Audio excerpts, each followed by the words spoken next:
Hear ye, man. Welcome to the show. If you would not mind, go ahead and find yourself a spot, get comfortable, grab a snack, do all that good stuff that we need to do, and we're about to get started. It's not important who I am.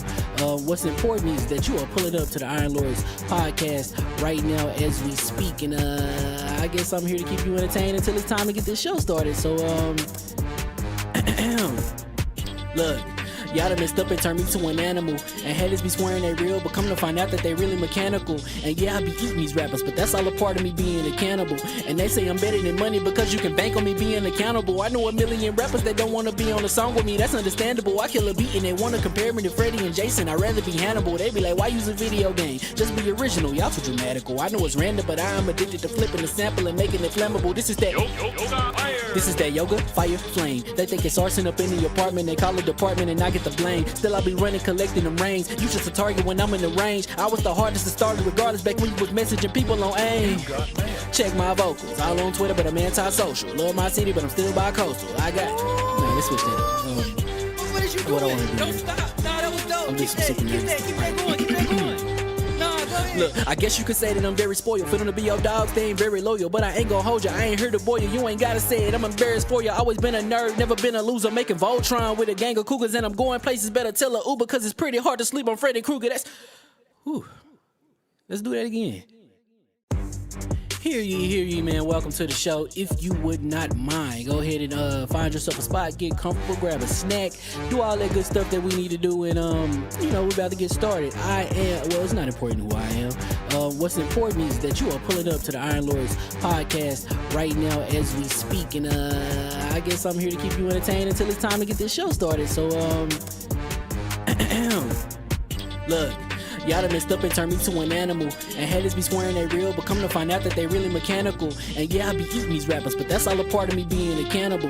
And they say I'm better than money because you can bank on me being accountable. I know a million rappers that don't wanna be on a song with me, that's understandable. I kill a beat and they wanna compare me to Freddie and Jason. I'd rather be Hannibal. They be like, why use a video game? Just be original, y'all too dramatical. I know it's random, but I am addicted to flipping the sample and making it flammable. This is that yoga, fire, flame. They think it's arson up in the apartment, they call it department and I get the blame. Still I be running, collecting them rings. You just a target when I'm in the range. I was the hardest to start regardless back when you was messaging people on AIM. Check my vocals, all on Twitter but I'm anti-social. Love my city but I'm still bi-coastal. I got, man, let's switch that. What is you doing? What I wanna do? Don't stop. Nah, that was dope. I'm Keep that going. Nah, go ahead. Look, I guess you could say that I'm very spoiled. For them to be your dogs, they ain't very loyal. But I ain't gon' hold you, I ain't here to boil you. You ain't gotta say it, I'm embarrassed for you. Always been a nerd, never been a loser. Making Voltron with a gang of cougars. And I'm going places, better tell a Uber. Cause it's pretty hard to sleep on Freddy Krueger. That's, whew. Let's do that again.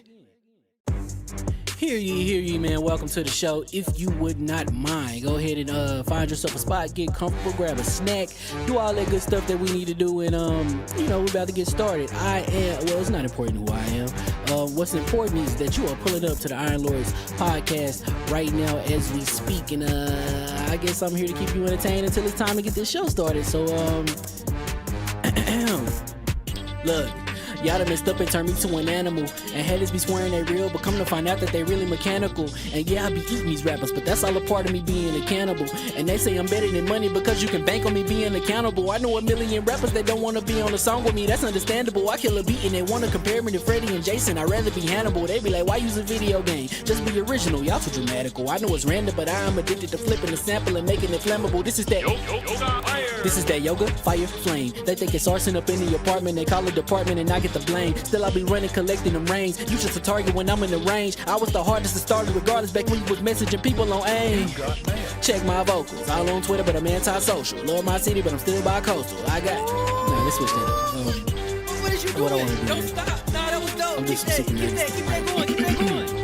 Nah, go ahead. Look, I guess you could say that I'm very spoiled. For them to be your dogs, they ain't very loyal. But I ain't gon' hold you, I ain't here to boil you. You ain't gotta say it, I'm embarrassed for you. Always been a nerd, never been a loser. Making Voltron with a gang of cougars. And I'm going places, better tell a Uber. Cause it's pretty hard to sleep on Freddy Krueger. That's, whew. Let's do that again. Hear ye, man. Welcome to the show. If you would not mind, go ahead and find yourself a spot, get comfortable, grab a snack, do all that good stuff that we need to do, and we're about to get started. It's not important who I am. What's important is that you are pulling up to the Iron Lords podcast right now as we speak, and I guess I'm here to keep you entertained until it's time to get this show started. So look. Y'all done messed up and turned me to an animal. And haters be swearing they real, but come to find out that they really mechanical. And yeah, I be eating these rappers, but that's all a part of me being a cannibal. And they say I'm better than money because you can bank on me being accountable. I know a million rappers that don't wanna be on a song with me, that's understandable. I kill a beat and they wanna compare me to Freddie and Jason. I'd rather be Hannibal. They be like, why use a video game? Just be original, y'all too dramatical. I know it's random, but I am addicted to flipping the sample and making it flammable. This is that yoga, fire, flame. They think it's arson up in the apartment, they call it department and I get the blame. Still I be running, collecting them rains. You just a target when I'm in the range. I was the hardest to start regardless back when you was messaging people on AIM. Check my vocals, all on Twitter but I'm anti-social. Love my city but I'm still bi-coastal. I got let's switch that up. What is you doing? What I wanna do? Don't stop. Nah, that was dope. I'm just Keep that going. Nah, go ahead. Look, I guess you could say that I'm very spoiled. For them to be your dogs, they ain't very loyal. But I ain't gon' hold ya, I ain't here to boil you. You ain't gotta say it, I'm embarrassed for ya. Always been a nerd, never been a loser. Making Voltron with a gang of cougars. And I'm going places, better tell a Uber. Cause it's pretty hard to sleep on Freddy Krueger. Let's do that again. Hear ye, man. Welcome to the show. If you would not mind, go ahead and find yourself a spot, get comfortable, grab a snack, do all that good stuff that we need to do, and we're about to get started. It's not important who I am. What's important is that you are pulling up to the Iron Lords podcast right now as we speak, and I guess I'm here to keep you entertained until it's time to get this show started. So look. Y'all done messed up and turned me to an animal. And haters be swearing they real, but come to find out that they really mechanical. And yeah, I be eating these rappers, but that's all a part of me being a cannibal. And they say I'm better than money because you can bank on me being accountable. I know a million rappers that don't wanna be on a song with me, that's understandable. I kill a beat and they wanna compare me to Freddie and Jason. I'd rather be Hannibal. They be like, why use a video game? Just be original, y'all too dramatical. I know it's random, but I am addicted to flipping the sample and making it flammable. This is that yoga, fire, flame. They think it's arson up in the apartment, they call it department and I get the blame. Still I be running, collecting them rains. You just a target when I'm in the range. I was the hardest to start regardless back when you was messaging people on AIM. Check my vocals, all on Twitter but I'm anti-social. Love my city but I'm still bi-coastal. I got let's switch that up. What is you doing? What I wanna do? Don't stop. Nah, that was dope. I'm just Keep that going. Nah, go ahead. Look, I guess you could say that I'm very spoiled. For them to be your dogs, they ain't very loyal. But I ain't gon' hold ya, I ain't here to boil you. You ain't gotta say it, I'm embarrassed for ya. Always been a nerd, never been a loser. Making Voltron with a gang of cougars. And I'm going places, better tell a Uber. Cause it's pretty hard to sleep on Freddy Krueger. Let's do that again.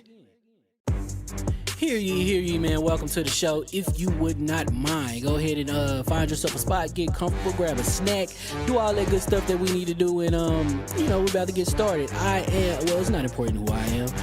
What's important is that you are pulling up to the Iron Lords podcast right now as we speak, and I guess I'm here to keep you entertained until it's time to get this show started. So look. Y'all done messed up and turned me to an animal. And haters be swearing they real, but come to find out that they really mechanical. And yeah, I be eating these rappers, but that's all a part of me being a cannibal. And they say I'm better than money because you can bank on me being accountable. I know a million rappers that don't wanna be on a song with me, that's understandable. I kill a beat and they wanna compare me to Freddie and Jason. I'd rather be Hannibal. They be like, why use a video game? Just be original, y'all too dramatical. I know it's random, but I am addicted to flipping the sample and making it flammable. This is that yoga, fire, flame. They think it's arson up in the apartment, they call it department and I get the blame. Still I be running, collecting them rains. You just a target when I'm in the range. I was the hardest to start regardless back when you was messaging people on AIM. Check my vocals, all on Twitter but I'm anti-social. Love my city but I'm still bi-coastal. I got let's switch that up. What is you doing? What I wanna do? Don't stop. Nah, that was dope. I'm just Keep that going. Nah, go ahead. Look, I guess you could say that I'm very spoiled. For them to be your dogs, they ain't very loyal. But I ain't gon' hold ya, I ain't here to boil you. You ain't gotta say it, I'm embarrassed for ya. Always been a nerd, never been a loser. Making Voltron with a gang of cougars. And I'm going places, better tell a Uber. Cause it's pretty hard to sleep on Freddy Krueger. Let's do that again. Hear ye, man. Welcome to the show. If you would not mind, go ahead and find yourself a spot, get comfortable, grab a snack, do all that good stuff that we need to do, and we're about to get started. It's not important who I am. What's important is that you are pulling up to the Iron Lords podcast right now as we speak, and I guess I'm here to keep you entertained until it's time to get this show started. So look.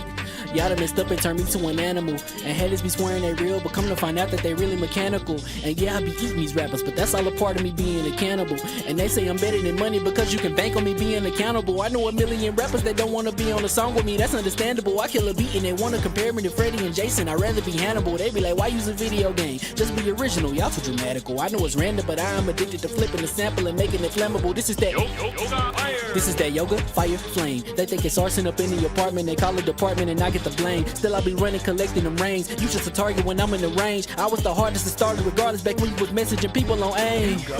Check my vocals, all on Twitter but I'm anti-social. Love my city but I'm still bi-coastal. I got let's switch that up.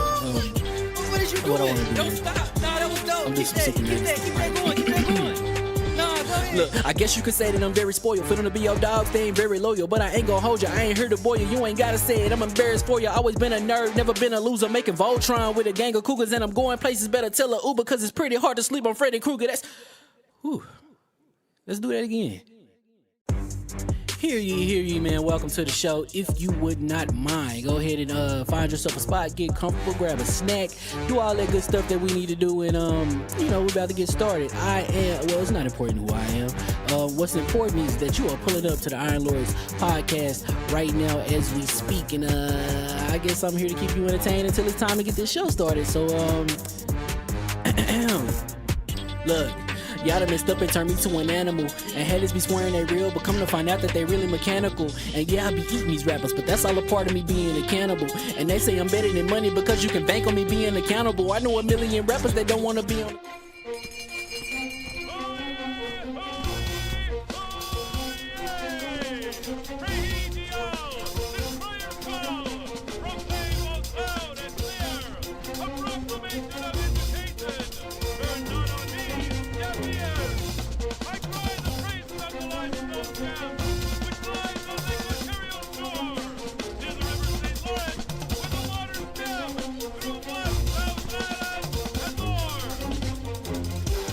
I'ma just chill and watch them and eat snacks in the attic. I wanted to chill with the pack and be like a young wolf, but then they would mistake me for addict. If I can imagine, it's cool to give you some advice, then invite your girl to your squadron. Cause if you don't give her that option, you gon' be single player like Sovereign. You gon' get tossed in the bushes by King David. Royalty and not a pretender. Detrimental to an elemental, what's an avatar to a knee bender? I gotta be me though.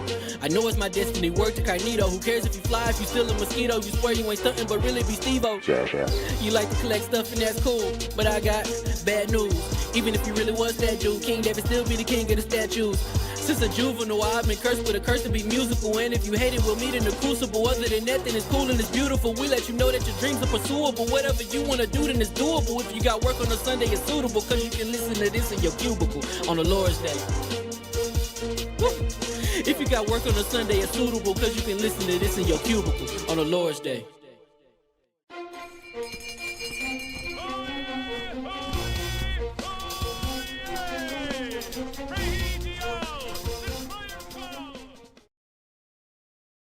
I remember. All of that. Switching over to hot wings, hot mic, everything hot. Oh man, this is crazy. Hold on 1 second. Let's get this thing situated. Go down. All right, let's get Attic with a mic check, sir. Hello. Testing. Yeah. All right. That's good. No, you good. You actually the fine spot. Solve. Let's get a little mic check. Hello. All right, cool. Let me turn y'all up a little bit. Yeah, a little low. Kingland, get a mic check. Uh-oh. Oh, he froze. Oh, Yo, really? Oh, my joint? He's got to go over to the Zoom thing now because he's in the desktop one. Yeah. He was in the web browser one. Now he's got to officially go over to the Yeah, Zoom he got to go over here. They don't like it. Yo, on mine, he stuck like this. He's like like an Italian. Nah, your joint's so crazy on close. Yeah, it's still. You know what's funny? You was freezing for mine too. You want to just do the joint and then come back? I already did it. Oh, you did it? Okay, yeah, it because you doesn't could. take long. No. Now you look fine. Yeah, you back, son. You back. Okay. Yeah. Now you look fine. Yeah, because before they had I you. already did that. Okay, they had you like this. They had you like an Oh, Italian. for real? Yeah. Whatever you did last was this. It was mad funny. No doubt. All right, checks is good. Everything is good. See the levels. You know what I'm saying? Fresh baseball. Okay, yeah. I know, bro. I need a cut. That's what that is. I see y'all making fun, but we got to join. All right, let's get. I ain't getting no cut until when? all this shit grow in. My barber want to decide to act stupid and have my joint like low. Like I say, yo, who the hell told you to do that? I say, yo, you know, I'm giving you half pay today. You said half pay? Like I don't play. This is my money, bro. If you want to get it right, then we're gonna get it right. I said, now you line me up. The next time you do my joint, don't touch the man. Just stay away from down here, bro. Attic, real quick. The AI, I don't hear it. You hear it? Nope. I don't hear nothing. No. They ain't coming through. I don't hear nothing. We we have no AI. type of difficulties today, boy. Oh boy. Because they want to hate. They want to hate. He said they want to hate. They want to stop me because I got to talk about what's going on in the industry right now. Is mad BS going down. So they want to stop me, son. They want to stop the kid. Yeah, because we're gonna need that AI to pop in just because of the situation today. I know it's solving stuff. But all right. No, I mean, I'll do it until I go. But no, I feel you. Talking about when you leave. I know, but here's the thing. Can you check on your side, Addicts, to see if you can pump it through? Doing it. Yeah, just check that. All right, let's go. Hear ye, we late. And welcome to the Iron Lords Podcast, LLC, and lordsofgaming.net, episode number 436. It's another glorious Sunday. We're back at the round table on the Lord's Day. And today we've got Xbox's Asha Sharma's making the rounds of interviews. Sarah Bond Blame. How you say it? Resident Evil Requiem? It's Requiem. Requiem. Okay. I just want to make sure, you know what I'm saying? That's it. Stop calling me Trucker Cog and Cog got a hat. You got that trucker hat. Marathon Server Slam. I'm going to be interested. It's a slam, all right. It's a slam, baby. It's a slam. It's a slam. It's a body slam. It's a slam. And Sony pulling back on PlayStation PC ports. They better pull back on that marathon. To discuss. So we gonna get into it. So let's introduce the next to the realm here at the round table. My co-host, the co-most, my brother from another. Stop saying, yo, my hat gave me, I lost -2 intelligence, yo. But They Cog missing some overalls. Yo, they are out of control. All he needs is the Oshkosh Bagosh. He need an Oshkosh Bagosh. That's hilarious. Yeah, I had that Oshkosh Bagosh. And like a straw in his mouth. Oh man. Cool. So I heard something. I heard a member chat. Me too. Finally. Me too. I was like, yo, I want to hear the AI. Man, what's up? We got an AI, the CEO. What's going on? We're supposed to be AI'd out. We got the script now.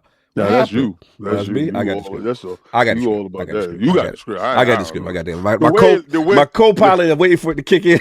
And the way they about to kick me out the Xbox community in a second. So. I know. I saw dudes on my head top. Yeah. Y'all dudes about to be exposed today. We're going to talk about my co-host with the co-host, my brother from another mother, the difficult game conqueror, Lord of the Spin Clap, and the how of the young wolf. And there goes the super chat. Marathon or midathon? Let me know. We will talk about it. My man, the latter. Lord Attic, back to back. Yeah, I had to do a setting. I'd reset it. Thank you, brother. Thank you. And doing I must have. What's up? Like 3 days in a row, played Resident Evil back to back. Oh, you ain't slick. I got to talk to you about something with Resident Evil. You ain't slick. All right, I should save it. I must save it for the Resident Evil part because it is funny, but I understand how you was maneuvering and why you were doing things you were doing because of the game, and it's funny as hell. I'm gonna talk about it when it's my turn. Okay. You played a little bit. I'm gonna talk about. I was like, because I was wondering, something you were, me and you talk, but like the way we were talking this week was like, okay, he ain't let me go for some reason. Mm-hmm. And now I know why. Mm-hmm. Man, we gonna talk about it. But anyway, go ahead. Mm-hmm. Oh yeah, I was like, you want somebody with you with this joint. With this joint, You want so you do not. I made the mistake, but anyway, we gonna continue. Nah. You gonna talk about it now because it was a moment. Wifey decides to sit next to me while I'm playing this game. Normally, I play with my headsets on, and I was charging the post. So the post is being charged, and I'm sitting there because their battery life is whatever. I heard a monster that was in the front. Right. Today's drinking game. Every time a lord says Requiem, take a shot. Hashtag Heath is wealth. Yeah. Heath is wealth. Heath is wealth. Well, know about Heath. Yeah, health is wealth is a building. Get your Heath on. Heath is wealth. RE9 is now one of my top 5 games of all time. We're gonna talk about it. So Savage. Yeah. I heard the monster this way. I didn't have my headset on, so I really couldn't tell, right? Bro, the monster grabbed me from the back after I was putting my coins in the machine. Yeah, so what? The monster grabbed me from the back. The monster grabbed me from your mind stays in the gutter, and I guess I gotta say pause for you because you got a dirty mind. So the monster grabbed me from the back. Pause, addict. Pause. I screamed. Yo, so wifey is recovering. Oh yeah. Yo, she was drinking something. She was taking a little sip or something. She's like, I screamed. It went all over the place. She like, she grabbed her stomach. She looked over at me. She said, "You did that on purpose?" I said, "Hell no. I'm scared." I said, "I thought that monster." She said, "You didn't hear the monster." I said, "First of all, you ain't gonna try to scare shame me. That headset was over there." I'm gonna tell you, yes, you do want friends. Yeah. We're gonna talk about Resident Evil as an experience, but we will talk about it in depth. Soft asses. Oh, we will talk about it. We will talk you about sitting there with your dog on your lap. I know you. You ain't gonna sit there and act like you some brave in the bold ass in the face. He man talk. He man talking us right now. You sitting there with your dog on your lap. First of all, if you got a pet, that's cheating. That's cheating. Facts. You have comfort. You got he was Fred. If sitting you there got, I don't got no Fred. I don't got what's little one name? Soft. What's little one name? Chai. I don't got Fred and I don't got Chai. It's me Dolo. There's no one else to hold on to, and no one gonna hear me scream when it go down. So yeah, y'all cheating, son. I wish I had that. Sam acting all tough. He got a whole guard dog on his lap. Anyway, Addict, besides Resident Evil, which we would talk about, what else been going on? That's it. That's all I really did this week is play Resident Evil. Yeah, that's what's up. That's the big one. What's funny is we'll talk about that when we. What else you did, Addict? Did you go someplace? Did you go to a certain movie? Oh yeah, Scream 7 is god awful. Yeah, I'd rather pretty much do anything besides watch that movie again. Mm-hmm. It's the worst Scream by far. Damn. I don't understand. I concur.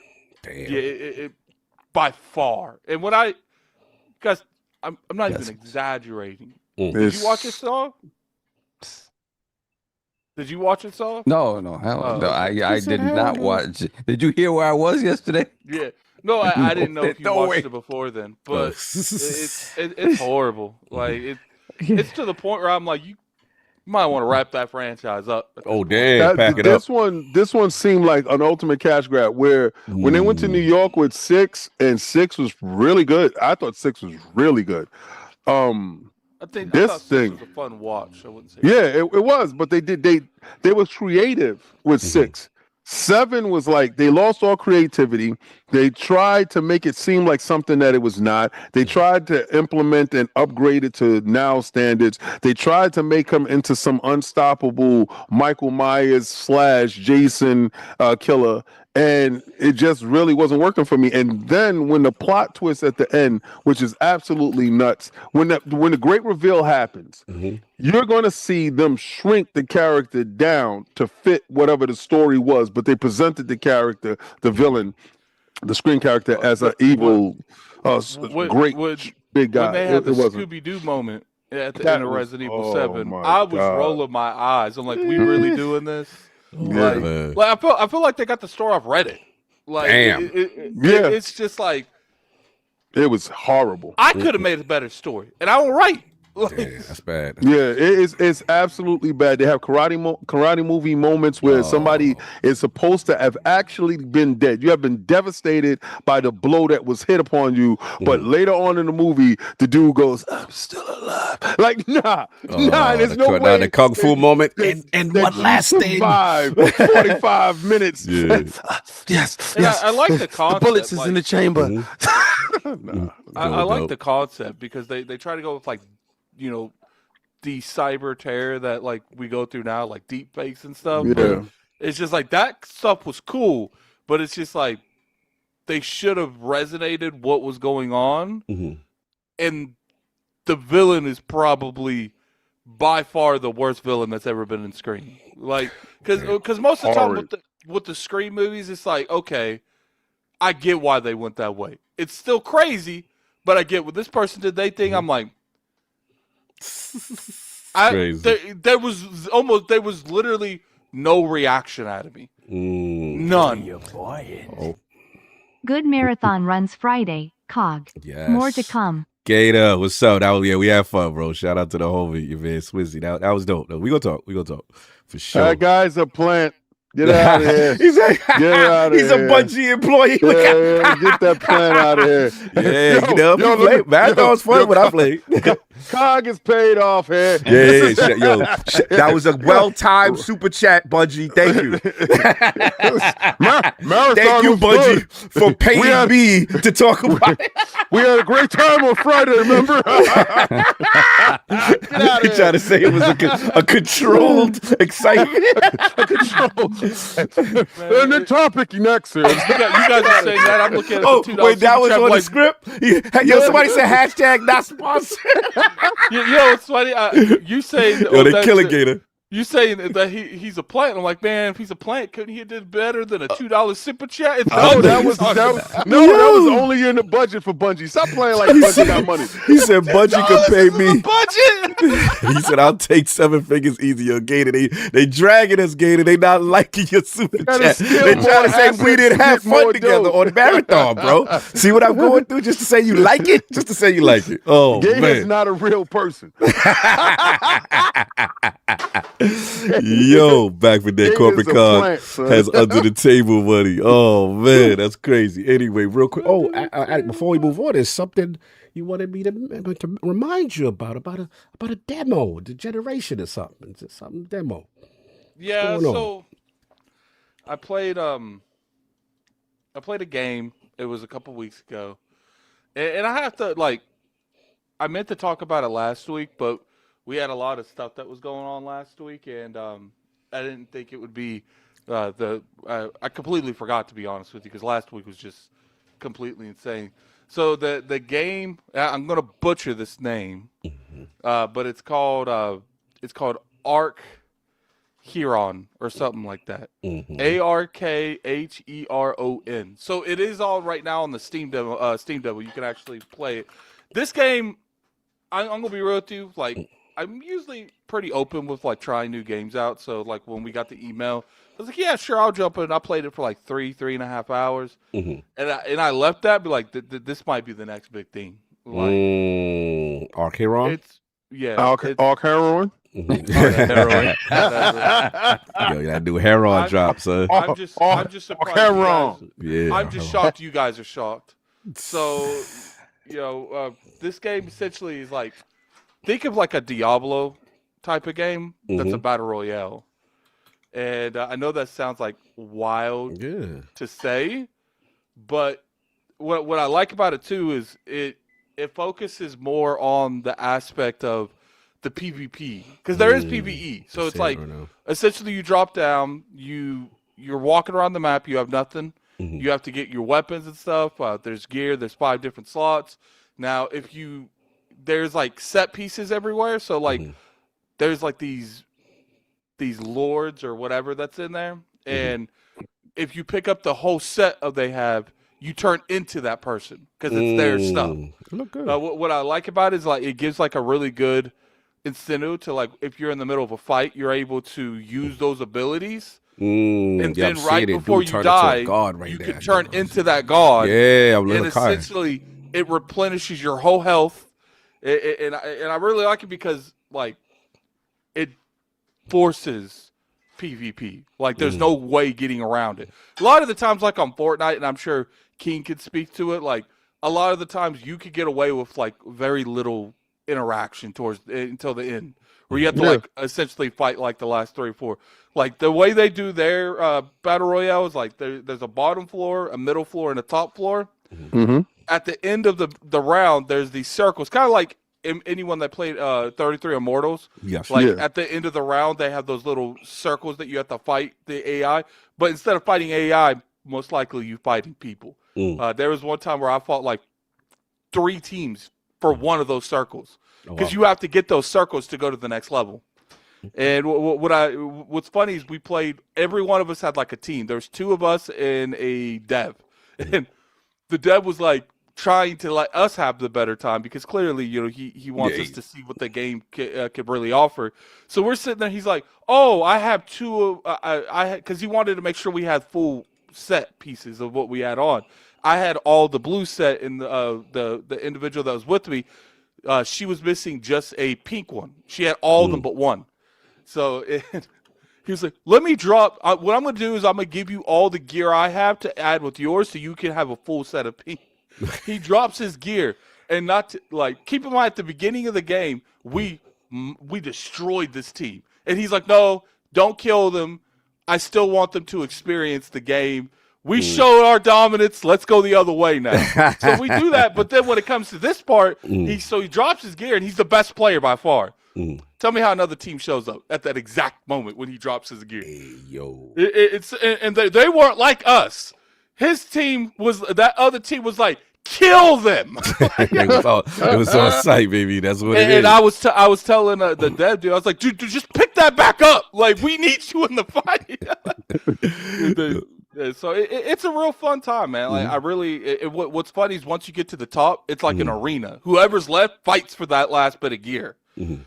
So I really enjoyed that, because like I've never really seen the battle royale formula like in that form, like a in that Diablo type style. of Diablo Yeah, I'm looking style. at like the Steam page right now. It looks like the Steam demo's up. It looks really cool. I'm not gonna front. I like so it. I definitely recommend that. I think you guys would enjoy it. And this is coming from someone that kind of went away from PvP. Yeah. But I feel like there's a good amount of PvP happening in the game where I'm able to like practice that PvP like pretty frequently.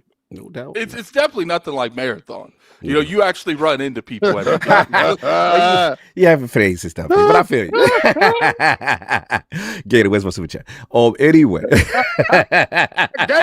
I need you. Gator, where's the super chat? Gator needs help. He needs help. Gator don't play that. Okay, but Attic, you did tell me to mention something about Echo Generation. Did you play that? Echo Generation? Yeah, 2? I played the Echo Generations 2. Okay. Oh, you got it, James? Whoa. That game It's look a crazy demo right now. I love it. Let's go. Punchies in the building. Hold on. We gotta play the joint. Hold on. I'm gonna get in trouble for saying it, because that's not true, but it's funny. We gotta unpause these joints right now. Hold on, it's lit. Xbox's Ashy Booty era has officially began. Hey yo, we can't be using those combinations. Yo, I see what y'all doing. They on time, they on that, son. That's what they be talking about. Yeah, son. are they on this? Okay. The Ashy Booty era. Son. Easily my favorite listen right now. Thanks for the great content. Cheers from Bless 'em. Sweden. Thank you, brother. Thank you. Not Thank licensed. I like that. They so set. Don't you love how COD changes the rules when it's convenient for him? Now we're gonna. Yeah, they gotta go like that. All right, Hold on. it's his script. Talk to him, Gator. Yeah, I told you. I'm a plant, for sure. Being serious, I'm not a Bungie guy at all. Halo and Destiny weren't my thing. I had a good time with Marathon. I think with these games, playing with friends makes it way more fun. I do like the gameplay, though. It got me. Yeah, You know what's crazy? Bungie like quadrupled and then times 2 that budget real fast. Nah, they stole some more assets from somebody else. But what happened was, allegedly, right there, that's exactly what an AI plant would say.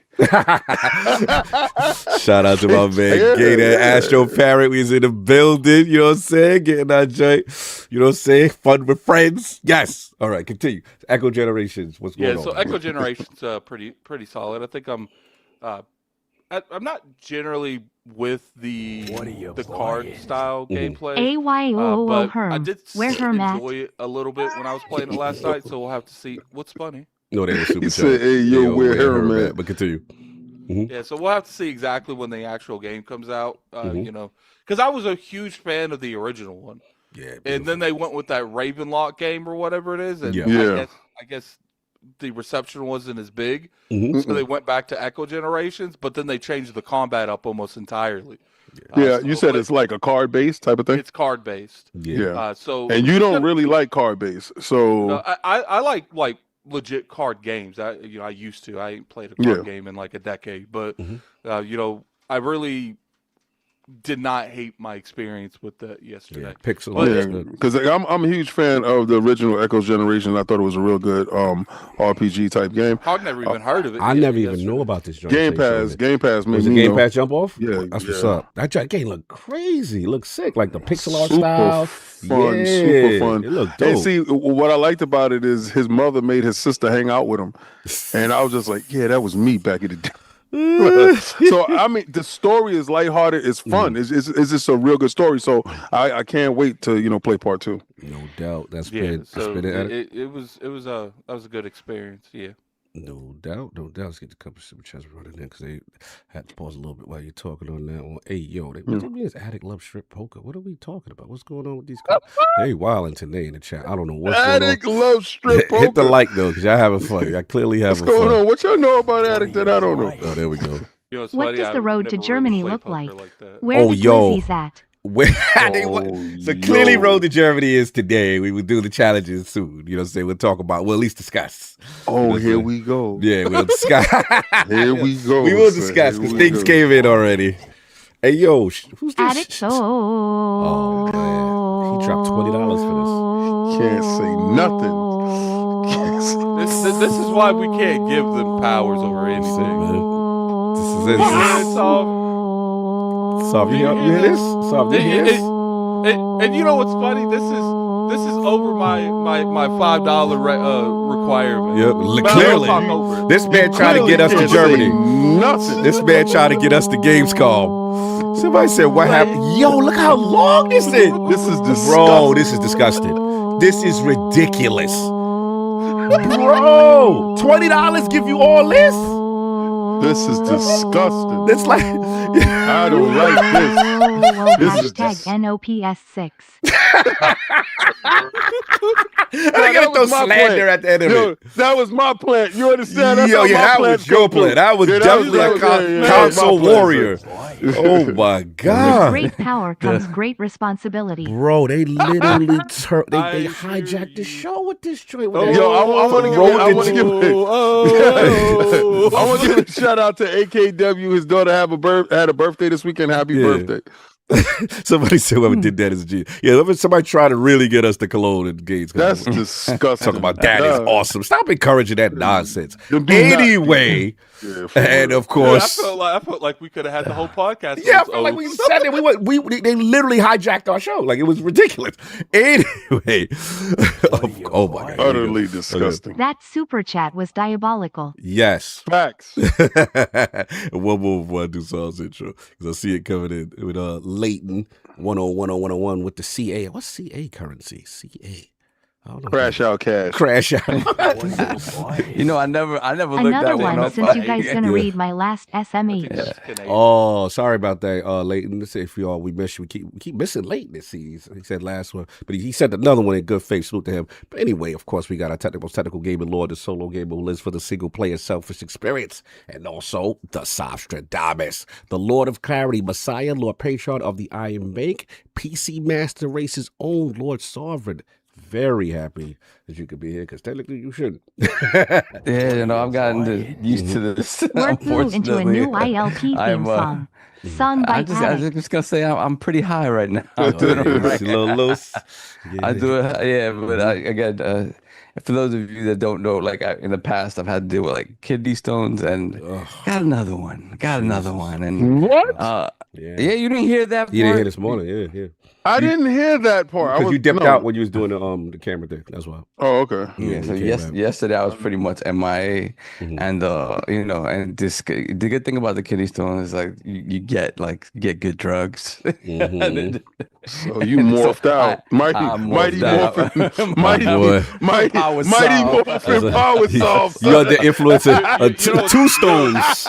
There's another stone going on. You know what's funny? CODE had to do like a procedure. He was telling me like a preparation that they're gonna make him do to like relax him in there. And he's like, "Yeah, I'm gonna try to do a podcast right after." Like, you know, you're not. Yeah. They hit me. They hit me with something. And Attic was like, "You ain't doing nothing after they hit you with that." Go Sovereign Ranges. Oh, shout out to Gator. Like, unfortunately, I you know haven't been to this pain a few times. Like, it's horrendous. But like, you know, I immediately asked for like the top tier drugs. Top tier. That's right. So if you take it, like I took it right before the show, and like I'll be good for a little bit, and then I'm gonna dip out early. Happy Sunday to my NYC WV cousins.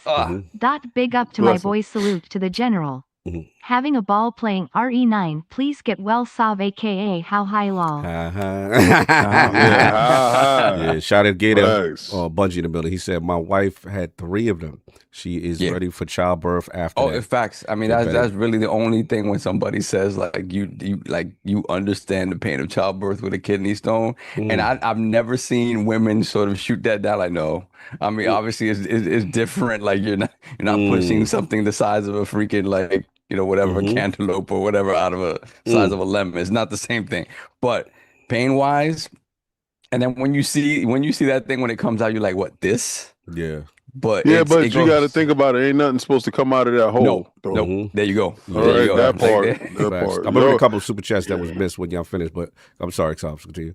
Yeah, so that's it. So yeah, doing that. Played a little bit of Res Evil, and enough to get a gist of like what's different between like Ashley and Leon. So yeah, hopefully, like I said, I'll pop some more drugs and maybe play a little bit later.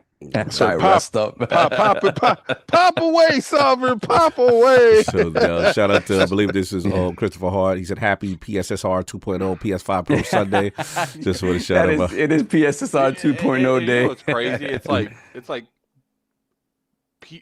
It's it's weird how like some people like go their whole life. I know someone that's like 80 got a kidney stone. Never had a kidney stone his whole life. And then I know people that's like 5 before they're 30. A lot of guys in the military get kidney stones for reasons. From what I've heard, it sounds like one of the most painful things a person can experience. Yeah, it's no good. Nah, definitely no. Everybody's body is different. The first time I got it, I got it. I was waking up Free to go to my work. cousin It was like Poopy 4 and in the Doc morning. Slammer for selling jail broken PS5s. He ain't do none wrong. They gave him the work just to throw him in jail. SMH hashtag no PS6. Damn. Yeah. We heard about that story. Continue, so yeah. The first time that it happened to me, I thought I was dying. I thought it was a wrap for me. Jesus. Like I was like, I woke up and I was like, I don't know what this pain is. And my wife, like, I didn't tell I was like, oh, maybe whatever, it's an indigestion or whatever. And it's the same feeling I had when many years ago, I had my appendix nearly burst. Oh no! And it was a pain that was like womp womp. And it got progressively worse. And I said, no, I got to go to the hospital. And if I hadn't, it would have burst and it would have been a big problem. I would not be here probably. Good thing. Yeah, but again, it has improved. I don't know if you guys heard like a couple of weeks back, Colin's mom, Betty Ann Moriarty, she had like her appendix actually burst, man. And she's older, and like again, I guess that has advanced some in terms of how they handle that, because that's usually like and it's a big Don't problem. spoil RE9 PLS. Hold on. And CA is Canadian. Yeah. Oh, Canadian cash. That's what's up. Canadian. I like crash out dollars better. No doubt. So that it's not good. It's not good. It's not good. But I feel all right though. I know you gonna bless them. You go for real quick. We got a member more chat that I want to read. God, here we go. What you did now? What happened? Oh, somebody put something down. What happened? Feel better, Sav. Hope to see y'all in Germany, big homies. Yes, brother. Thank Blessings. you. Yeah, we Salute. definitely gonna be there. Salute. David Hotwright, member 52 months. Hit that like button. It's the Lord's Day, no doubt. Eamon Burns, member 15 month. Well, that's Ireland in the building. What's the crack, boys? Is Xbox still dying this week? Playing Resident Evil Requiem because of Village being great, which was my first Resident Evil game. Let's effing go. And then we get these. We got kind of apologies. Blessings game mid-tax. Astral Parrot, Resident Evil 9 one of his top 5 games of all time. Lieutenant Hulk, yo King, when or how far we gonna hold the line? Because our very own got no faith. What's the new marching orders? Cuz hashtag no PS6. What's the new marching orders? Oh, we already know what it is, man. You know, it's Xbox Play everywhere, anywhere, over anything, son. What's it this week? You know, so we definitely gonna hold the line, but we're gonna see COG hold the line today. Let's go. Today we're gonna let COG hold that line. You know what? I think today COG is actually gonna be what y'all want him to be. Today, I'm gonna appoint a new lieutenant. Oh, I That's know what why you're he doing. got the hat on today. The hat is on today. And today, I'm gonna take a back seat. Today, I'm gonna do my best J-Dub impression. Is this going to be during the Resident Evil topic? What I want y'all to do is I want y'all to watch COG Last closely one. I today, because appreciate today y'all is COG's listening day. while I prepare the nursery for my first son. Sega Kid all day coming up.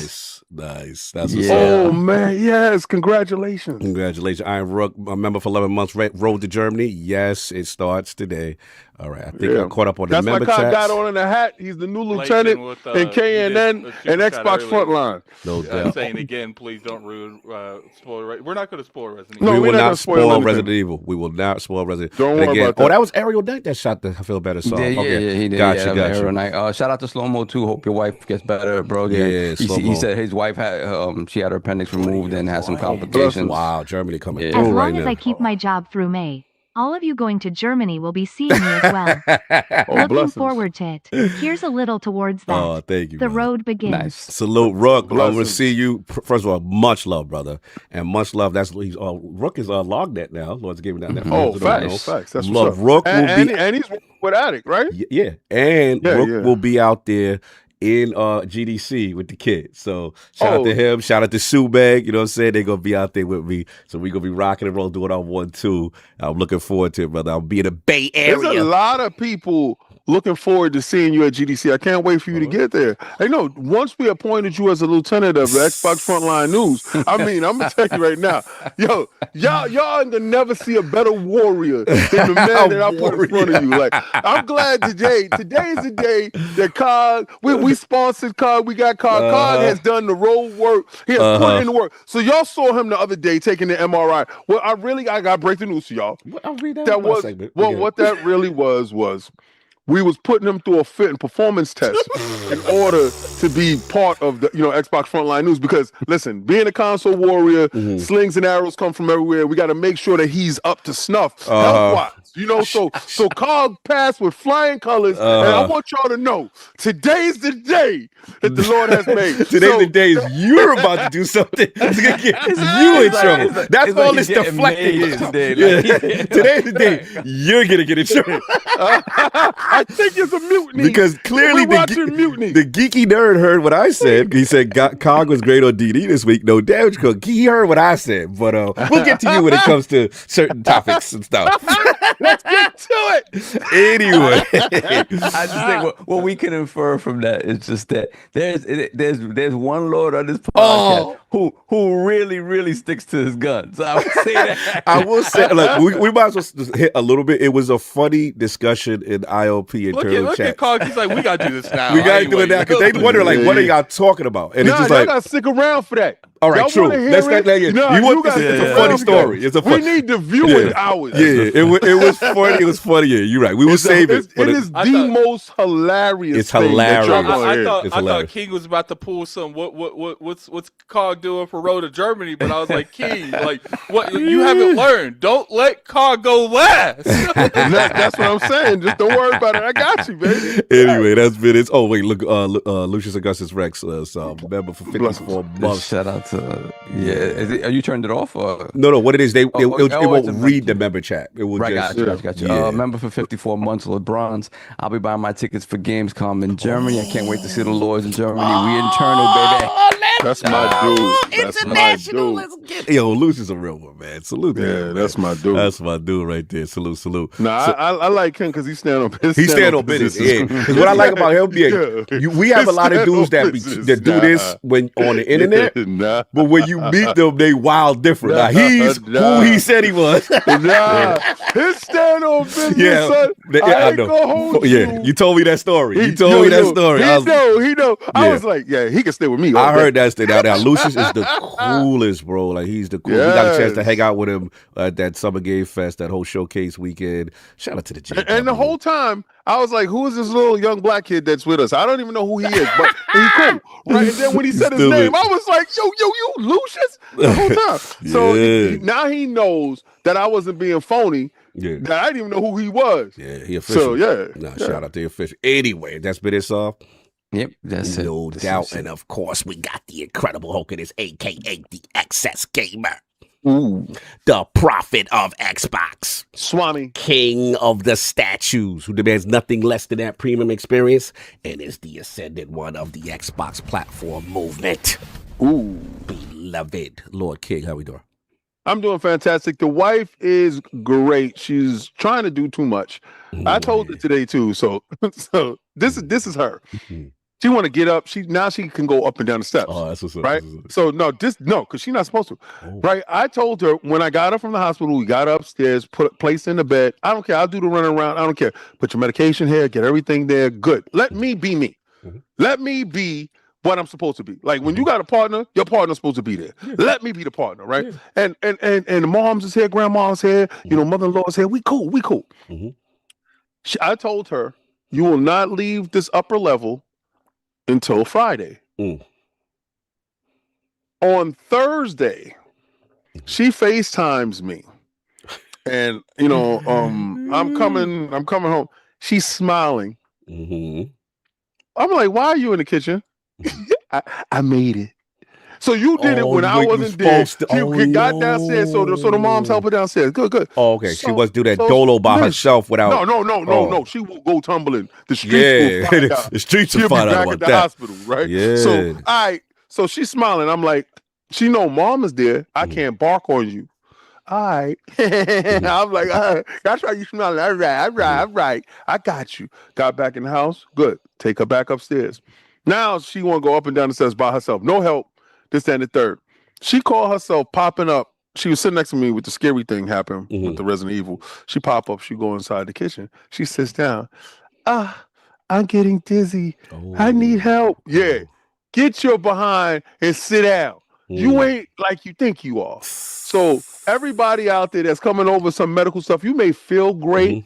Would you please listen to the doctor's instructions and let your significant other help you? But now she's doing great. She's sitting down. She's listening. She's just a hard head. But this week has been probably one of my best gaming weeks. First, I got to say shout out to RAZER. Shout out to RAZER. Will the Lords do another NY meet and greet folded hands dark skin tone? That's a good question. We've been on a move lately. I don't know what's the next New York thing on the agenda, to be honest.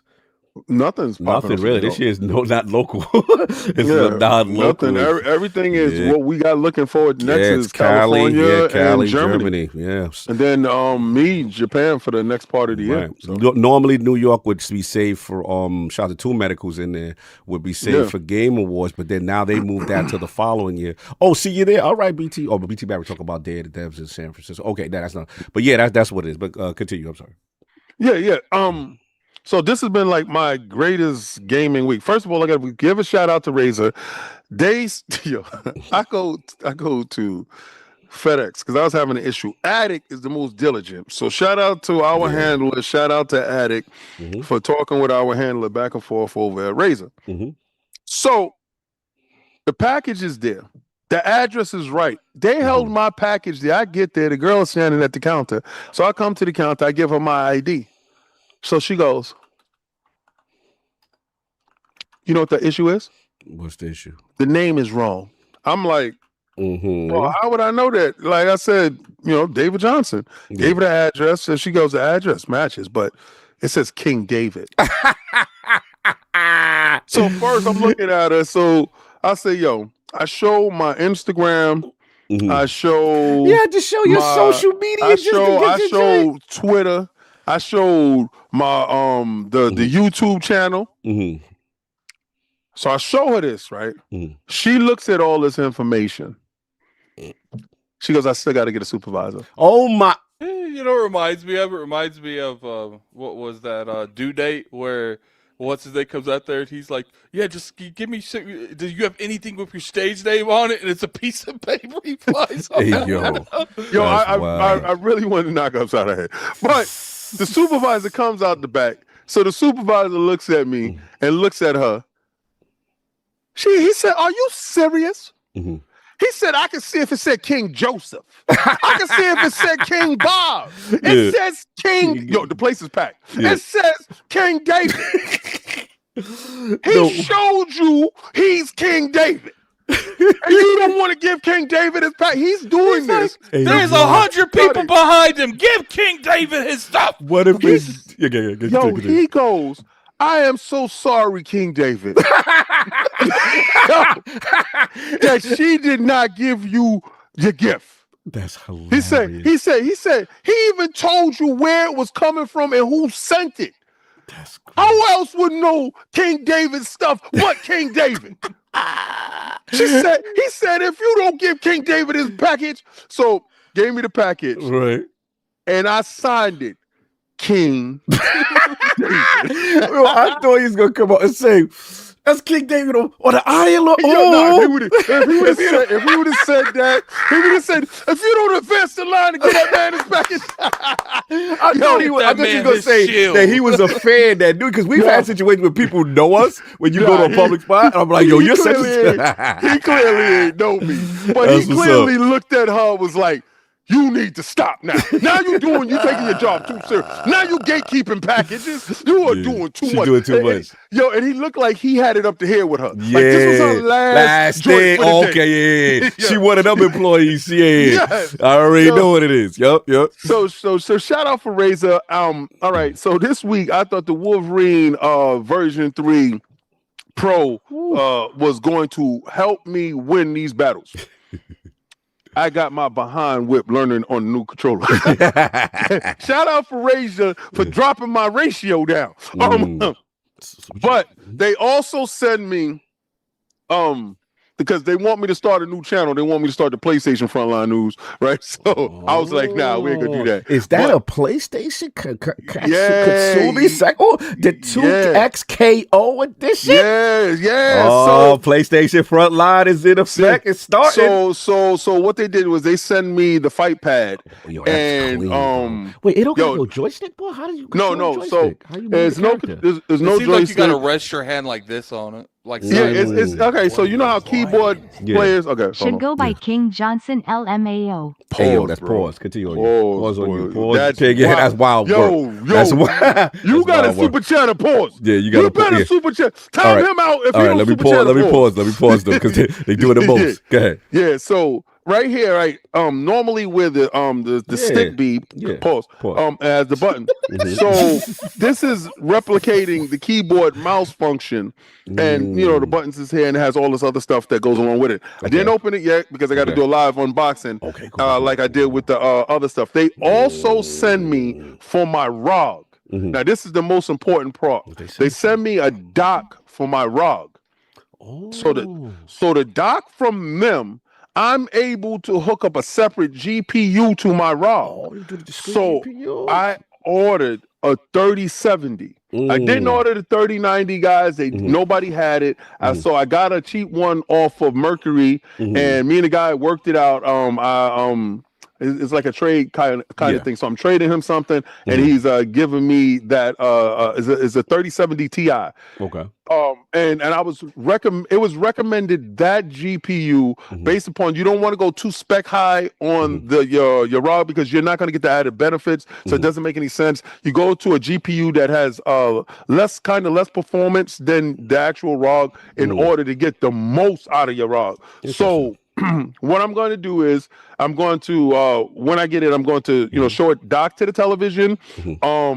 and this dock is crazy. It's a power dock, and you can put your Ethernet port into it and everything. So it's gonna be sick, and it has RGB at the bottom, so I can fix the lights up and everything. You and so got that version 3 Wolverine on you, so we can see. Well, the version 3 Wolverine is inside the room on my because I was practicing. I want to see that. So what? This is the version 3. Hold on. Yeah, with the synergy green color. Hold on one second. I don't know if it's technically called the version 3. I had the ball. Yeah, no, it's version 3. Version 3. V3. This is the V3 Pro. Now I got the older version or the version 3, but mine don't look like that. So this is Xbox specific. You have that's Xbox 3, specific. That joint is clean. You don't have the green. Now I will say using that has the best for fighting games. That has the best D-pad out of all the Xbox controllers. And it's clicky, it's responsive, it's nice. Turn it to the other side.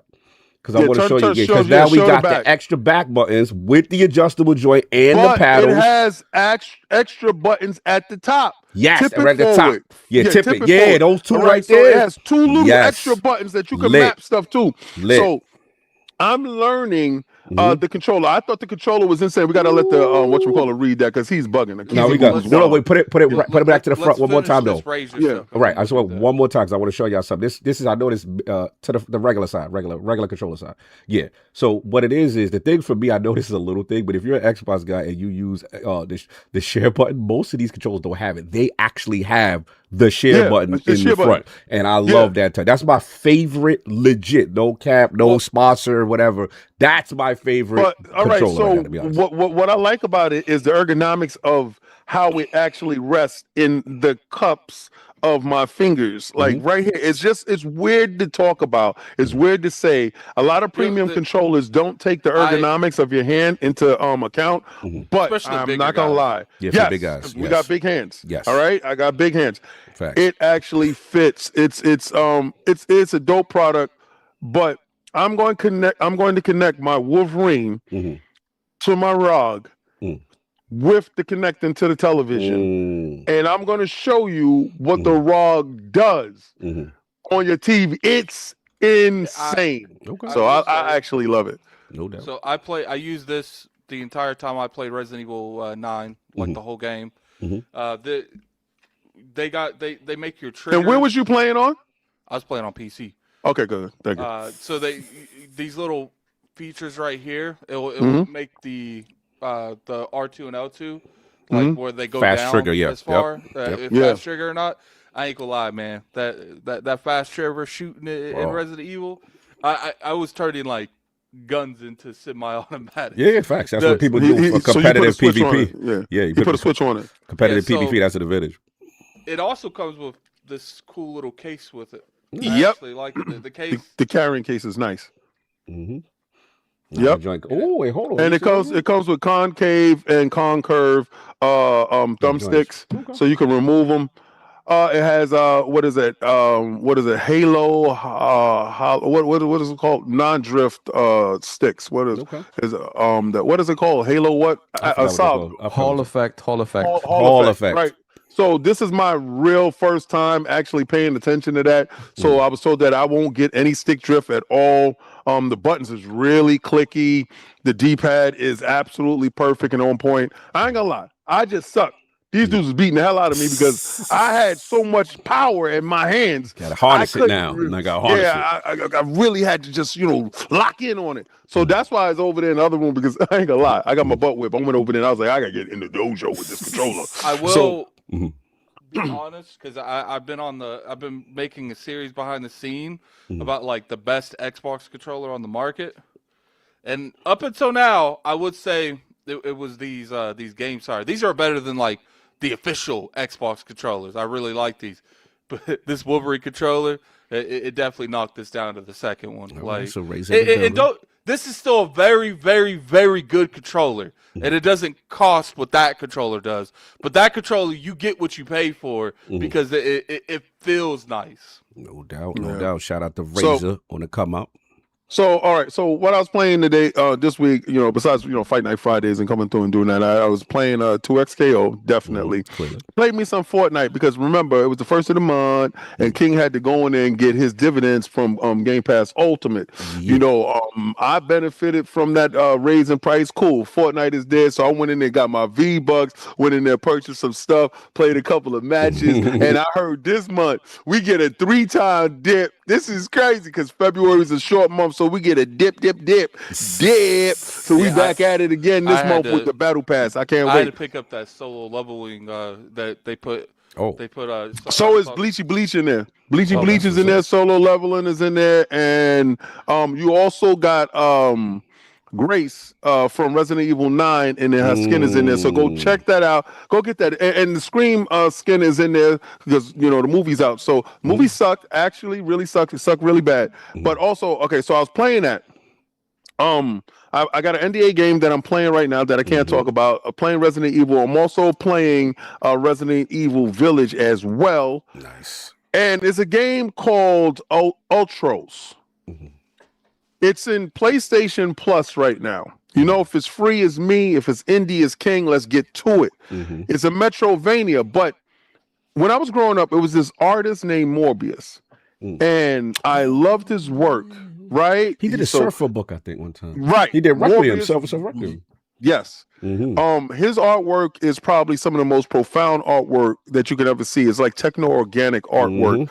And he does a ton of great work. It's kind of like Guyver's work. It was during this period of time when you would see a lot of Guyver work. You got the alien stuff, and then you got Morbius stuff. If you can go back to earliest Morbius books, I used to get Conan the Barbarian magazine. I used to get it every month, and sometimes you would have heavy metal and stuff like that in it, and then it switched off to heavy metal magazine, and it had different adult content in it, but it was art. Okay, so you have Conan the Barbarian, but a lot of the heroines be running around breasts out. I'm watching this at 13, 14 for scientific years old. reasons. Yeah. Because I was a fan of the art. Yeah, clear. All right, that's all you were there for. Yeah, definitely. I learned Morbius, and I appreciate his work. This game looks like a Morbius drawing come to life. Nice. It immediately captivated me with the colors. It has neon green, pinks, all these wonderful colors. That is bright. What's the name of that? It's called Ultros. Okay, gotcha. Continue. It's esoteric. It is it's concept with the characters that you meet. They taught you. It looked crazy, right? Yeah, it's so crazy. Yo.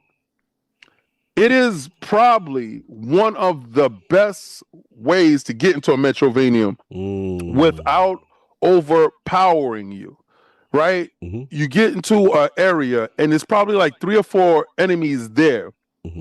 Onboarding is dope. The way that you level up your character is crazy. It's an insane proposition on a new, on a tried and true Metrovania style. If you're interested in Metrovanias, and if you happen to have PlayStation Plus, you would have probably missed it. You would have probably went past your radar. You would have probably looked at all the upper greater titles there.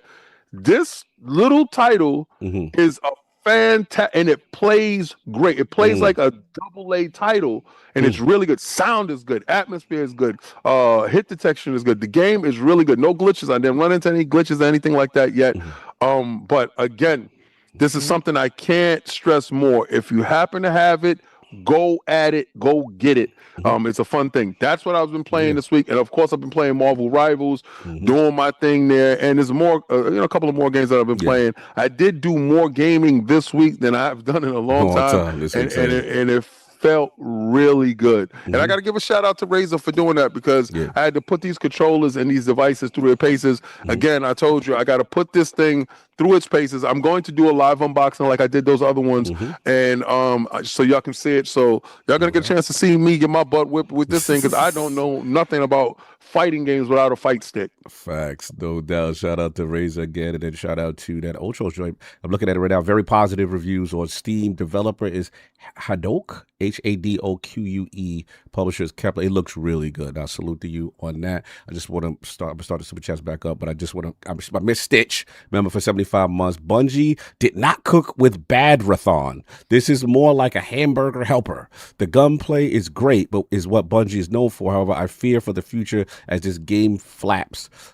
I guess. Again, good day, Lords, and then he puts bushes, and then all right, we'll start. Super chats back up real quick because I know we got to catch up. Yeah, where we at? The hate boner for Marathon is insane. Oh. It's a great time, and especially coming from someone who thinks Halo and Destiny are the most overrated games ever created. Where the hell that came from? Okay, he had thoughts. On that. What are you buying? What are you buying? PPPPAAAUUUSSSSE. Pause. All right, so we'll go with the. And these with the people AI are pause. keeping Yeah, they it gotta to pause. $10 too, so I can't shut them down. They're going in on that. No doubt. They definitely What are you try to buying? get us this. What's this? Yes, I have taken over from Sav. I am AIU Mr. Poo Poo Cog. Yo, relax. It didn't register out of the hole. Didn't read it. It didn't read it. He didn't read it. You know, Yeah. because What are you it was the way they did it. Good. I don't know why. Games to try in Steam next fest. 1. Donald Trump. MIGHTREYA. DBZXDMC. Yeah. 2. Okay. Vampire Crawlers. Yeah, Vampire Crawlers. Yeah, I got to try that Yeah, one. I yeah. heard that good. Windrose. AC Black Flag survival game. Yeah, Kaibatu put me on the Vampire Crawlers. He was like, get on But that. real talk, Lords. When the Lords are Skip over this one. side of the world, hit me Yeah, up. skipped him right down the Yeah, taco, and right? skip Don's next one, the four before that. You see that other one that skip Addict? Yeah. You want to For manually force that one? Boo Boo Boy. Yeah, Boo Boo Bay or something like What are that. you buying? Preach. Scream 7 no bueno needs to be last one. Facts. So I'll read Don's that skip Bobo. Kale Garden without Sonic to ruin it. Parasite Mutant is a Parasite Eve. Remember said Parasite Eve? Said spiritual successor. Yeah. I saw What it. are you buying? That's what's up. Marathon's a bigger R flop than Cog in the shower. Hey, yo, how would you know my situation? What is you doing in there? He How got did eyes you on get you, in there? bro. He got eyes on you, Little bro. concerned. You got weirdos out here. Yeah, I'm concerned, Zero Cool. How did you get that close to the situation? Watch it, Cog. Anyway, I got to be careful out here. It's crazy. That's been pretty much. Oh, there's Silk Squad again. What They are going you in. buying? W Lords ooh. Definitely lost it. No doubt. And that's it, King? Yeah, that's it. It was on you. No I doubt. went And long. of course, you good. We had a lot of stuff to talk about. And of course, we have the gaming ninja, the Shinobi himself, Lord Cognito, spread that rose to the rubber ILP. And I'll tell you what you want and what you need to hear. Shout out to my man, the Grim Reaper, Bradley Ellis, coming through on Defining Duke, always with bad news and bad things happening whenever he's a guest on the show.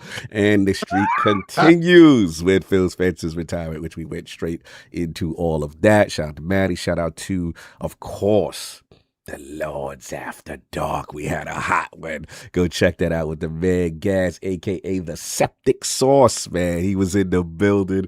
We were talking all things aftermath of Xbox leadership and parasocial relationships. And we went a little deeper than ILP. So again, if you want those in-depth, raw, uncut, unfiltered discussions, you need to get over there because we had some funny challenges and funny things to talk about. Also, we got more stuff in the tuck, so go over there again to the Lords After Dark on the Insider Gaming app. That's all your Google Play, your Apple stores, and all that. Go check that out right there. As far as what I'm playing, lots of Marathon, which I'll talk about. Final Fantasy, like I said. And I played Marathon too. Yeah. There you go. Yeah, Final Fantasy 7 remake was finished. We're doing the intermission DLC currently. Yeah, I played Marathon too. I forgot.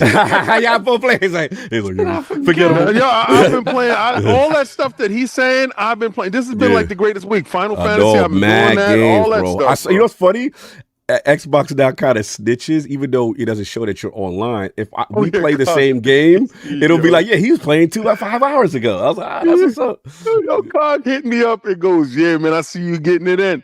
I'm like, wait a second, hold on, I gotta check and Get see. my promise. I'm like, I'm offline. What's up? Yeah, it's a new way to see. It's a snitch. He know how to snitch you out, son. He's different. It won't tell me where you on. It just was like he was on a couple hours ago. You know, say kind of thing. So I've been doing that. And then shout out to Stoic. Towerborne is out now. Towerborne, the real joint with a nice update. Yeah. Oh man, we're gonna talk about it. Was Scream 7 bad because it was predictable? I feel like I got the whole plot and story because the trailer. Yeah. Yeah, they left nothing for the imagination. Absolutely nothing. The best part was when you pulled up to the house in the beginning. King might have to do. I dig how we feeling about Pokemon waves. Eyes. Donatello, he wanted to know that. He thought it was going to be I like the starters, but I'm not in a good mindset when it comes to Pokemon right now in general. I got to see what the quality of that game looks like. Like, this is going to be the first main line.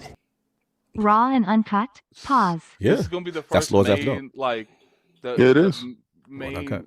A mainline Pokemon. It's gonna be the first one that I don't buy day one. Like I gotta wait and see. I just gotta see if this game actually gonna run. Like it's like I'm going. Well, it'll run on your Switch too. No, it's just the past couple have been very unoptimized. They in a lot of ways I feel like they've lost a lot of the shine that previous Pokemon games had.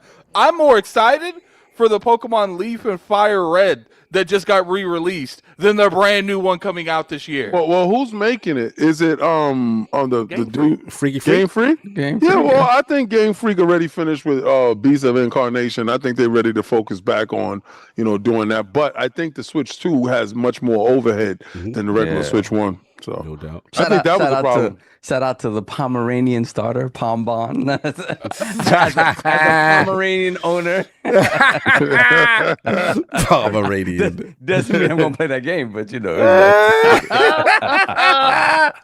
No doubt. And then, what was I talking about before I got interrupted? But, yeah, so that right there as far as the game. And then, shout out to Towerborne. The release is out.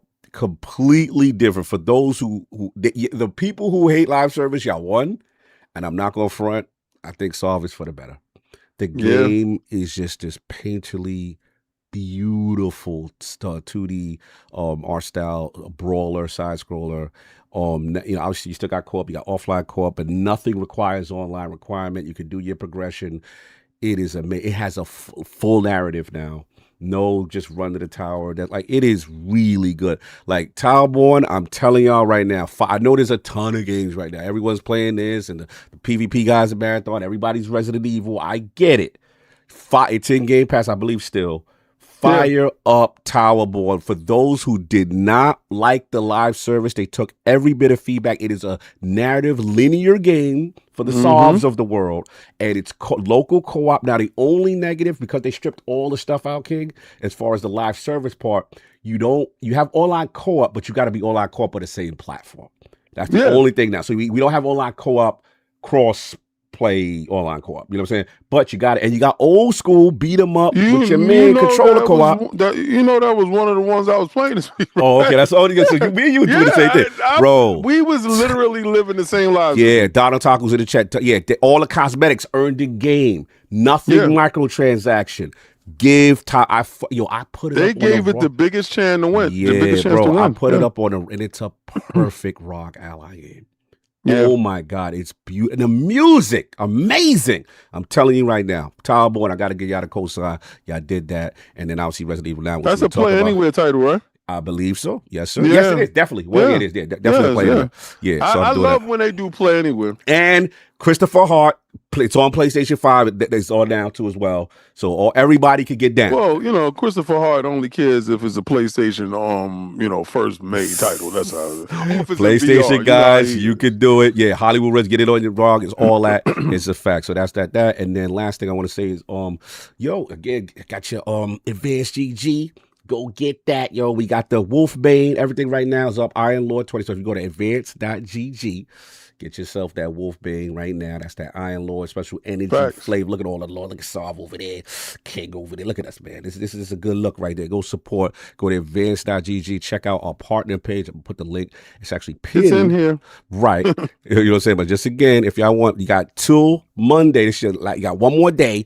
Go check it. I'm definitely pushing powder. That's right. Hollywood Rules. We pushing that powder right now. Go advance.gg. You already know. And again, if you don't like any of that focus, you don't like any of the energy, you don't want anything to boost up levels and all that. That's cool. Get hydration for your electrolytes. Get your hydration on. You know what I'm saying? Do that and get your vitamins with your advanced boost. Use for this week, use Iron Lord 20. Excuse me. Iron Lord 20 get you to 20% this week. That, otherwise, if you just use regular code Iron Lord, that'll be after Monday. So you got, he said, fill your beaks, pushing the P. We are pushing the P for sure. Go get that. It's up right now. The word on the street is the Lords are back up. So go do that. Anyway, right. Last thing. Patreon. I know we got a lot of stuff today. Jesus, so much business today. All right. It's from our good friend, Dip Down Games and Anime. God. The road to Germany and Cologne has started. All right, hold on. Here they go. Advanced GG needs to bring back white grape. Facts. That white grape be hitting different. Shout out to my man Iron Rook. Go subscribe to his Instagram channel. He's got crazy fun stuff that he's doing with Advanced GG in the gym. He's doing his thing, but white grape is lit. So, Dip Down Games and Anime Road to Cologne has started as of today. He says, Lords, $50 donation, and King puts on the glizzy suit. So that's one of his things. Suit that he says. I did that last. Okay, time out. This is what he wants. He wants the realm to get behind this. Time out. Mm-hmm. This dude came on my stream on Fight Night Fridays. These guys came in and super donated and had me in the glizzy suit fighting. Getting my behind with mustard on my chest. They want it for Road to Germany. Yeah. You came to finally put the glizzy suit on. You came in there and started it too. Like, yo, I'm so sick. I gotta find a way to ban Addict from coming to my channel. Thanks. Shout out to, all right, so Gator. I'm everywhere. He's everywhere. Shout out. He said, what's the Wolfbane? The Wolfbane tastes like a fruit punch right now. You know what I'm saying? Yeah. So go get that. It's like a dream fruit punch. Astro Paris said, where's the black grape? Yo, he's stupid. Anyway. Don't worry. We're all gonna have individual flavors, right? And y'all gonna be able to taste the King soon. Pause. Yo, they said you gotta do the glizzy because it's the road to Frankfurt, like Frankfurter. Like, I said early IAMAI. Oh, he got it this time. He got it. $10. Road to Germany has begun. I see we gonna hit King's metrics early. Wait a second, we ain't do nothing. What are you doing? I'm not finished. Yo, this is Thanks wild. for the shout out, King. So we gotta take his stripes away. This guy is wild. King, it was a setup from the word go. These dudes, this is what they do. This is what they said. So these are what Dip Down. He literally put this in the Patreon. $50 donation. King puts on the glizzy suit for his challenge.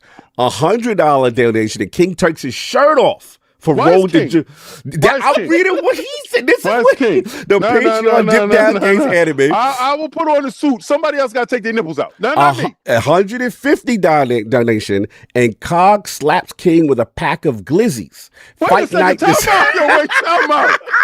What is this King crime mess? This is what he paid for this to get this in the chat. We got to kick him out of Patreon. He got to get up out of Patreon. This is what he said. Oh, God, they got the 25 already.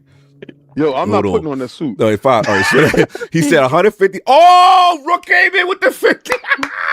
Rook already started with the bag. He want King in the glizzy suit already. So we already at tier 1 of the goal. Now you wearing the glizzy King. Here's 25. You halfway there. Ooh. Look. Oh, there it is. So that's a preview. Road to Cologne, Frankfurt. He's our Lord Frankfurt over here. I walked away for a few minutes and I'm not sure if I heard right. Did you just say Advanced GG is going to give us the option to taste each of the lords? Yes, you can get you right now. Every individual will have their own taste for you to sample. So $50 chat salute. We hit that goal. You know what I'm saying? Glizzy's tasting King. What is happening? Hey, this is Road to Jersey. What we got to do to get there. You know how it is. We are independent, smaller outlet, and you guys helped us last year get to Road to Tokyo. But now it is Road to Cologne, and the new challenges have. And clearly, King. They want King to go first. Whatever the donations are rolling in. He took his camera off, so he's gonna go get the glizzy suit. Most likely to give you our sample. I'm just checking. Getting the damn thing. I went to the bathroom. You gonna get your nipples ready just to give a preview? Just shut up. Just shut up. Just shut up. This is a preview. Yes, Just there shut we up. go. Just shut up. Road This to is it Cologne. right now. Don't you want to see him in Gamescom like this? Don't you want to see him interviewing the devs like this? We got to see if they have Impossible Meat Wiener Schnitzel. Oh, we over need there. schnitzels. Lord King Wiener Schnitzel. Hey, King, you know what you do? You say, we hit a go. Cog has to dress up as Rock Lee for next week. Oh, that's not. Nah. Relax. We gonna have everybody on this podcast is gonna wear a wiener suit. Everybody You've been on voted, this sir. podcast is gonna You know, have hey, yo, for the it's gonna artwork, roll King, to King, I mean- Cologne. It's gonna be a pack of hot Addict. dogs. All right, so hold on. It's a So right 4-pack of now, hot dogs, oh, son. yo, they're $10 to fly in. Yo, they ain't not playing right now. RE9 is another Uptown Boy George obsession hit for Capcom. Oh, it's facts. It's facts. They put Glizzy in the chat. I was just thinking for the artwork. So look, this is the old one. We even do our new artwork. All of us gotta wear a hot dog suit. Look, listen, if it's voted on, it's voted on. Oh, there they can still go Pause in. the last 8 minutes. Yeah, we wild. Look All right, at so King. I want you to pin King while we talk. Why you killing me? So The hell you bad. talk about? I need you to pin King. yeah, you gotta pin you. You want me to pin you? I'm so sick and tired of this. Yes, y'all. This is what is going down. So that's the vote for I'm what is Gumby, damn it. I remember that. That was a classic. King, No you, doubt. you rock the Glizzy suit. You look good as a Glizzy. Nah, good, you man. rocking You the look good. Glizzy suit too. Look, We all man. gonna be going to Cologne. in German hot dog apparel. glizzies are the best glizzies I heard, man. That's what I heard. Pause. I'm just going for the taco. You go $100 gold cog. Hey, Where's the yo. toe crocs? Hey, yo, Chelsea, y'all starting the nonsense. Look, don't you love how He's Cog starting the extra nonsense Cog right now. is until it's revolved on Yeah, him? he's starting and now. then Right he now. completely changes it up real fast. Yo, Gator said he wants your beard to have all busted. Yo, that's well. Yo, Gator, you're not a real person. So I don't know No, who you know what you so say, stop King? it. You say the white in your beard slaw. That's correct. Yo, that's wow. Nah. So look, what I was thinking This is onions. before we Hey, move onions, on. that works. Before we move on, sauerkraut. now, Attic, this is the old. We had the old Road to Tokyo joint, right? With the banner. So I was thinking for this. Remember, we had like the cherry Yeah, we all blossoms. are hot dogs. So maybe we should have like a glizzy or something. What should be the No, we theme? all are hot dogs. No, I'm not talking about what we gonna be. I'm talking about how we did the He's artwork talking for the about the overlay, banner on the the right. overlay, like how y'all want. Oh, yeah. that, like right. Remember, this was the old overlay, right? See, right now we had Road to Tokyo. I put it up right. Yeah, So we got to glizzies. come up with a new one, but we needed some inspiration from the thing. So do Glizzies. y'all want a German Frank? what y'all want to represent? Y'all want beer for Oktoberfest? We need something German themed. What's going to be the theme for What's this? So, German theme though? I know what German theme. They usually they're Wiener big. schnitzels. They're big Oktoberfest with beer. You know, I was I'm thinking thinking that. maybe We thinking. like chains dingling from it. Whoa, Dingling from it. Yo, I gotta let this guy have a break. man. Yo, time out. Give me a second. That I'll man. be right back. I'll be right back. So maybe like chains. Yo King, if you want this bread, you know what you have to do. Shit, that man sound like he got control over King. That's wild. So They said Road to Brat maybe West, like chains like hanging from the what is the chain? What are we doing? the wall that have like This is hot not dogs on it, beer on BDSM. it. What is the chains? I hanging from don't, walls? What's going on here? I'm just throwing out opinions. Like, That's a wild opinion. So I don't I'm know gonna defer to anything. you. You are not okay. Hold on. I know something that's German themed, but it would get you guys Yes, and that canceled. would Yeah. yes, Rook. Grimace. That's we would definitely not use that German theme. So, what do you think best represents Germany from an artistic standpoint? Because like we was, From an you know, artistic standpoint. what we could use. What we could use. Chat, help us out too. Also, we can't think of just rock the leading hosen. They was like addict. Yeah, addict. Somebody said addict doing S&M Sauerkraut. fantasies. Addict fetish hour. Yeah, BDSM. That's what I'm saying. He talking about chains and glizzies. I'm like, whoa. Pause. Yeah. King needs to spread some mayo. Oh my Lord. Wow. He said, I'm not even going to say the Oktoberfest version. You just put the C in front of me. I'm not reading that. I'm not reading that, y'all. Y'all wild. Tony Tybridge sees him. Andy Cruz sees him. Y'all got to stop with that. Oktoberfest with a C. Y'all better relax. That's crazy.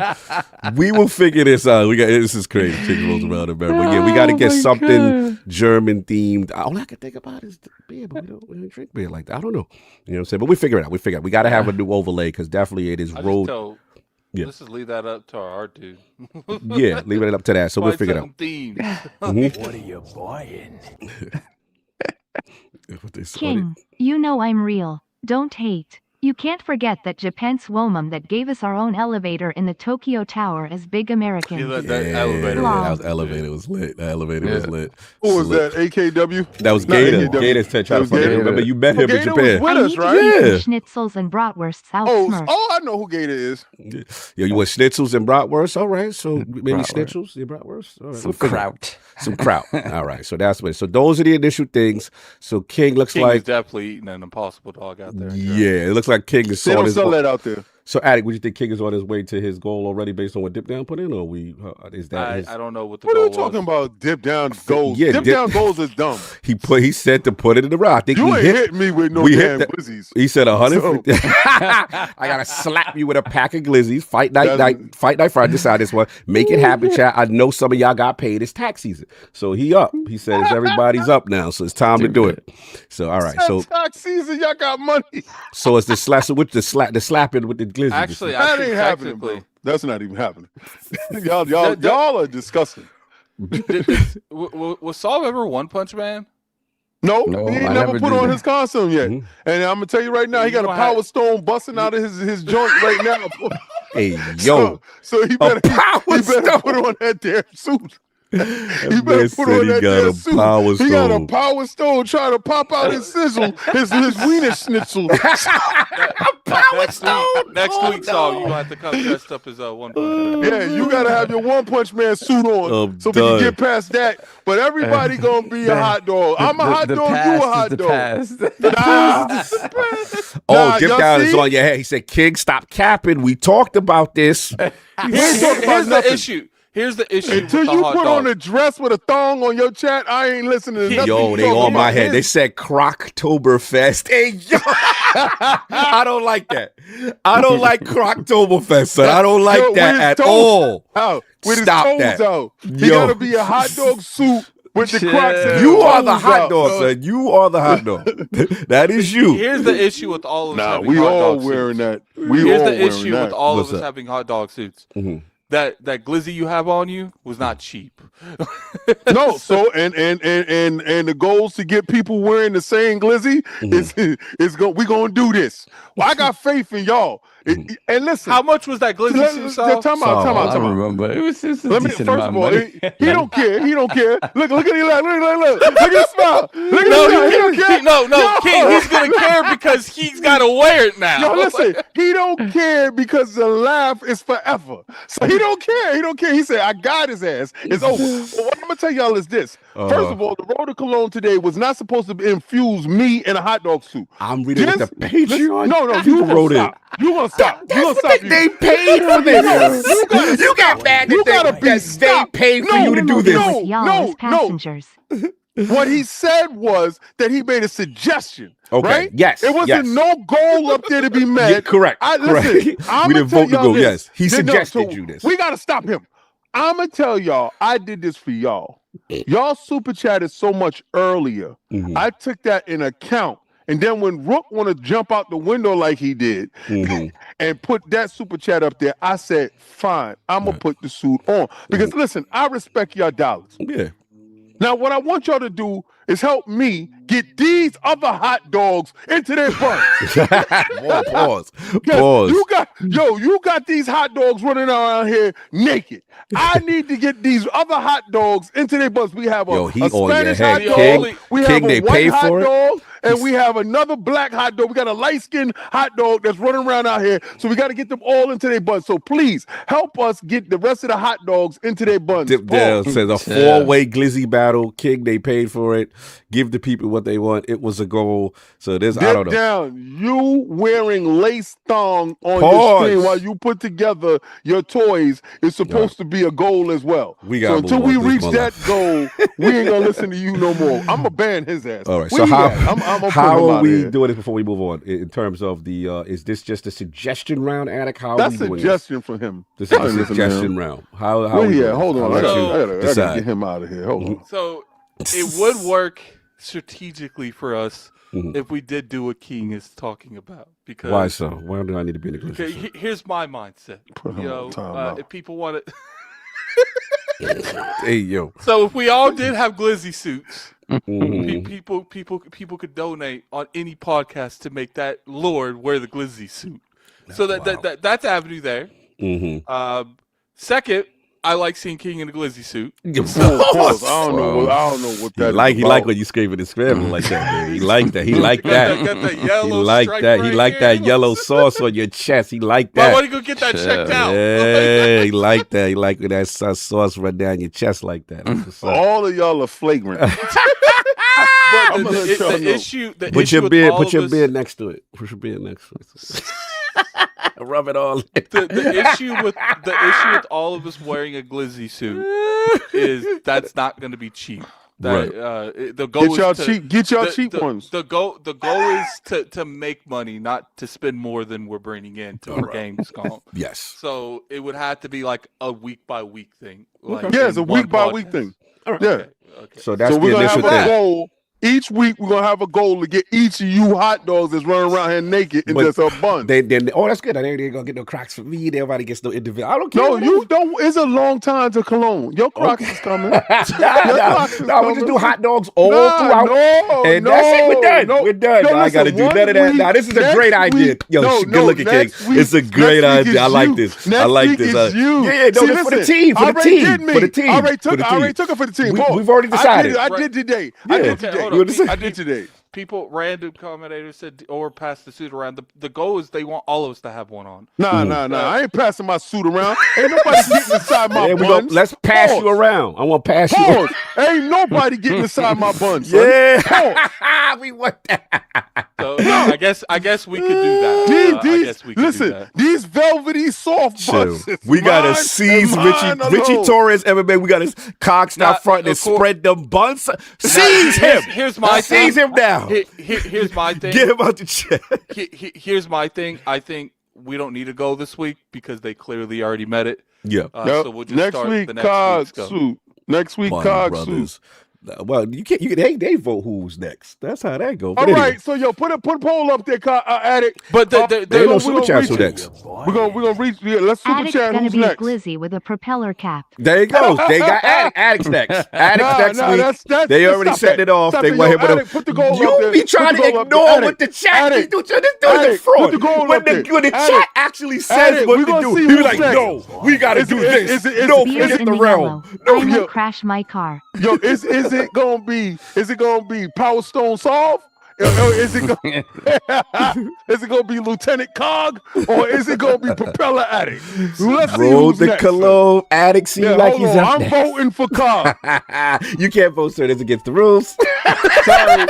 Sorry. Ready? Your vote has not been released. Yo, this is why Solve has 10%, man. Guys want to vote for Solve. Like, come on. So as the podcast goes on, Wilson, make sure y'all hit the like button. King is gonna be glizzied out. It's gonna be lit. Hey, I'm a sick person. Leave me Hey. out of this. do you guys want to be all hot dogs or different things? Chill. Hey, Like, yo. You a hot dog, bro. but I feel like it'd be look a little whack if we all had the same hot Same dogs. suit. I agree. We got Nah, you be a different hot Gotta dog, be a different different flavor. Gonna be a Yeah, different you listen. gonna I'll be a little bratwurst. smoky, dog. You gonna be a Pause. bratwurst, huh? Anyway, are we all good? Have we do now? We got the groundworks for Road to Cologne, and now we is would gonna get be this the over leader every week. schnitzel. You get we get to vote, and that's how it is. We all caught up. So let's get this joint going back because I gotta respect Soft Time because he's hurting right now. And yeah, let's get to it, man. So I'm gonna set it off with you. Shout out to Resident Evil Requiem, y'all, in the chat. Do I need to hit our guest up? I already did, but do a reminder just in case. Yeah, this is a big one, man. Right now, currently, Resident Evil Requiem currently now sitting at 88. 88 Metacritic. A lot of critical acclaim right now. People are rocking and rolling. The Lords are playing. So we got things to talk about. So I want to set it off with Saw first, because this is one of the few times the Iron Bank, without question, made sure. Normally we would fight the Iron Bank.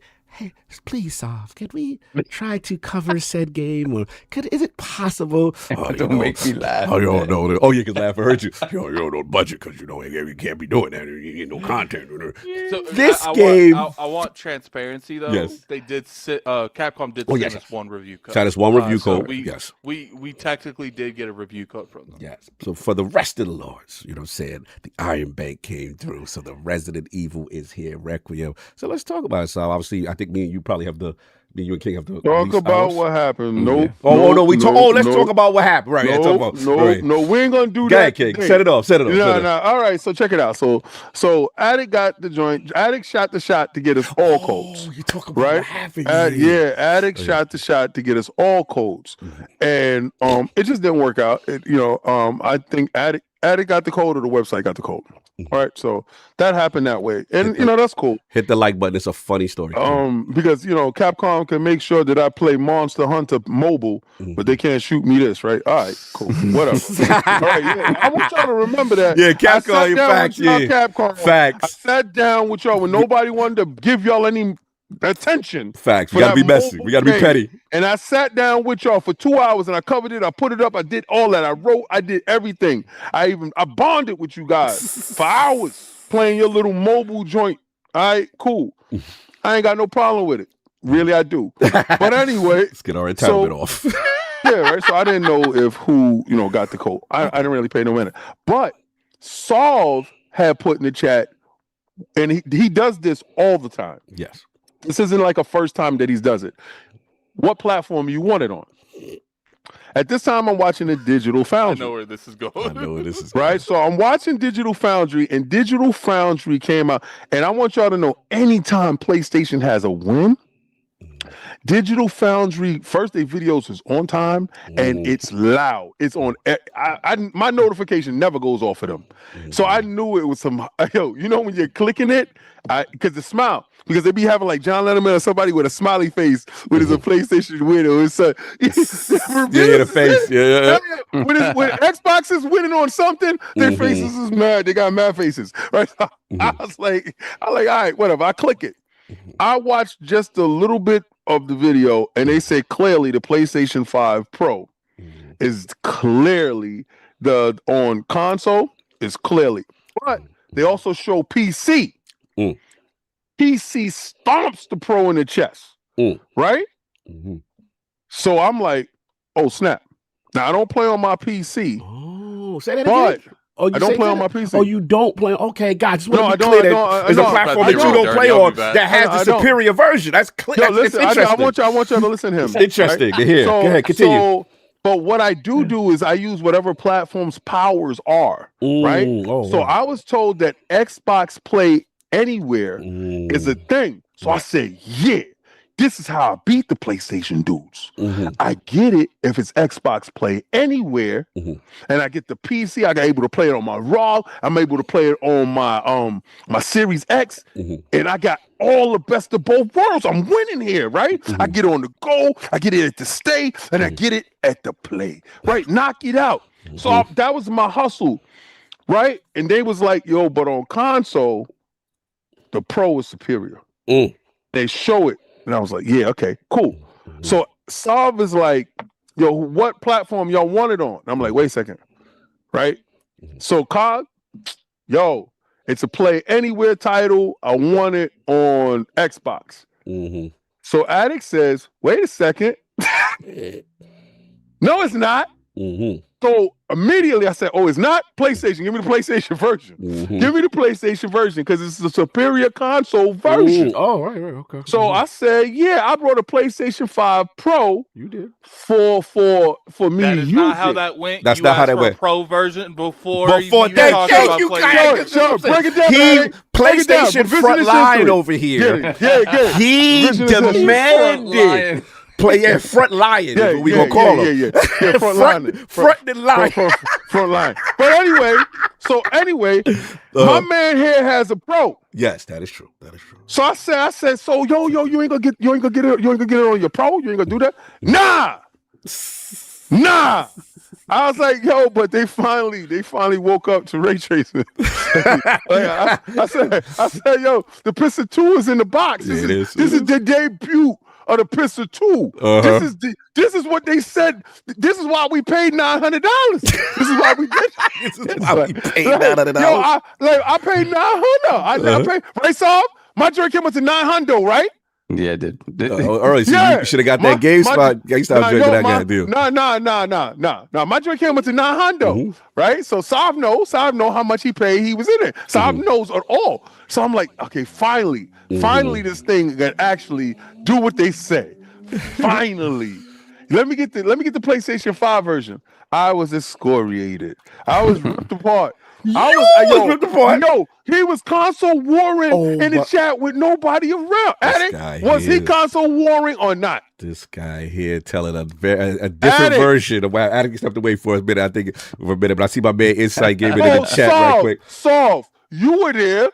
Was COD console warring in our private chat? Like I said, when it comes to an actual Lord sticking to his guns on this console, who was actually holding the line? He was saying there was a Lord that was holding the line. There's one Lord who's holding the line for real. He was console warring, right, Saul? Yes, he was. How was why did you buy a Pro, sir?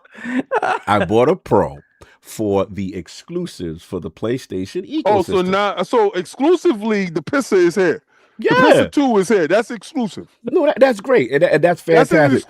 That's an exclusive feature. I have not bought any Did you or did you not say that you wanted it for the Xbox Play Anywhere experience and you can't wait to play it? I did say that. And they said there was no Play Anywhere available. Attic was quick to let me know Resident Evil 9, which is very disappointing, does not have Xbox Play Anywhere. I'm like, all right, cool. That's fine. I'll still play it on Xbox. So they were like, someone said, no, don't do it. No. Wait, tell me, I did not say no. Don't let them see. Someone was upset with my choice. Someone who has a dedicated channel for a certain platform. Yo, I was mad at you. I ain't gonna lie. Listen, he was like, don't do it. Listen. Digital Foundry, it's the weak one. Yo, don't do it. This. Yo, I'm not gonna lie. The pisser. Yo, listen, I brought mad different copies of mad different games on mad different consoles because I'm Digital Foundry before Digital Foundry. Facts. And I'm a graphics And you whore. stood on business in terms of... I'm a graphics whore. Right. You stood on business when it came to the PlayStation and platform. what console version is superior? They have this, but guess what's the most superior version? No. Just answer the question. No, the PlayStation 5 Pro, for sure. All right, that's it. That's enough. The issue comes down to the There's logic. no issues. Because Solve, he says, you're the superior version, right? Solve, this man has the most dominant PC from SCXT. He could play Resident Evil or Requiem on his PC. This is true. So this is true, but the fraud is going on. I'm here to work. I'm gonna put all of y'all, all of y'all, except for Addict. Except for Insight. Addict and myself, yeah. Yes. You do have a way to pay a superior version of this game, even beyond the PS5 Pro. Yes. And y'all chose not to do that. Yes, we all did. Oh, you the only, the one who stood on business was Saul. No, actually, it's Addict. It's Addict to me, because then that. Oh, you always been. It's in your name, bro. But in the interest, you the PC master race. True, but in the interest of providing the broadest review possible, I should have gotten the Switch 2 version, and that wasn't going to do that. That was for the sake of review purposes, for the sake of platform comparisons, someone should have gotten the Switch version. Because I heard Resident Evil did a good job, but I heard that. I was supporting the review process. Everyone want to know how to Xbox. Shut up. Anyway, it was I ain't gonna hold you. That crap, it was the funniest argument we have had. So funny. It was so funny. We were clowning each other. We were just like, yo, and Addict's like, you guys are console warring about what review in y'all the gonna chat, do. in our own personal chat, was we was funny. console wars. So that was the that's what Resident you Evil. guys are talking about. Yeah, that was the Yeah, so Resident Evil Addict- Requiem show. Yeah, so Addict, I just wanted to ask this question. Was COD console warring in our chat? Oh yeah, most Oh definitely. my god. Most definitely. But here's the thing: if you were about playing with all the whistles, you have an NZXT computer. You can play it on that. Exactly. There we go. So Yo, what no, else? that's exactly what we I talked played about. it on that. But listen, but Addict, that's where your computer is, right? Mm-hmm. Right there. That's where you do work at, right? Mm-hmm. Oh, so now that's the rule. Okay. I No, got so it. when I'm here, this is for work. That's But if okay, it was that's- playing but anywhere, don't- I'm don't not gonna you- lie. hold Listen, on, no, listen, if it hold was up. playing anywhere, I would have Mhm. definitely did it because I could But use it every on time my I hear ROG. you talk about playing the game, you're saying you're working. So now is it you just working when it's convenient for the argument? Oh no! You talk about where Yo, my I butt's gotta sitting break at. Where my- Porter, where- dog. where my Max butt's Bobby sitting said at. My Phil butt's- is rolling in his grave in retirement, King. He said the grave ain't even fresh with Phil Spencer. And first you of all, already time out. PlayStation Frontline, PSSR, Resident Evil. Don't Couldn't even bring- wait Yo, for the time grave I out. feel to be so warm. bad for No, time Inside. out. He I'ma pulled tell up, Phil. King's got a glizzy on. We Yo, arguing pause. about Time out. Ash, Don't this is bring- what Don't bring Phil into it because Phil put 4 games on their side. So if you want to start acting up, Phil has started the floodgates of putting games over there. Don't you bring Phil into this. All right? Leave Phil alone. Phil is in retirement and he gave y'all games. All right. So and he championed y'all anytime y'all got to win. So shut up. Y'all finally got some game that I'm proudly playing on my PlayStation 5 Pro. You think I'm supposed to let it sit there and do nothing? I feel Are you that. crazy? That's not gonna happen. I feel it. And also, I'm a shout out to graphics whore and I'm here to play. yeah, we stood in our minutes. PlayStation Frontline. I respect it. Anyway, now that we got that out the way. It's disgusting. Now that we got- Actually Yo, disgusting. Christopher Hart, get your man, because now y'all together, y'all tag team. It's up now. He's frontline. He had the ability, but he went for that beautiful pro. That's where he went. That's So, that's all he did was that- get a pro for capping purposes only.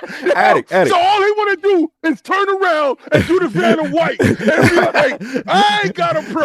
That's why excuse me. Go Yo, see listen, Yotai is beautiful over there. It's beautiful. How he got a pro and don't know what a pro don't? That's Pro hilarious. Don't go. Pro don't go. It's all good. And you This see pro that, Addict? is He's just getting for show. he's getting PlayStation Not a centric show pro. RAZER controllers now. You see how it's going? Phil's been out of office for like 2 days. Look Phil at out COD for using 2 days. look That's at what COD it is. using pure coincidences to fuel his Look, argument. man. He got a show pro.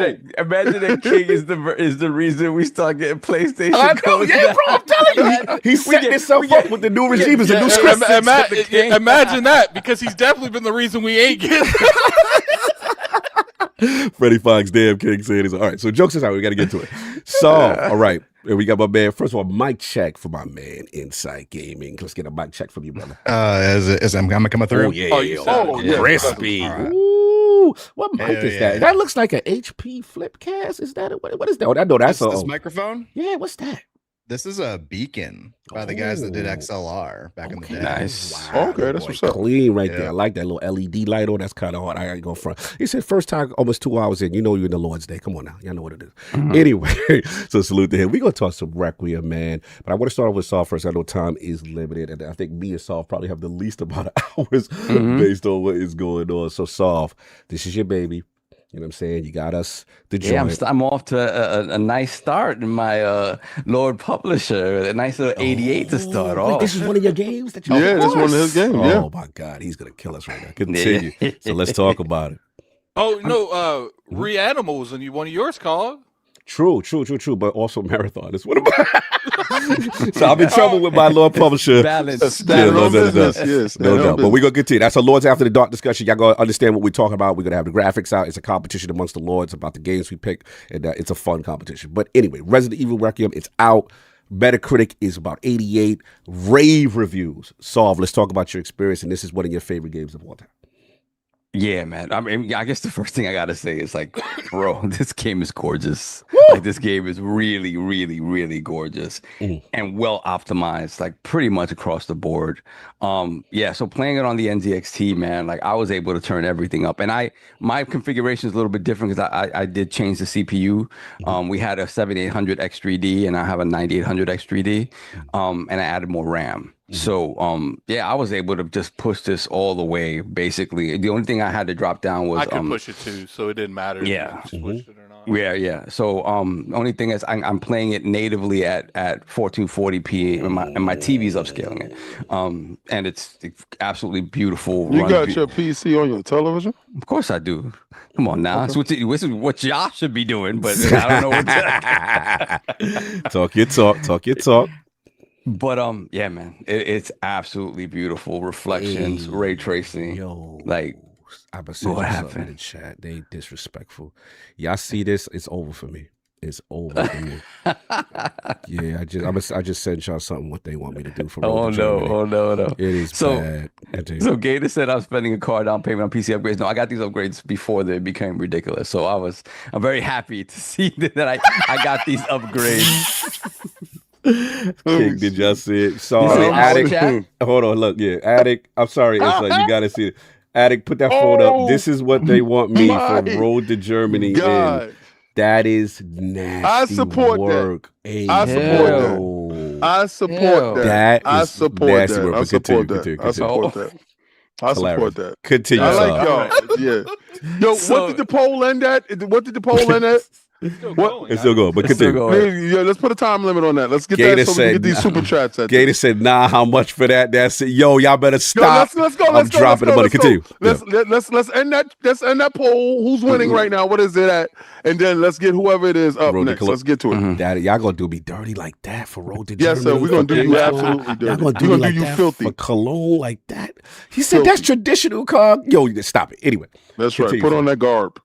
Continue. So yeah, like I said before, I hadn't had a chance to play a whole lot, but I think what I have played so far, it's been super impressive to me because it kind of melds the best of like pure survival horror and the action tilt that we got going into Resident Evil 4 and 5, right, and kind of going more in that direction. I think it's just a perfect balance of that. I think Grace's sections are some of the best like pure survival horror that we've gotten from them in quite some time. And I think, the Leon sections take the action to another level. I mean, obviously now he is, many years later, he is this super highly skilled, agent, and, and it shows. I think the only thing, I have some gripes with the way he walks, because the way he walks, nobody walks that way. Like, he walks like he's like swinging his shoulders and his hair's moving. And then, when he pulls out his gun, he's constantly, going like this, like sideways, and like it's some weird little stuff like that. But at the end of the day, though, when it comes to like engaging combat, I was just, it was so enjoyable to play as Leon. From that end, I was like, okay, they did it. It was like, it kind of felt like a lot of the experiments that they had with RE6 that ultimately probably just didn't hit the mark for a lot of people. They figured it out here, and they kind of distilled it down to the essence of survival horror and the essence of what their action can be. I haven't gotten far enough to kind of comment on some people's reaction where it's like, yeah, it's amazing, but it's safe. I haven't seen that yet necessarily. But yeah, I'm in the hospital right now with Grace, and like I said, like some of the things that they have done in terms of her. I like when survival horror gives you a protagonist that doesn't have skills, right? And she's an FBI agent, but she's a desk jockey. She's not, she's not necessarily built for these type of situations. Agent. Yeah, she's not a field agent. So, and it shows in everything, like the way she speaks, how terrified she is at every little thing, every little sound that she hears. The way she reacts to things, like, what the hell is that? What's that? Like, she is in the most, like, I feel so bad for her because she is in this horrific situation that she is absolutely not built for. Facts. Yeah, I said that in my review. I was like, you people don't understand. she would react how 99% of people gonna react. Like, Leon and Chris, they're broken at this point. They've been through so much trauma. Like they could literally have a massacre happen in front of them. Like you saw it in the trailer. Homegirl at the very beginning of the game got munched up on, and Leon's like, "Oh, I've seen that last week." Yeah. So that has been super fun to experience. In addition to that, like if you are a fan of the series as a whole, it even early on, you see little touchbacks and callbacks to old games. You see callbacks to like just pop culture stuff. Like if you look at Gideon, right? Not a spoiler, Gideon. He reminds me of Buffalo Bill in like in Silence of the Lambs, right? Like just a crazy, roided out, freaked out version of that. But yeah, man, I really, it's one of those games that, at least to this point, is living up to the hype that everybody had for it going in. Like, I think they really, really hit it out the park so far, right? I haven't, ask me next week if I feel differently, but I'm having a lot of fun with this, man. And it's so like, and it's just such a joy to like play it across platforms. Like I've tried it on the 4090 laptop. I've tried it on the desktop, on the ROG Ally X. It is absolutely freaking like runs beautifully. Yeah, did you get it on the ROG? It doesn't have Xbox Play. Yeah, I'm trying to figure out the Xbox version. You got the Xbox Steam version? Play Anywhere? So you held to your guns. You got it on your you know what's funny? You know what's funny about the whole like COG like playing? Because I was actually thinking about it. It like COG, you should really go to Steam full time if you want to play everything on everything, because most of their games work on the handhelds. I like achievements in my ecosystem. You get achievements on Steam. They're fake and they don't matter. I'm actually holding the line. But we're gonna so he gonna move that goalpost as much as he can. So let's keep watching. I like how you shaking. What are you doing? Your name of your channel? When are you going to change the name of your channel to PlayStation Frontline? Scrambling. So when we move you over to because you're the Xbox holding the line. When we move you over to the Xbox holding the line, we gonna have you over there. We start your channel up. We need your rebrand. Listen, I did need a new co-host. You're ridiculous. Continue. Sir. Yeah. But like, so to me, it's like when I look at like the year, this could easily be the year of Capcom. Like really just like when you think about how people have reacted to Pragmata so far, people's excitement for Onimusha, Monster Hunter Stories, people are excited for that. Like it really, really, like ever since RE7, man, they've had some technical hiccups with like Dragon's Dogma 2 in particular, and whatchamacallit, what was the other game, and Monster Hunter Wild, right? But those games are still very successful, right? And it just, again, I guess it's figuring out changes that they're making to that RE engine, and bravo to that RE engine. It is so malleable and scalable across all of these platforms. It runs so beautifully across the board. Like, big up to them, man. Like, really, like, since RE7, like, Capcom has just come back with force, and they have not let up, man. And I'm excited for the rest of this year, and I'm excited to keep playing this for sure. You should see what the Pisser does to it. And I heard that Pisser 2.0 is when you think about comparing it to the PC version, like running at ultra settings or whatever, naked eye, it feels just like it's a texture thing. Like obviously textures on PC, and obviously being able to run like ray tracing, and I guess there's path tracing as well, like at the highest settings, if you could do that. Obviously you see distinctions, like there's certain reflections and shadows that you're not seeing on the Pisser. But for what that thing does, and remember, PS5 Pro is mostly a graphics upgrade. It's not a CPU upgrade. It's not a performance upgrade necessarily. But man, it's nice looking. It's nice looking. So if you have that version, bravo. Nah, no doubt. I'm gonna save Insight and Addict for last because both of them have finished the game. So I want to go kind of in the least order of playing time. So I think me and you, King, are probably in the same thing because I haven't really get a chance. So I probably got less. I played a lot more than you. Okay, so let me go then. Okay. Yeah, you go. So look, man, I'm firing it up. It's just been apologies. I don't like how Skeet said that. You don't even know how much you play. Oh, I played a lot more than you. No. I did. No, he did. Now, this has just been a crazy week. Obviously, GDC is coming, and then obviously had the medical stuff and MRIs and all type of crazy stuff going on. So it's just been a crazy week. So I finally got a chance to play.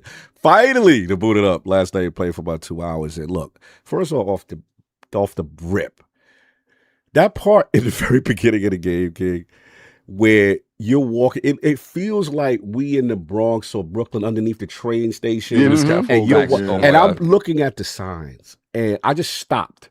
Look at the storefronts. This looks like a livable, like breathing world mock of New York City block underneath the 4 train or the D train, real time. You got your storefronts. You got people moving back and forth.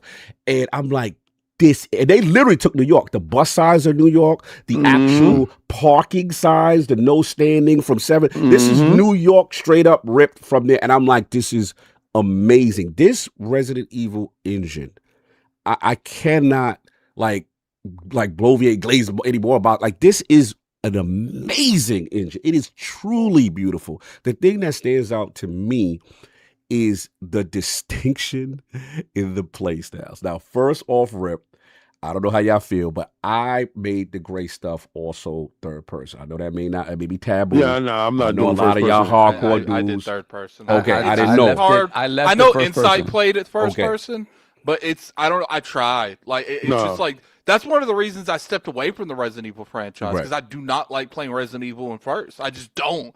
So but they do recommend you play Grace first, and you play Leon as third. Yeah. But I was like, I'm gonna be real. Like I couldn't. Like I left it first person because I'm like, this was their intent. Yeah, so I left it there. Quick question, Insight. What did you leave Grace's in first or third? I put them both in both. Well, you've done both. Okay. Oh, so you done it all. But like, what was your first playthrough? What was? It was first. You left it. I saw his review. I left it normal. Grayson's in third or in first, and Leon in third.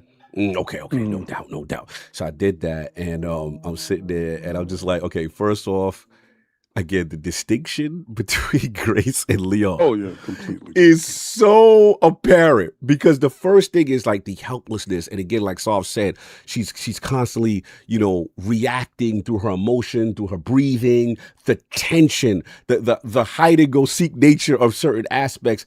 And this game strives to make you uncomfortable. This game really makes you challenge your fear. This is the inside joke I have with Attic, because I know he's playing the game when he was calling me.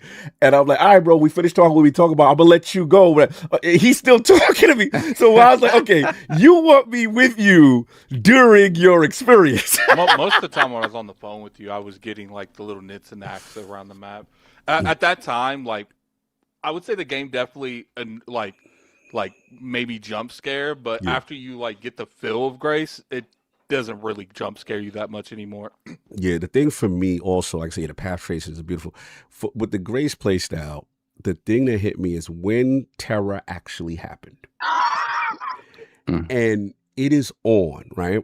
And you're trying to get away. Why? You don't run fast for nothing. Oh my God. It feels like you're in the middle of a nightmare and you're running through molasses. Like, yes, man. You want to talk about the game puts in scraping and scrambling and fumbling, and like the movies that you watch growing up, we'd be like, girl, if you don't get up, like, come on. But it adds to the tension because she is so not equipped for the situation. And then, can I just say, Capcom, I know y'all fall the attic. This girl is getting terrorized. She's getting caught. Like, the game starts off with you straight up kind of captured. Like, I'm like, yo, what is going? And then obviously your man, you know what I'm saying? What's his name? Gideon. Yeah. So it's the only thing. He's a lot bigger than he looks. So now when you get to Inside did a shadow clone jutsu over here. He did the shadow clone jutsu. He got multiple versions of himself. You know I have no idea where that reference came from. Yeah, he don't know. No, I know it is. One of them joints y'all made me watch. I watch all that. Them open-toed dudes y'all be having me watch. But anyway, with the orange open-toed dude in a second. Orange jumpsuits. I would suggest you fall back. Attic, did we finish the poll? No, you right now got to be in a glizzy suit. You relax. So anyway, we gotta start setting it up. Hey, they're $100 your shirts off. So relax. Anyway, this guy's wow. That was a dip down suggestion, sir. They went Nobody the nipples. super chatted for that. That was a dip down suggestion. They put it in the universe. Let's continue on. Let's continue with your capping for your console and your limited play. Let's go. Yes, let's continue with that. Hey, get just back continue to you for looking you at the city. changing Let's your go. your platform change. Let's go. Let's go. So like I was saying before I was interrupted, the thing about the beauty of the Leon section is empowerment. Everything that you would terrorize with her, bro, the combat is so visceral. The way you get the chainsaws, it is such an invigorating. It's like Capcom allows you to get your frustration off of after everything would happen to you through the Grace section. So again, early playstyle, classic Resident Evil tropes, classic puzzles. You get this, you get that to advance through different things, whether it be, the sun crest, the moon crest. That's vintage Resident Evil stuff. But I just love the distinction in both of it. It's an absolutely stunning game. You're on the edge of your seat. I know it's early. I see why people feel this strongly about it, and I can't wait to hear, obviously, from Attic insight and references. So I'm gonna go to insight, brother. I mean, King. I'm sorry, you next because you got the next amount of hours. Yeah, my camera froze anyways. So it's good. No doubt. You can leave and come back in the call, bro. Don't worry about it. If there's any issue. Copy. Yeah, no problem. So then, King, as far as your hours and how much you're playing and where you're at, and obviously the PS5 Pro, talk to me about this game. So I'm like 7 hours, 8 hours in. And by far this is the best comeback to what Resident Evil, the essence of what Resident Evil means to me, as far as horrifying goes. So I'm sitting there, so I have the full setup. I have my Pulse Elite headsets on. And I recommend you play in the dark. I recommend you play with your headset all the way turned up. So remember the scene Cog was talking about walking through New York City? Oh. Well, all right, so imagine it better than what he saw, right? So I'm walking through the city, so I'm seeing a ray tracing on the cars. I'm seeing the global illumination happening. I'm seeing the HDR come through. So this looks like New York, New York. So he saw New York. I saw New York, New York, right? So you walking through, you seeing the reflections in the puddles. And I'm like, yo, this RE engine is wild, crazy. This is really where it's at. I'm like, it's happening here. I said, finally, the fidelity met what I've listen. I brought this console, and I ain't gonna lie. All I saw was a little bump in frame rate. I ain't see no graphical nothing. I ain't never seen nothing from these dudes. Nothing ever. And I was like, and I was so sick and tired of trying to defend my purchase. Finally, I ain't got to defend the purchase no more. It can defend itself. it finally met what they said, and it took a couple of years, but it's okay. I feel better, son. I got a blanket on now. So I'm sitting there and I'm playing it right now. Just like Cog said, the opening cutscene, she's literally at her desk. And she's a desk jockey, and they send her on this mission. We don't know why they sending her on this mission. Why is she here? You can see, like, she's not really a good investigator to begin with. They send her into this horrible environment, but then certain things happen, and then Leon shows up. Immediately, Leon's confidence oozes from the character. He commands the screen. He commands, even when he's talking to other officers, she has an interaction with an officer, and she's not commanding, and she's an FBI agent. Leon talks to officers, and he's commanding, right? So it's a difference. It's a difference in experience. It's a difference in character style. It's a difference in play mechanics. It's a difference completely. And Capcom wants to get that across to you. They want you to be fragile. They want you to feel inept, and they want you to feel unsure of yourself when you're playing with Grace. But when you're playing with Leon, they want you to feel confident. They want you to feel masculine. They want you to have that visceral energy when you up close, because you have a melee attack very early on that it really is a difference in play styles completely. It's a highly aggressive play style versus a highly timid play style, right? Creeping around, ducking around, lurking around corners is really what she does. And what he does is he walks into a room and he clears a room out, breach and clear. That's how you see it, right? So again, classic Capcom stuff. You're going around. You don't have to get tapes like ribbons in order to... I'm glad the harder difficulty settings. I'm not doing that. Well, I'm just referring to yeah, people want that type of style. Yeah, It is thank there. you. Thank you for letting me know, because I would never have found out that there was ribbons in the game. But I like the puzzles. I like they have many different puzzles now. They have many different ways for you to get ammo, many different ways for you to eliminate the villains that are in the game. The story is very well put together so far from where I'm at. And I like the antagonists because they are overwhelming. They are frightful. They are screen filling, right? A lot of times, you don't really see the threat, but when the threat takes up the whole hallway, that's a serious threat. You can't get past it, can't get around it. You got to deal with it in some form or fashion. I'm enjoying it. The experience is great. My wife is sitting next to me and she goes, I want to know who the hell is the interior decorator, because we need to have them come over here and do everything for this house. I swear. She said, did you see that table? I'm like, yes, babe. Look at the drapes. I'm like, okay, babe. Look at the do you see the woodwork in this? So King's like, do you see the blood on the walls? no. So I did something, right? Like I killed something, and she said, oh, you just put blood all over the wall. Look at you. You're just messing up the house. So I left, and she thought that the blood would go away. I came back into the same room, and she said, is that blood still there? Is somebody going to come clear that up? Does it stay like that? She said, wow, because she's not a gamer. You know what would be funny Hey, that zombie cleaning lady's trying her best. it would be funny. It would be funny if you don't take that person out. They go and clean the blood. That would be nuts. But I love the many different zombies or many different enemies that are in the game. If you don't consider them zombies, or you consider them humans that are infected, however way you want to look at it.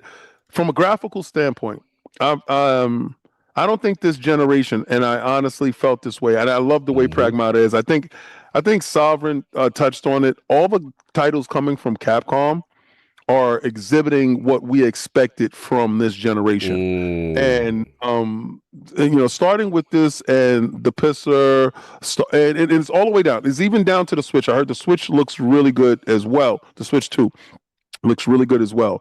I'm just saying that finally we got to a point now where I feel graphically, and I only buy these consoles for the graphical boost. If not, then I would have stood on the last generation. I just never felt that we kind of achieved that. I agree.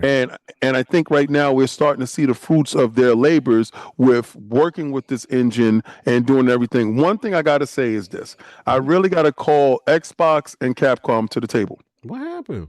Because if you tout something inside your ecosystem, your platform, PlayStation for a long time has been touting this Pisser, and we've been laughing at him. It was a mockery, it was a joke.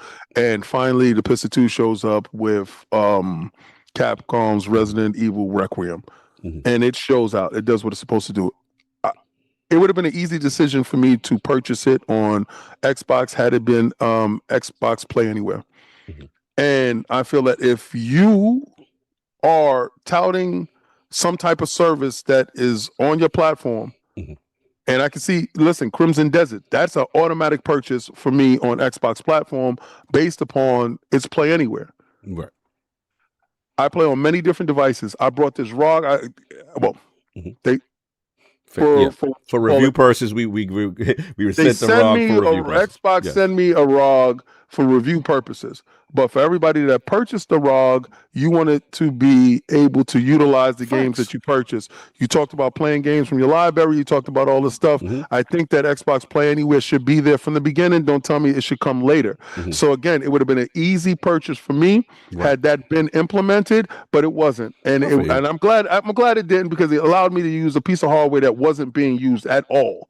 So now it actually gets a chance to be used. But Resident Evil, and somebody's asking me, is it worth it to get it? A resounding yes. Yes, absolutely. All the atmosphere, all the horror, everything that you want is there. I actually appreciate everything that's going on in the game. So again, there's 2 different play styles. I did not play in first person mode. I immediately put it in third person. I like Resident Evil in third person mode. I really don't like it in first person mode that much. I think it takes away from the title. But me personally, I'm glad they gave the option. So again, if anybody played the demo, if anybody saw the demo, you do some of the demo, but then it breaks into its own game, and it's a great ride. So I'm having fun with it, and I can't wait to finish it. No doubt. No, I definitely agree. And then to your point about the play anyway, my theory down with it is that if you notice, it's like the big titles, like the Grand Thefts when they all launch, stuff like that, you know, the 2Ks and down. Like, I think when these third-party publishers realize this is their money maker, they're like, oh, nah, y'all not double dipping. We gonna get that sale, and maybe we'll offer these features later on. So I am starting to believe, not excusing Xbox, but I've started to believe that it is a publisher decision. The Xbox may ask and maybe influence, but they got to give more incentives. Right, but Capcom know they got this with Resident Evil. Like we not, you know what I mean? If I had to guess, that's what happens when you rely on other people's merchandise. Like they have the ultimate. Yes, sir. That's why like Player is cool and all, but when the bulk of the industry ain't supporting it, it's hard for me to jump on it 100%. I think we've had these discussions about what happens with Game Pass moving forward, whatever, and stuff like that. But I think for Play Anywhere to be a thing across, like especially third party going into next gen, I'm thinking a price hike. I'm thinking it's gonna have to be base with whatever $80. Oh, and you incentivize the dev to incentivize it, right? And it looks bad, right, when compared to Steam. You just have Steam anywhere, you play it wherever. But I mean, for them, where the ecosystem, at least till now, is still fairly closed off. Yeah. If you want to incentivize that and keep people in, if you tell them, hey, instead of $70, $80, and you can have both versions of the game, right? Right. So I don't know. Maybe that's a way forward, but you're gonna not. It's not a frivolous thing to be like, hey, you have access to both of these versions of these games, right? Blockbuster game. Sorry, continue. Yeah. So I mean, again, they're doing that work to try to unify that, sort of that development base and stuff like that, and we'll see how that works out. Yeah. And maybe it is, easier than what I'm assuming it is. But yeah, it's gonna be one of those things where you have to get these third parties on board. If not, and it's kind of really scattershot and maybe only first party stuff and some second party stuff and things like that. It's not a good look. No, I agree. I mean, the only reason why I got to call out is because it just seems so inconsistent, because lately they've gotten all the big titles that on release. So I was actually surprised when Addict put in the chat, he's like, no, bro, it's not playing anyway. I was like, really? So it just threw me off. So I had to assume, again, I don't have any information on this, that Capcom is like, there will be no dual entitlement with this game. Y'all gonna buy, and we want all the sales on every platform. That's just my guess, but I'm waiting to get more information, more concrete. But anyway, let's move on with my man Insight. He's been patient. You know what I'm saying? We've been talking. We've been in the cut, chilling, talking. He's like, when it's time for that Resident Evil discussion, brother, it's been cool listening to you guys' perspective, because a lot of you haven't gotten deep into it. I was going to ask before we started if it was going to be spoiler free, because I'm deep in the weeds, man. I know. So we gotta be spoiler free, but you can talk, and you don't have to talk in absolute. Oh, no problem. I shot a whole from the hip 30-minute YouTube review, and I danced around the spoilers the whole time, because this is a once in a kind of generation kind of Resident Evil. We don't really get a Resident Evil like this. Gosh, I can't even tell you the last one that hit like this. People would probably say like Resident Evil 4 hit hard like this, but that was a remake, So it's like, we're all excited. It's great. Don't get me wrong. I beat that game when it first came out on the GameCube 120 times, because I don't know if you guys are all gamers from back in the day. That was before we had big boy jobs and could buy games whenever we wanted. So when I had Resident Evil 4, I was like, well, time to beat it 4 more times, before. That's all we got to the next game. And so I remember specifically saying this. This is the first time since that game that I felt the way I felt, where I was like, this is special. I was like, I wish I could beat this for the first time again. It's one of those games where you're just like, I don't know, you're just smiling when you're not screaming. You're screaming. This is like, you're smiling. You're like, this is insane. You know, to echo Sovereign, it's like, yeah, I was sitting there, me and my buddies, we got review codes for this game, so we were playing it 2 weeks before it came out, and like we kind of like figure out a way to tote the line, being like, hey, are you playing anything cool this week? You know, like, maybe I'm playing something cool. Are you playing something cool this week?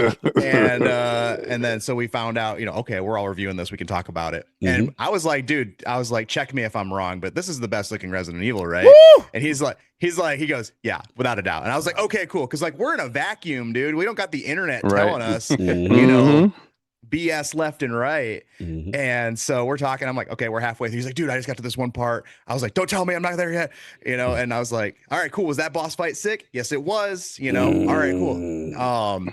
So then we tried it, and then we're all like, there's 3 of us, and we're like, okay, cool, are people going to complain about this part? Maybe. It's the internet, you know. But we stuck to our guns. We were like, nah, dude, I'm not going to be told otherwise. Like, this game is special. And then can I swear? I don't want to swear if you guys don't swear. Yeah, we're gonna keep it light on Lords. Okay. I was like, sure as crap. Yeah.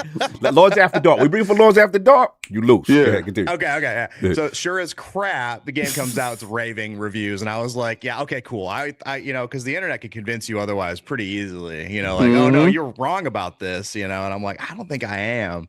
I love the balance between Grace's unconfidence and her anxiety that she's got. She never makes like direct eye contact. Like she has these mannerisms to her where she's like, okay, I can't really talk about that because I don't know how far y'all, but she'll do things and she'll be like, I'm gonna do this, and then she'll second guess herself, and she shows it with her body language just so well. And I'm sitting here going, I love this character. I'm in love with this character. She is so cool. And I made a point one time where I was like, you know, if she returns to the series in a sequel somewhere down the road, you know, and she's like, does the Leon flip, right? Because Leon was the rookie, and he was what's going on? And then now he's this elite character. You know, I don't want to see Grace just come into like being like this, you know, this awesome character like Leon does in 4, and you're like, oh man, I kind of miss anxiety. The anxiety, the growth, like classic horror joint. Yeah, I got you. Yep. But I've almost gotten the platinum. I was actually gonna go live later tonight and finish getting the platinum in one more run. And I will say that while it's an easy platinum, it's an awesome adventure. And I think I made a YouTube video talking about it. I was like, hey, these are the games you should play speculatively going into this, so that way you kind of have a feel for some of the characters, right? And then as I play it, I now redact that, and I say that the more Resident Evil you play, the more you'll appreciate this game. While it stands alone on its own 2 feet and you can just enjoy it as it is, there are so many just little tiny minute callbacks to fans from across the generational that is Resident Evil, you know, all the way, like walking through that medical facility as Grace that you guys are at right now. I feel like I am walking through the Spencer Mansion again. I'm just like, I need this key code. I gotta do this puzzle over here. Puzzle. Yes. I was lost for hours, dude. I was like, where do I go? You know, and I was like, I haven't had this feeling in a very long time. Hell yeah. Resident Evil 7, at least, you know, the Baker house and stuff like that. Baker house, yeah. That was crazy. Did you find that like puzzle wise, it feels more intuitive though, not kind of obtuse? Because I feel like old RE puzzles sometimes feel a little obtuse, like almost like old school like adventure game obtuse. And these, it feels like, for whatever reason, like looking at things happening in the environment and stuff like that, it feels like it is just more kind of like, hey, if you're paying attention to the little details of what the world is and the kind of the rules of the hospital, it makes more sense. Like it kind of adds to the idea that she is kind of this brainiac that doesn't have field experience, but she is able to sort of assess her situations, I think, better than like a Stars, like an original sort of Stars member or something like that. I thought, as I was thinking about the puzzles, I was actually just, the only thing I was concerned with was the volume of puzzles. Like I was like, seems a little puzzle light once you get out, you know. But I did like the puzzles that were there, you know. Some of them seemed optional too, like the research, you know. that you can do. Those are optional. Like you don't want to miss out on them, but like you don't have to do them to progress. But it seemed like instead of like actual like puzzles to do in the game, the whole map is a puzzle, and the zombies are like the puzzle pieces. I feel like that's always been Resident Evil's thing. There's always been puzzles in Resident Evil, but up until 4 and 5 to a degree, it's always been the environment's the puzzle. Okay, I can't get in this room because I don't have this. I can't get into that room because I don't have this. It kind of reminds me of like Zelda with like dungeons. Like you can't go to certain areas without certain items. Has everybody made it to the parlor where you get the upgrades already though? I hope anybody else like laugh when they made fun of themselves and she like puts that puzzle piece in the door and she's like, how do people get in here normally? I caught that. Hilarious. That right there is that's the thing where it's like if you've played more Resident Evil games and you know the trope of being like the scientist is being like, hey, I need to get down to the lab. It's like, okay, cool. Did you grab the hex, the hex circle or the hex thing? Did you plug them together? One's in the library and then the other one's in the belly of the giant snake. And they're like, no, I didn't get those. All right, well, you got to get those if you want to come down. No, it's hilarious. Bro, let me ask you something because I'm so early. I was in my feelings about one thing, though. And Attic and Insight, y'all help me. I get with Grace, her situation, right? Because I'm trying to talk in non-spoilery terms. But like when Leon came on the scene, he pulled up into the hospital, right? And then you encounter said dude for the first time. I ain't like how that went on the first time, if you know what I'm saying. As far as the first conversation, Leon's I'm like your situation, but that gave you that allowed you to see the difference between skill level. True. I think that was just setting a tone to let you know. Yeah, I get everything. The funny thing is, up until that point, yes, I didn't realize how big that dude was. Me neither. But my thing was it could have been a girl, right? It could have been a girl because it had a dress. Like I'm not talking I'm talking about. Look, Gideon. He's got Gideon. So my whole thing, whole thing was like, okay, when situation popped off with Grace on first meeting, that makes sense, right? I'm like, okay, cool. So now the door locked, and I'm like, yeah, what's up? And it was like, come here. And I was like, nah. I see my man. I see my man go limp. And I'm okay. All right, I stopped talking. Bro. All right, okay. All right. I felt the way. I felt the way. Okay. I thought you were talking about something else. Okay. You can't bring my man back. This is my man. Like I Resident Evil. Yeah, that's a huge spoiler. That's a huge spoiler. Right. This is spoiler. This is Loki.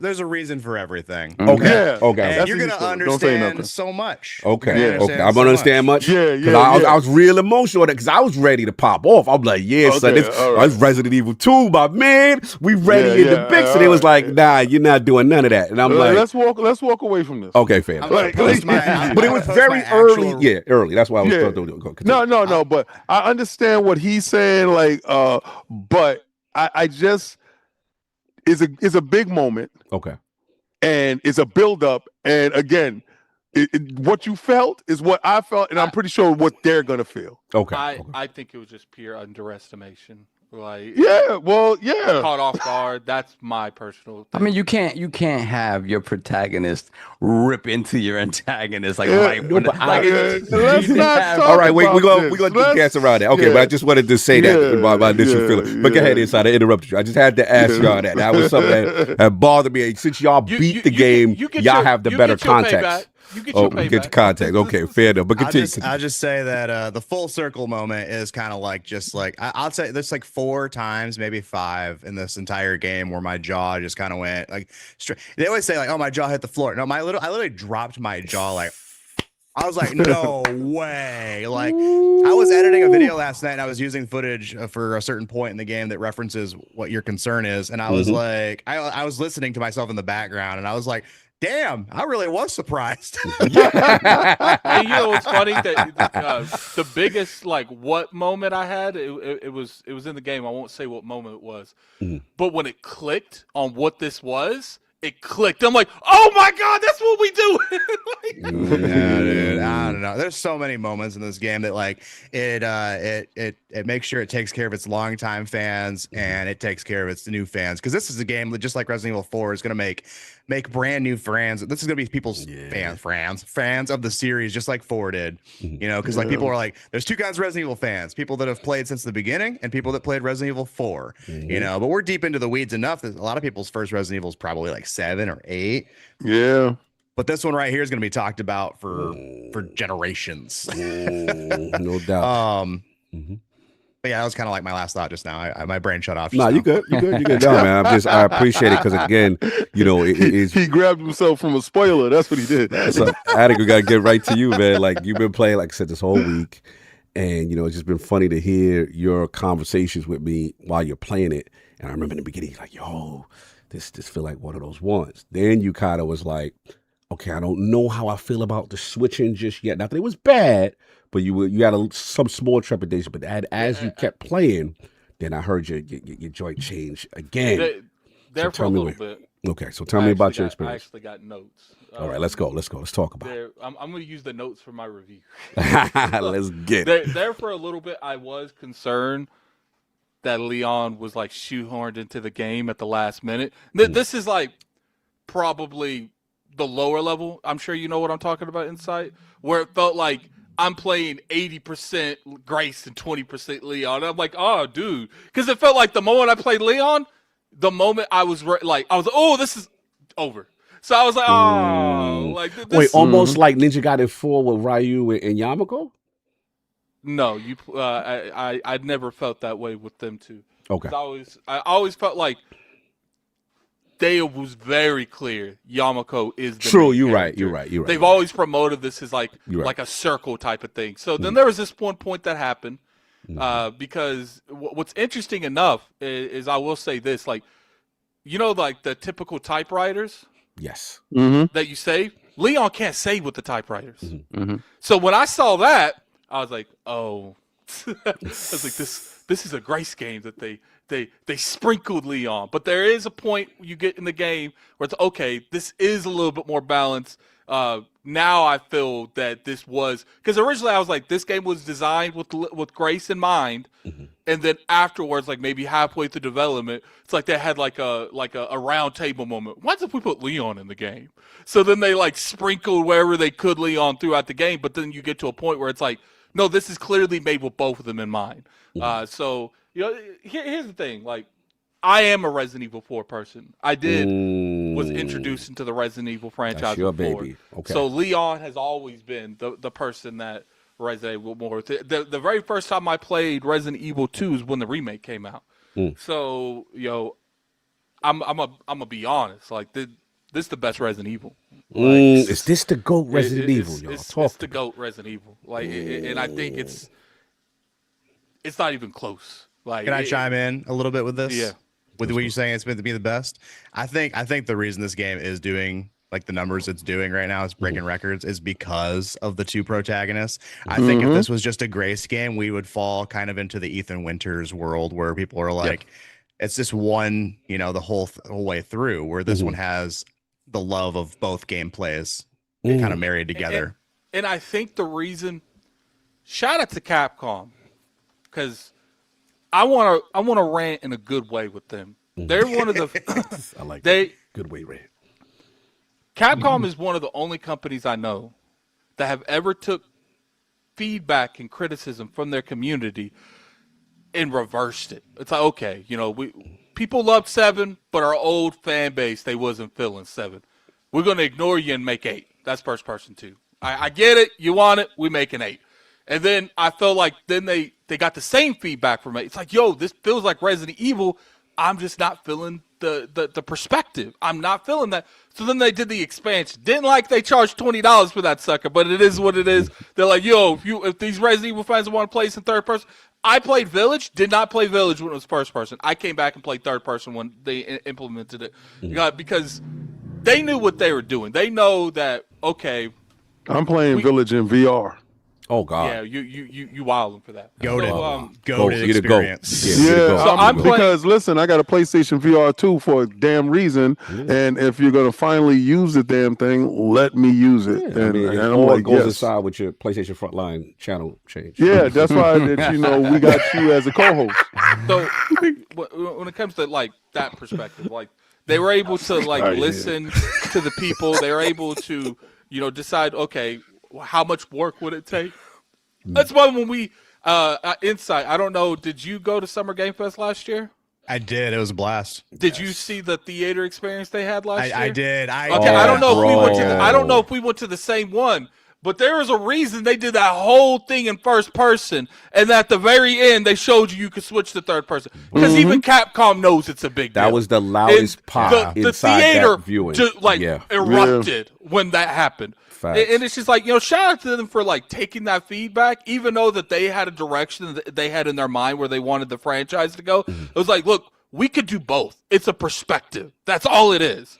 So one thing about, and shout out to them where it's like, a lot of companies have a hard time making any gameplay. I'm going to be real with you, especially when it comes to like horror aspect. They came in there and they're like, we're going to make you play as two different characters on two ends of the spectrum, and you ain't gonna know. It's gonna be very clear that there's a difference. Like there was people in the first playthrough, and I won't say the people because I want people to get surprised by these, but there's certain things that are lurking around at the very beginning of the game that when I saw was Grace, I went the other way.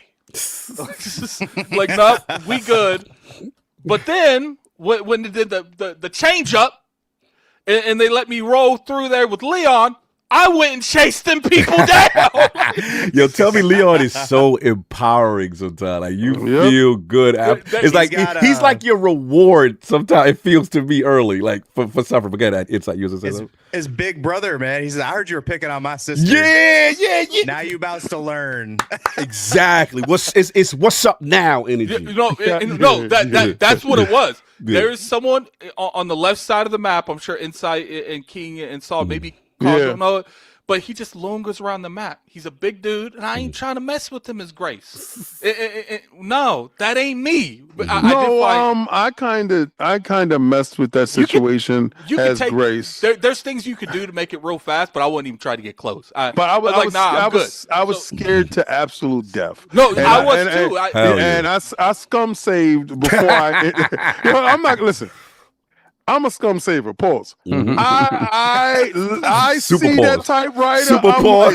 I'm like, hey, yo, that was wild. That was crazy. That was wow. But, that was your best one yet. Yo, pause. Shut up. Today, with the glizzy suit and scum saving is crazy. Yeah. So you, sir, are a different person. We need to time you out today. So I go and I make sure. I swear, if I see something big running around in the hallway or whatever's happening, I go to a typewriter and then I run out there and I say, "What happens next? Like, what we gonna do, right?" Because I don't want to waste something that I got in my inventory and it don't work out. Because if I use it and it don't work out, then I just go back to my I gotta interrupt you because real quick, and I get ready at it. The funny thing is the beauty of this game, and I know I haven't seen anything yet, but what I thought was absolutely hilarious is Resident Evil's trope is known when you see the typewriter, right? Yeah. So I ran in the room and I was like, "Yeah, you can't come in here because the light." And it's like, "Yeah, shut the light off." What's up? Oh God! Oh God! Like when this game makes you vulnerable, bro. You be like, "Wait a minute, you just took my safety? Like, how dare you? Get out the room!" Yes. Continue.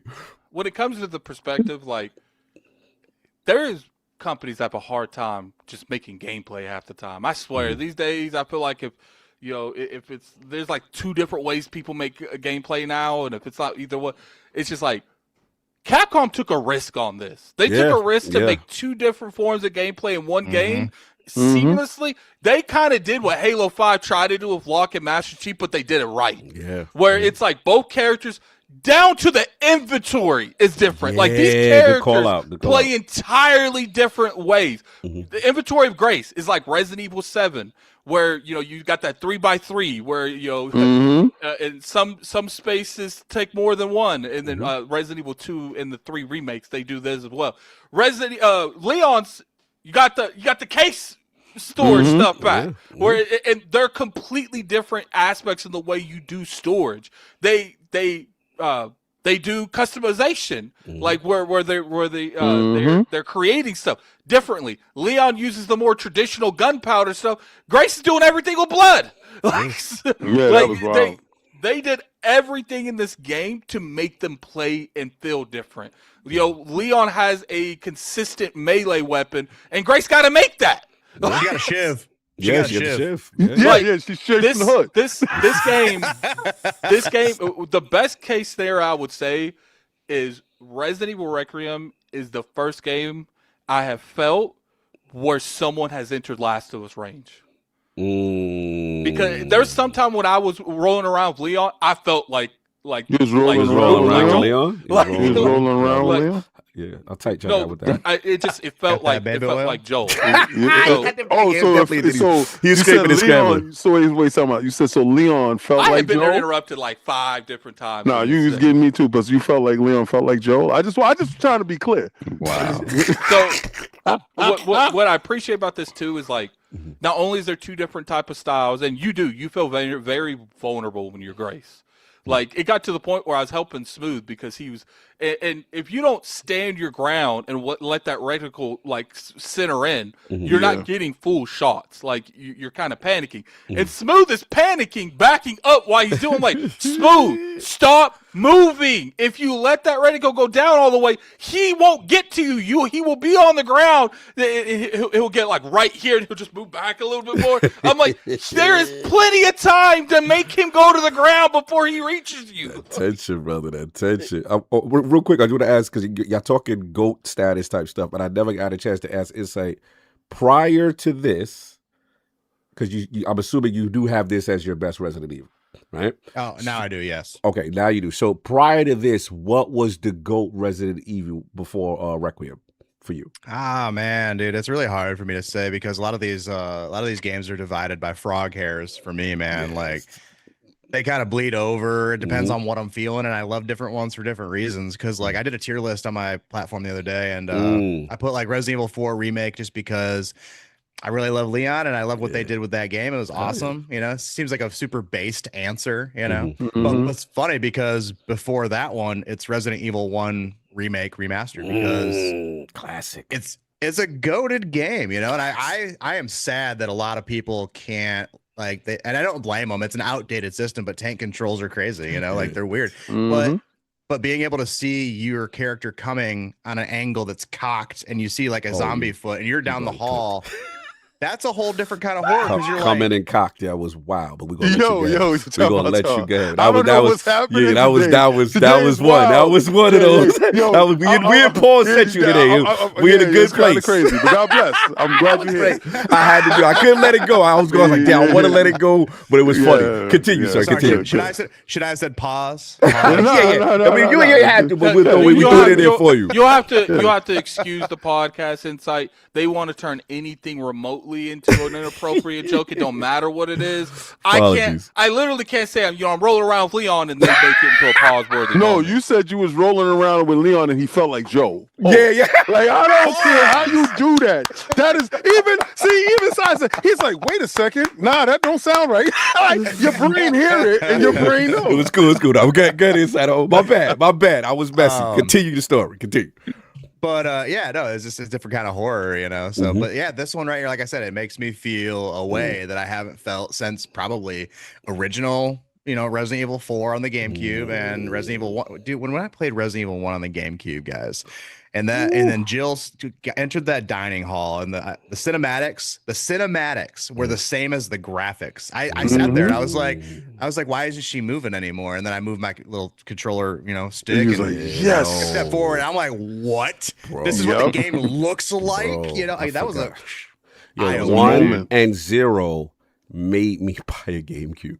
I resisted a GameCube. Resident Evil was the game that did it. I think it was you, King, and Saul. Yep. Y'all were like, bro, because whatever they were doing with that, this digitized back, nothing looked like that.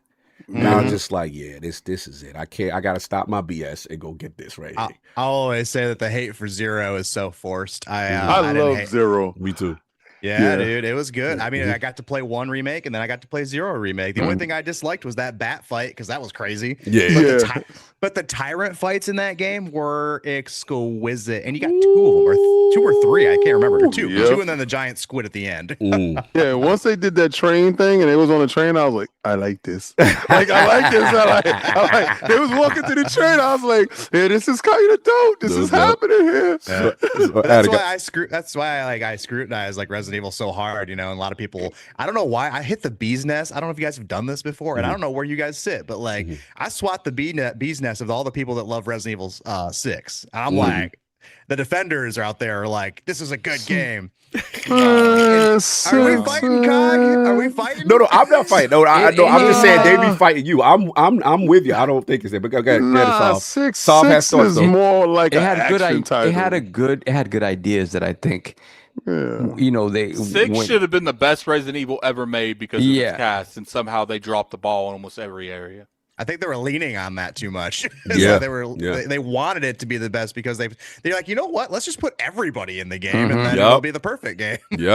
I'm with you. Yeah, trust me, I'm not fighting you. There are some strong 6 defenders, but I think everyone, for the majority of people, agree with you that is not. The number one consistency I've seen with people like being mad at my video that I made, they're always like, it was fun with a friend and it had lots of campaigns, and I'm like, I'm not arguing that. That is literally why the game is good. Other than that, it's trash. Talk.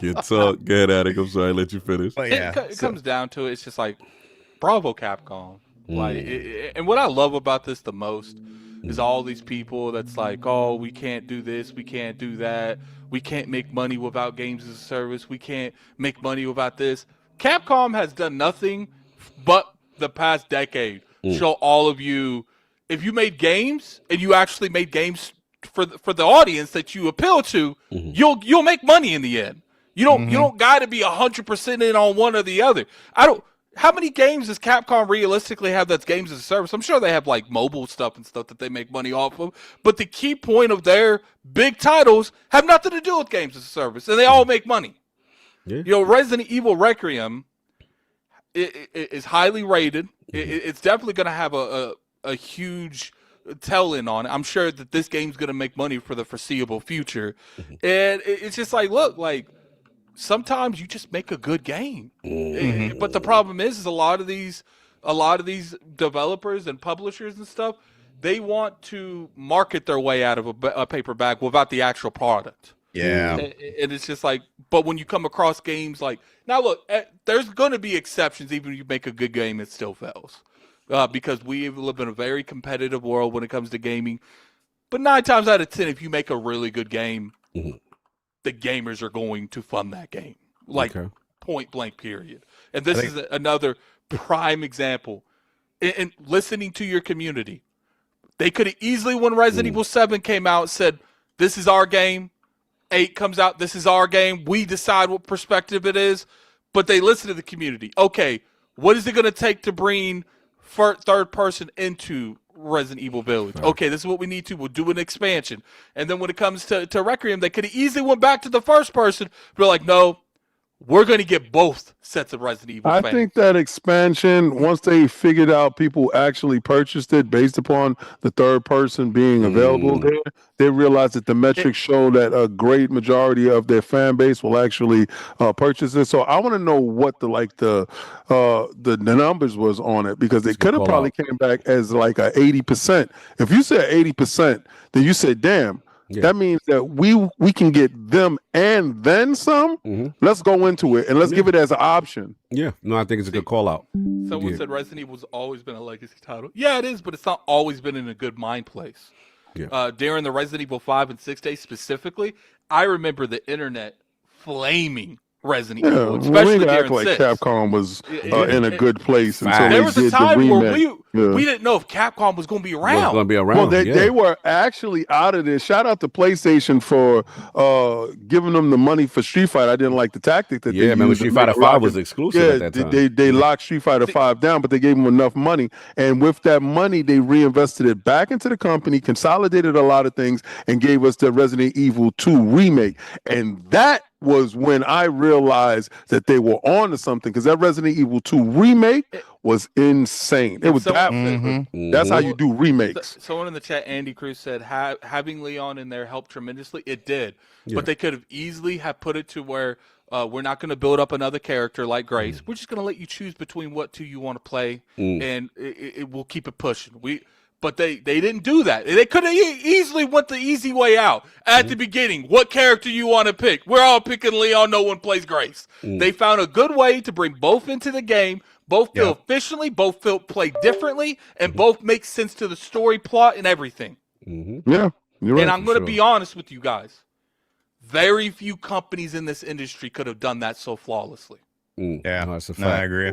They could have went like old school RE2 with it too, and they could have been like, here's 2 campaigns, and they run into each other. You know, and some people, like, I've had people tell me that they never played the Claire campaign in Resident Evil 2. They just played Leon's. Wow. And I'm like, first of all, you just said no to half the game. To half the game?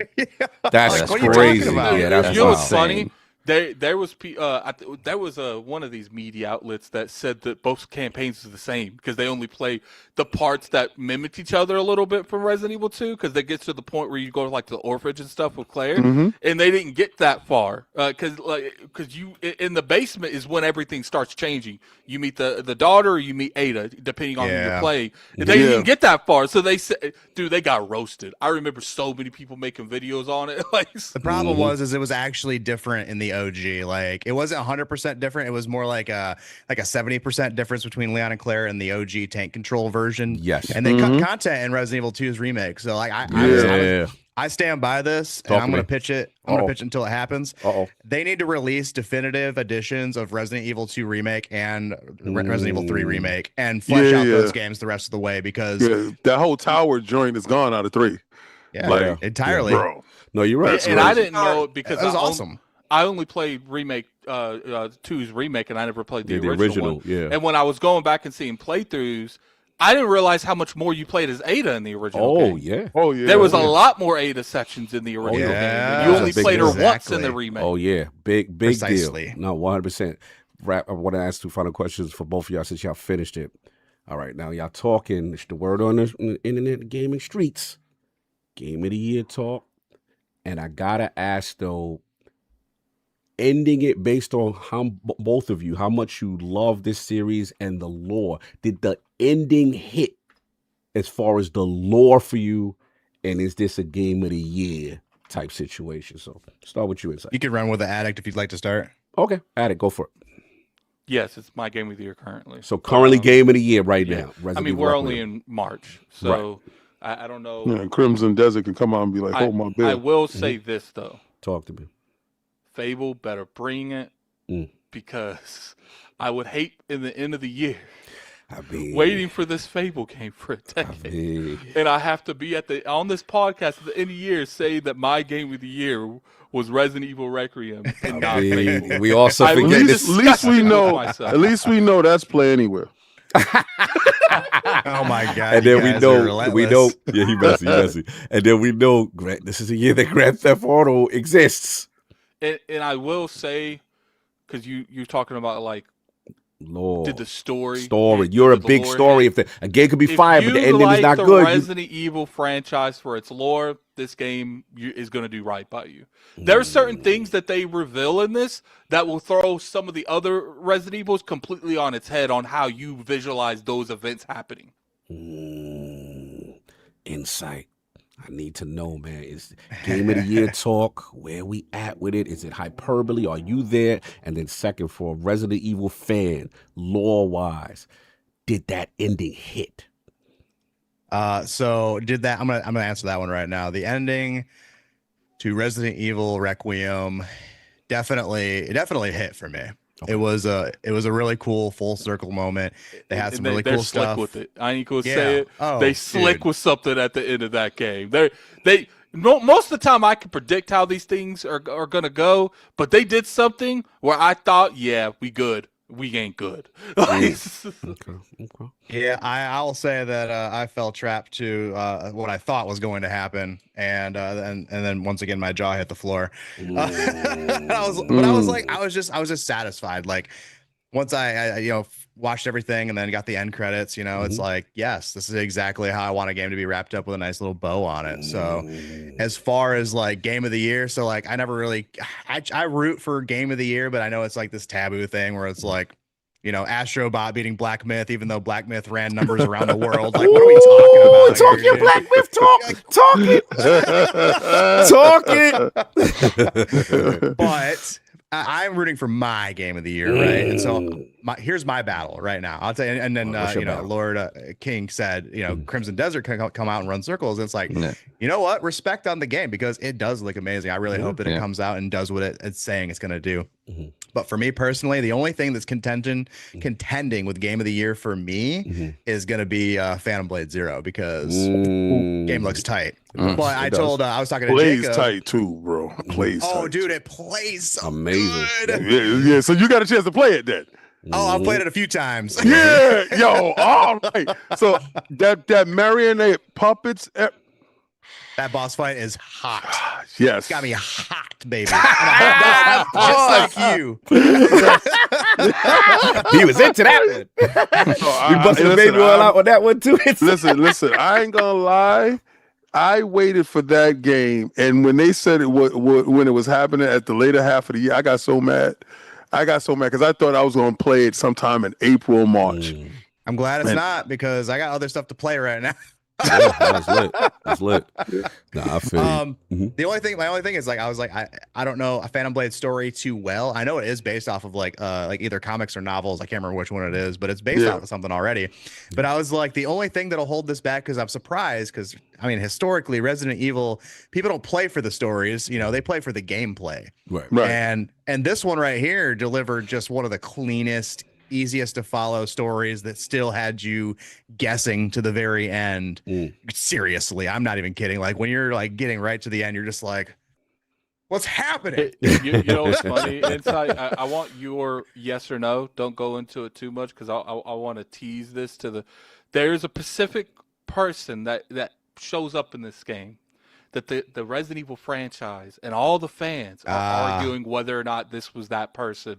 I'm sure do you think it was that person? Yes or no? Sorta. Because this is a very beloved person in the Resident Evil franchise. Snitching. I told you if you leave him long enough. I'm not saying it is. There's people are debating if that's that person or not. Okay. I don't know. I like that they left us guessing completely. So. Okay. So game of the year currently. Lore hit, ending hit. Okay, Capcom. All right. They're on a heater, man. They're on a heater. This has been they cooked. Yeah, one of the greatest generational turnarounds as a publisher. And then this just seems to be another one. And again, shout out to what Saab said. I think the flexibility and the power of this Resident Evil engine is just something to be marveled because it's not just that it's an amazing looking engine.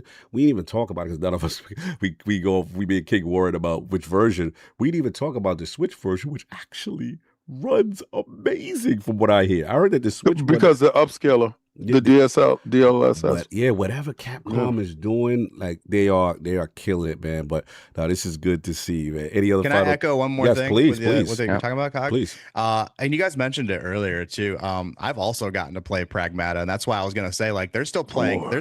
They cooked and they're still in the kitchen. Like this is like a 3-course meal they're prepping right now. Because I also played Onimusha.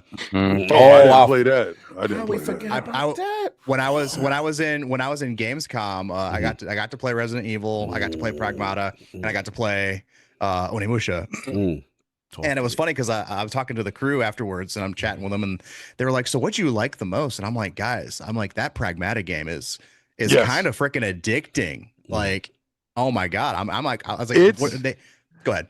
It's what I thought Death Stranding was gonna be. Like from like from the trailers and all that other stuff, what Kojima was going to bring. I mean, because the character itself looks like the Kojima spaceman, right? So I'm looking at it, and then when I get a chance to play Death Stranding, it's more esoteric, it's more in your brain, it's more theories and stuff like that. It's cool, and it does have some action stuff. I didn't play Death Stranding 2 yet. Okay, I'm still playing 1. Okay. Anyway, Pragmata, though, from the beginning, it's what I thought Death Stranding would have been from the action standpoint. And I like what they did with the unlocking of the like when you're shooting the enemies and you use the girl that's on your shoulder to unlock their like weak points. I like that. So it's a game within the game. You use every bit of the controller, and it's a different way to think. They're training you differently and having different styles of gameplay. Instead of having a third-person shooter play the same, like Last of Us, God of War type of stuff. Like it kind of plays the same in that same trope. No, this actually is a completely different way to play and think when you're using a controller. It makes you think and use the controller all in one motion. So I really like what it looks like visually. I really like where it's going. I thought this was Death Stranding 1 was going to be to me, but when I got it was something completely different. But this didn't let me down. And I love that mini game too. A lot of people were like, "Oh, I don't want to hack every single enemy before I fight it." And I'm like, "There's a node called multi-hack, and it hacks everything on the screen." Like, what do you mean? Like they got thought of that, you know? And I love that it feels different on mouse and key because you got to use your triangle, square, X, circle, depending on what you got to use your button inputs to navigate that puzzle piece. Right. But with your mouse and key, you just click and drag, and it's like, okay, that's a nice interface. I'm a little jealous of that, actually. That's what's up. Real quick before you move on. That's nice. Real quick, it's like before you move on, because I did have to ask you this. You did again only if you could talk about it, because we are not trying to get you in trouble with or NDA or anything like that. You mentioned you played Omni Mission, because I want to go back to our Capcom and Zahida. Everything they seem to be doing is on fire.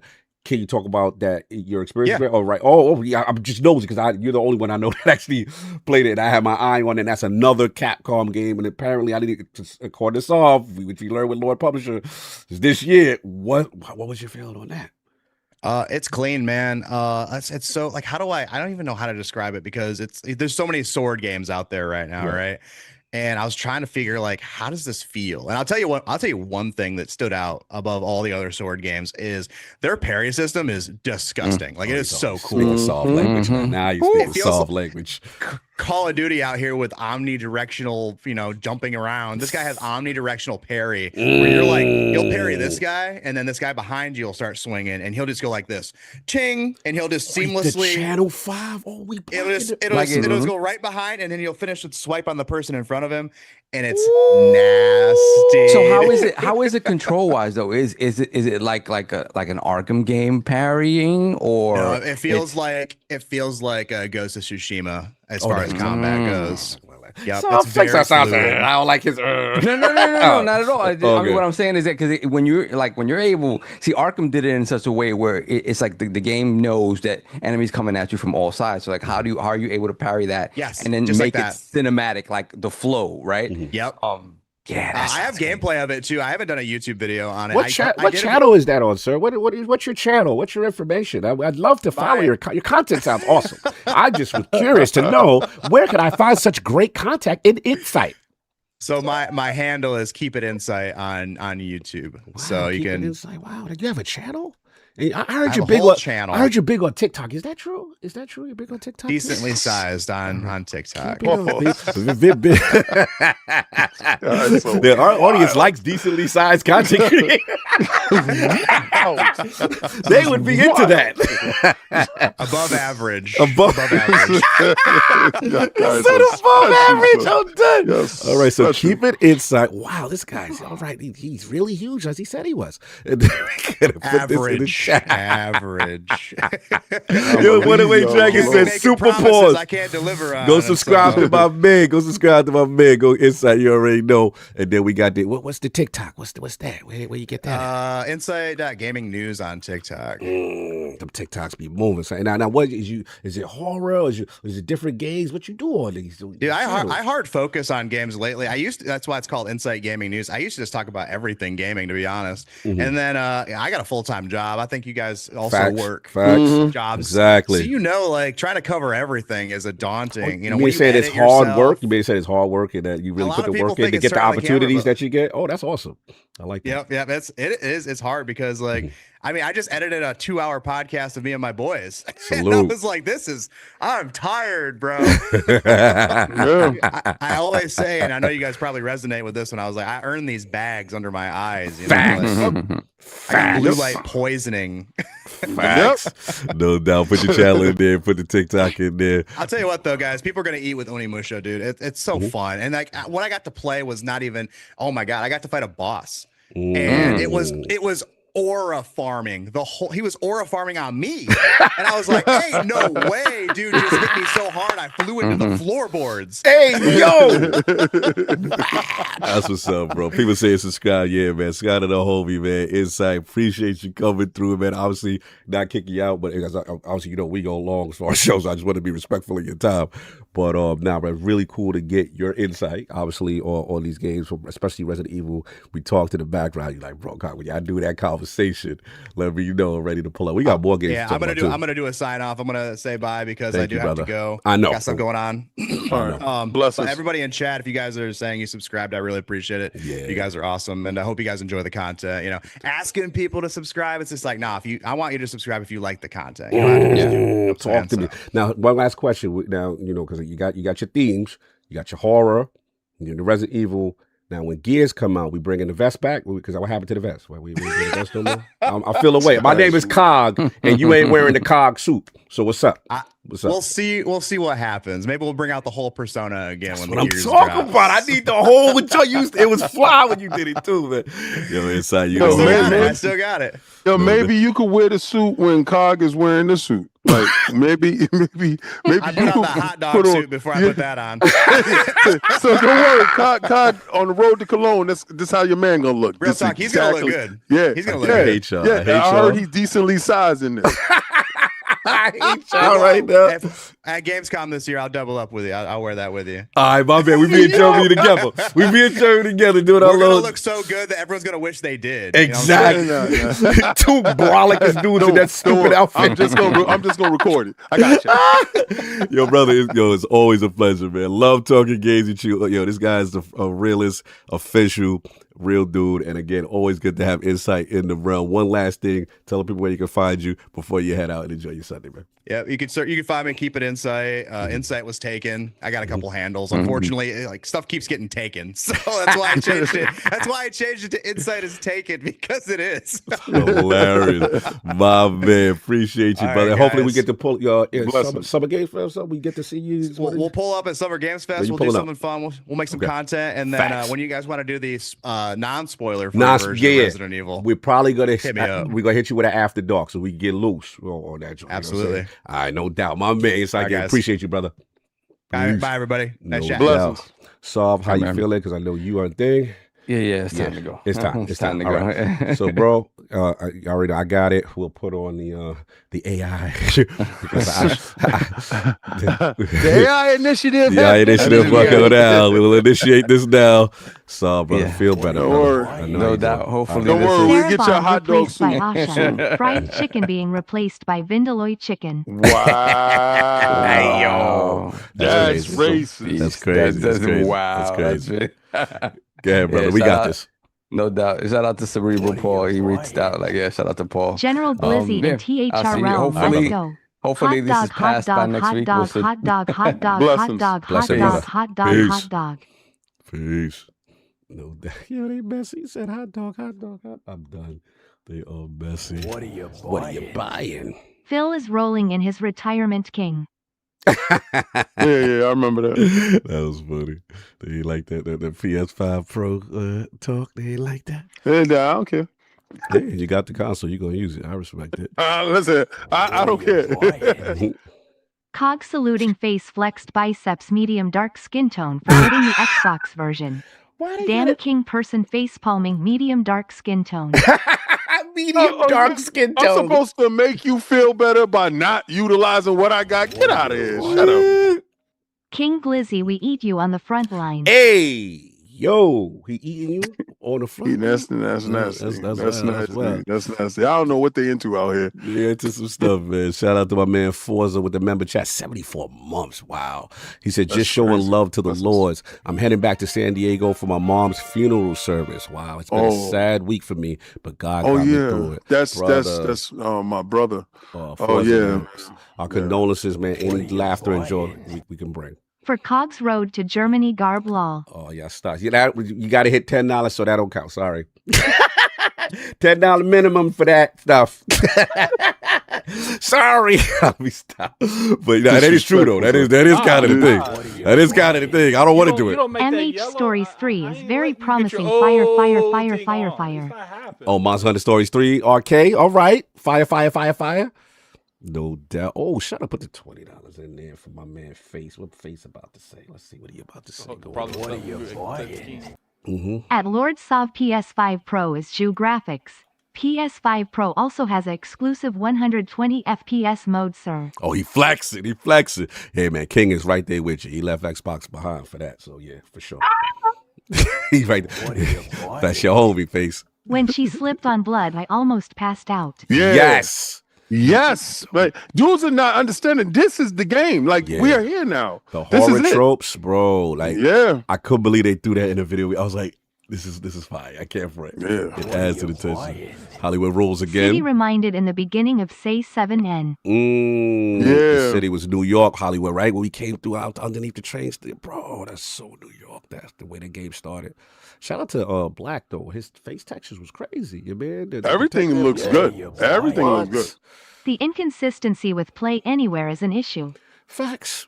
We can't deny it. I don't think so. I think the theory is if it's going to be inside Game Pass or if it goes to Game Pass at some point in time, Play Anywhere is a mandatory thing. Yeah, I think that's when they implement it. Hey, Lord Sovereign, it's been too long. Cerebral Paul, yeah, he said his love. He appreciate it, man. Yo, time out, dip down. Get dip down out of here.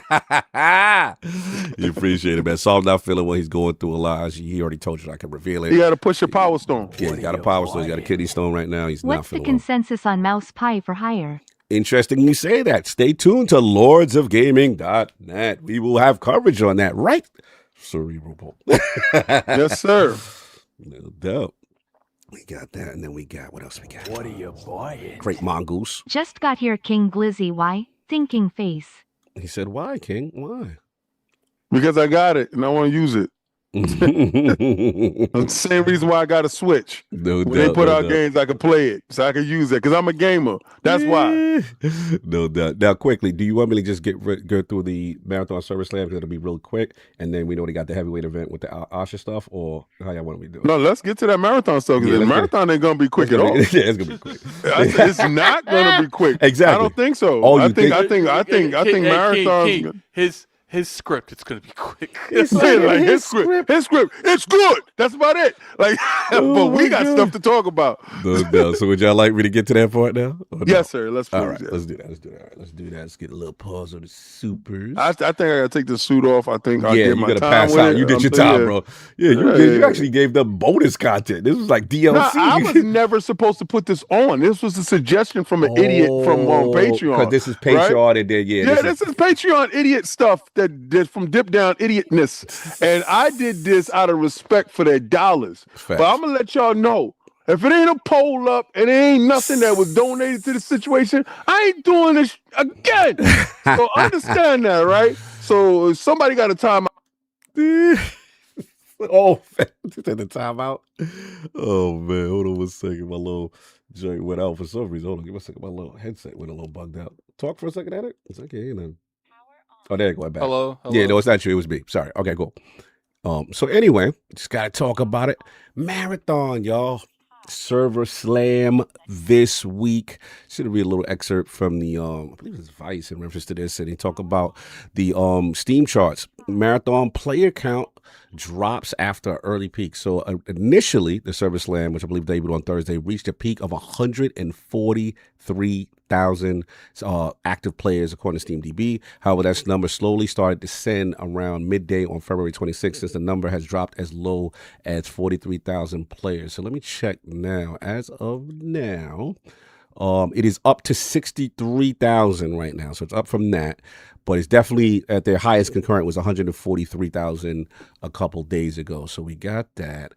And yeah, we're just going to talk about actually, what some of the feedback is. Some people are feeling like it's too hardcore for the casual, but these are some of the more server slam complaints for the people, because it seems like it is mixed, right? It's either people who really did not like their experience, and then people are like, no, I like it. I like what they're trying to do. So the people who don't like it, here are the complaints.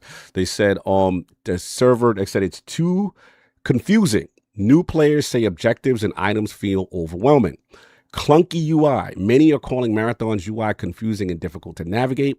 Not enough PvP. Some users report not encountering enough real players on the map. Character design criticism of the look of character shell options. And then the last one is one of the top ones. Maps feel empty. Players say certain environments lack activity engagement, or there is too much AI enemies and not enough real encounters. So since then, it looks like Bungie immediately responded to the UI complaints and taking the feedback. They said they're going to implement some changes with that. And then also in terms of the player count, on the first day, they actually introduced, as far as the first map perimeter, they reacted to actually increasing the amount of PvP and human interactions. And a lot of people have said since that it's been playing better for the people who are enjoying it. So look, I'm just going to talk about, since it's my time, I'm going to talk about, my experience. Obviously, I'm not an distraction shooter guy. This is not my genre. But I will admit, as a person who did play Arc Raiders, and I was like, okay, Arc Raiders is fire. I get it. I just don't necessarily like that post-apocalyptic environment, so to speak, to continue to do that kind of joint. So I was like, okay, this might be the joint for me. I like the art style and I like the thing. So I'm gonna start with the good. The gunplay is pristine. This is classic Bungie. The guns feel good. They shoot well. They have a weight. The reloading, everything just feels clean from a first person perspective. You know what I'm saying? Also the look, the art style to me is very sci-fi, very Blade Runner, super cool. You know what I'm saying? Since the alpha, oh God, the audio is so much better. Like now you hear the distinction. If you're in a room, you hear the plotting and the mechanicalness of the UAC, the AI robots. If you're in a room, you'll hear, like the actual footsteps of a runner in the thing. Now, that part is tremendous tension, and I like that. That gives you the fear. The thing about this game, what I realize is that everything is dangerous. Everything. You have to pick and choose your encounters, because that'll definitely be a thing. As far as classic recon, that's my thing, King. Like, I just love snitching. Because I just like, okay, when I got my super and it's already built up, what I'll do is I'll wait when it's time to exfil. Right. Turn on. All right, where y'all at? Okay. All right. Full, boom, boom, boom, boom, fire. And then I could build my play style into it. Also, if you got a recon on your team, and I think they got this from Resident Evil, from Rainbow Six Siege. If you down somebody, right? Let me get the finisher. Because if I get the finisher, then it'll snitch out who his two teammates are, where they at. So the recon is about snitching, identification. If I bust your shield and you run, I see a little trail of you running. I'm like, all right, cool. And then I got this little turret thing to kind of deal with the enemies, to kind of like make them overheat a little bit. So that's my favorite. It's all my play style. And I'm like, okay, so I kind of locked in with that. As far as the other thing, the heat system, where it's like you run around a lot and all that stuff, they definitely tone it down from the alpha. Now I feel like, okay, yeah, there are times if you're just running all day after a long time, yeah, you'll overheat. But now, the time is lengthier. It doesn't, to me, hinder the gameplay like I felt like the alpha did. So I like that. They got random events on the map. I like the guarded exfils, where if you pick that one, bosses will come down. It's crazy. And what I like about the exfils, when the maps start, you don't know where they're going to be. You got to play about a couple of minutes before into the match, and then the map will randomize, like, okay, the escape points are here on the map in this town and over there. So the first part is kind of like the looting phase. All right, let's loot. Okay, we see dudes over there, pop off or not. And then the AI and stuff like that. And then once they tell you, you got decisions to make, because you got a lot of stuff for you. If you got a good run, we should just get up out of here now, bro. Forget all that. And then you could dip early and not even have to deal with that. But the longer the map goes on, if the X fills go, let's say it was 2, and another random one goes, then if it's down to the last one, there's one last one, and everybody know where that joint is. And then that's the battle of all battles. So that part, I like. The tension is high. Everything is cool. The last thing I say for me good, as far as, like I said, the patching. Oh, I tried the Rook shell, which is for this. If you are scared about getting robbed and losing your stuff, take Rook, because Rook basically says, okay, you won't be able to do contracts and stuff like that, but if you're running out of resources, stuff like that, you take this one. And what's cool about his special power is he can camouflage in front like a robot. So one of the coolest things I did is I got mad loot, mad stuff as a Rook, and then I was doing solo, and then I went to a guarded exfil, which pulled out AI, bosses, use that power, and I was, as long as you don't run and shoot. And I was able to go into the exfil and be like, we out, and nobody buffed me, and I was able to go. So that's the good. Now let's get to the bad, because there's bad. All right. This has definitely got to be Bungie's worst UI I've ever seen. It is confusing. It is, bro, from an accessibility standpoint, you get so many things. You're like, what? In the beginning, it is so overwhelming. You're like, what is this? What's useful? What's worth taking? Like, I don't understand. It's very intimidating, very cumbersome. I hate, even the map, I will say, I'm sorry, what you said? You tapped. For like no reason. For no reason. Then you get all these things. I'm like, okay, should I be prioritizing this? And some of them seem useless. Like, you don't know what it is. Like, you literally have to have a college course of not playing and then go through your vault in your menu one by one and read in this very small, terrible text that is very, this UI is messy, bro. Like, this is kind of lit, because then it also has the cursor part, and it's all over the place. So that part right there, I don't like that. Me personally, my nitpick is the map button, because you press the map in the middle of the match, and it's like, okay, the map, it comes up, but I feel like it should be transparent, and I could be able to move. So, because I don't know where these areas, they'd be like, go to the station, go to the research station, this, that, it just, like, I don't know, it just takes me out of it. I don't feel it's very intuitive. That's that.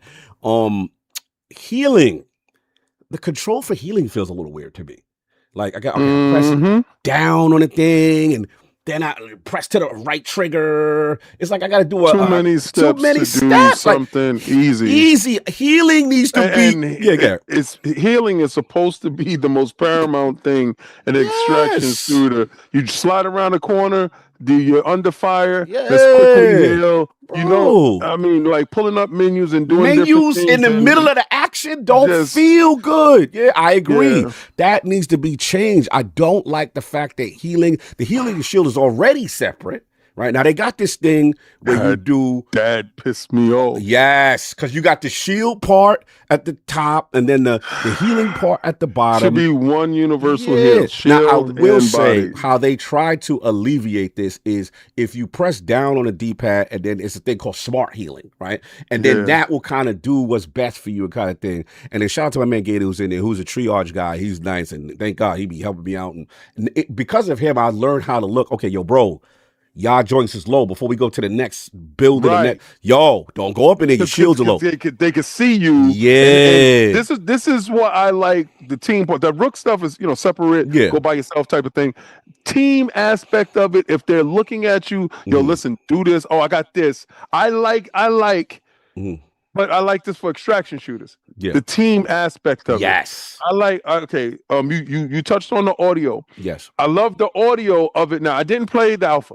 All right, so I'm not going to sit here and act like I played the alpha. This is my first introduction to this, and what they did. I didn't even know the server slam started on the 26th. I didn't even know it was the 26th. I was too busy doing so many other things that I was like, oh, it started. So after I dropped my after I went live that night, I said, all right, I'm going to dig into this situation and dug into it.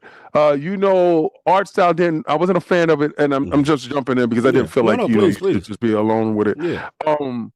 Art style, I thought it wasn't as shaded as it needed to be. And they upped that. I told you, it was certain things that they upped in what I initially saw from the trailers that they did now. Speed-wise, I got no problem with it. Could be a little bit faster, but I guess I had the different shell, right? Now, I've only used the tank shell. The one with the shield. Okay. Yeah. And I felt that runner fit my style. Yeah, aggressive. Now, initially, I had picked up a SMG, and the same way I felt when Bungie put SMGs inside Destiny 2, I didn't like the feel of it. It felt I didn't like it. Okay. I needed guns that had that weight to it that was a little bit more chunky. Okay. So it's a special spot that you get into. There was a fight already happened. It was a shell that was down. I picked his body. I got a gun that was chunky. It felt, I was like, all right, this is Destiny feel. What I'm going to tell you about the aspect of the world is the gift and the curse with this. The art style is a gift and a curse. The art style is completely unique. You're not going to find anything on the market that looks like this, that plays like this, that is designed like this. Right? I know you're going to say Arc Raiders. No.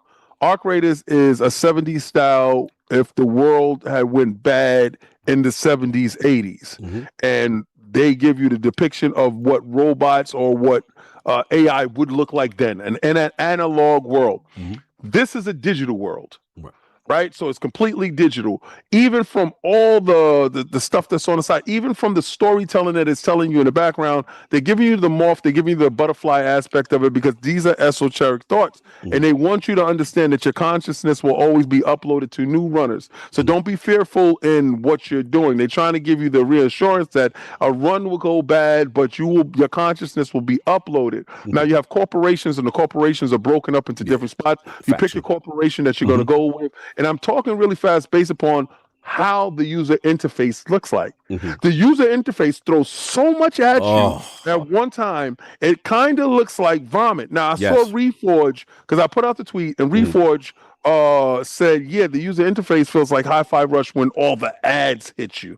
Not Hi-Fi Rush, High on Life, when all the ads hit you.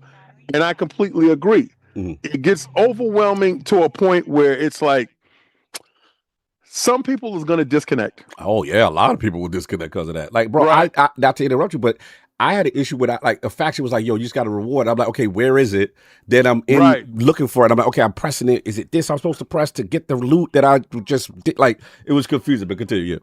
So this allowed me to understand that the people that were from Bungie are no longer at Bungie, right? Because if you look at the early Halos had a menu system that was very clean. It was a very clean thing because they understood they wanted the action to be paramount in what you were doing. They didn't want the user interface to be convoluted to take you out of it. Destiny, the first Destiny, again, the user interface is so clean that you have your ghosts in the background. It gives you different things and it helps you move around. The onboarding is completely different. Destiny 2 continued the trend, right? Added more, but continued the trend. This is a complete break from how they fundamentally onboard you into games. It is so much overwhelmingly sensory wise good call out. that it's going to distract away from what their main goal is. The main goal in any extraction shooter is to extract. If at any point in time I'm not able to grab something quickly, hey, what's up, Liam? Hi. Grandson is here. Grandson, salute. Hey, you want to say hi to everybody? You want to say hi to everybody? Come say hi. Come in the round. Come. In the Say round. hello. Salute. Yeah, I don't put ponytails on them, but again, salute. You already know. Right. Love to see it. No doubt. Go upstairs, have fun with grandma. So again, I lost my train of thought, but the thought process is the onboarding isn't as easy as it needs to be. Right. A lot of tight moments could be better if they fix fundamentals.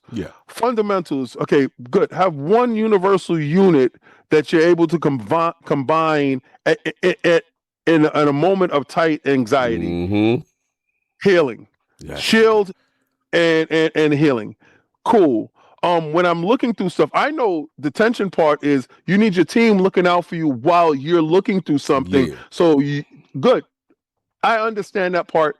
I get why you're doing things, and I understand extraction shooters. I'm not a great extraction shooter guy. I like arc raiders, and I know a lot of you guys will say, well, King, you didn't put that much time. Yes, I did. If you see my Steam, I've done it, stupid. I don't only play on Xbox. Anyway, the game has glaring flaws. It feels very sterile. In some areas, it feels boring. It feels generic. It feels like if I'm fighting inside an operating room. That's the feelings that I get from it. And I understand this is a completely digital world and they want to take you to the space, but I feel a digital space. I feel a digital world. What I needed is more encounters. So COG said that there's more encounters. They made more. I did encounter humans. Right.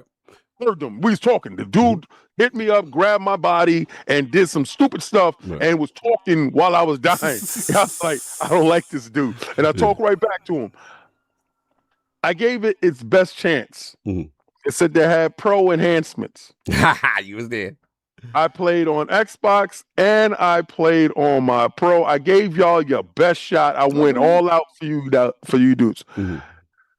I got to go back and try it again. I do want to see more running skins. I do want to see that. So again, I don't think it was the best weekend for you guys to drop it during Resident Evil time. But again, that could have been calculated as well. Right now, it's a no for me. Okay. Based upon there's a lot of things for you guys to fix. Is it going to end up like Concord? I think more is weighing on this title than any other title over coming from Sony. This is a Sony first-party title. This is a live service game that is meant to generate money. This is ushering in a new title based upon Destiny 2 has probably ran its course, and they're looking from something else from a studio that they invested tremendous some amounts of money into. I don't want to imagine what happens if this title fails to get traction, because this is one thing that I say that they did differently than they did with Helldivers. Helldivers released on PC and PlayStation. It didn't release on Xbox until later on. And when it released on Xbox, it galvanized the fan base to go right back in and to get right back at, fight for freedom. This thing from the get-go is launching on Xbox. And it got a hit. This thing got a hit. So I hear them listening. I hear them taking feedback. Very quick patching. Very quick announcing that they literally had, for the people who said they were not seeing enough encounters and stuff, like literally day one, it's like, hey, server side patch right now, jump in. And people were like, on perimeter, we are seeing the encounter, we're encountering other people. Yeah, well, they must have patched it while I was getting my butt whipped because the dude talked to me when he killed me. So I had no problem with the robots. At first I thought I had a problem with the guns until I got a chunkier gun and it felt like Bungie. So again, $40 is a great price point. I just got to see a little bit more. I'm gonna play a little bit more. I don't want to be super critical on something that is very important, and I didn't give it my full attention. I'm not gonna lie. A majority of my attention was left on Resident Evil.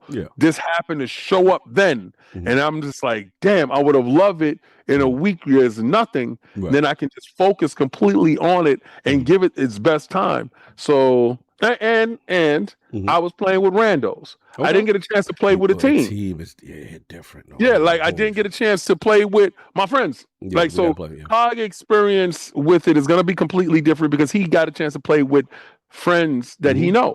My experience is different because I was playing with randoms and they're doing stupid things. Like, hey, stupid, get over here, cover me, flank me while I'm picking this body. And if I'm going in the drawer, close the shutters. The close shutters is joint, Who's walking around inside a room and don't close the shutters and have people looking inside the building and then they're looking? Yeah. They like, all right, once they get everything, they know it's only one way in and one way out, or that's the other angle. Yeah. You cover it, I'm going to shoot the first dude in the head. And when they scramble back inside, we got them because they didn't close the shutters. Close the damn shutters. If I get you and you on my team and you don't close the shutters, it got to be a boot function to boot you out of there. Because I told you to close the damn blinds because I need to loot up in this house. Please close the blinds. That's my only thing. But so far, feels a little bit bland, feels a little bit sterile, and again, that's my only right. I got you. No, I got you. It's definitely a divisive thing. Attic, you played a little bit, you know what I'm saying? I want to get your bars before I finish bars in terms of, your experience at Marathon. Obviously, I saw a little bit of your clip, your TikTok clip. So let's talk about it, man. I'm going to be honest with you. Played for probably 2.5, 3 hours with COG.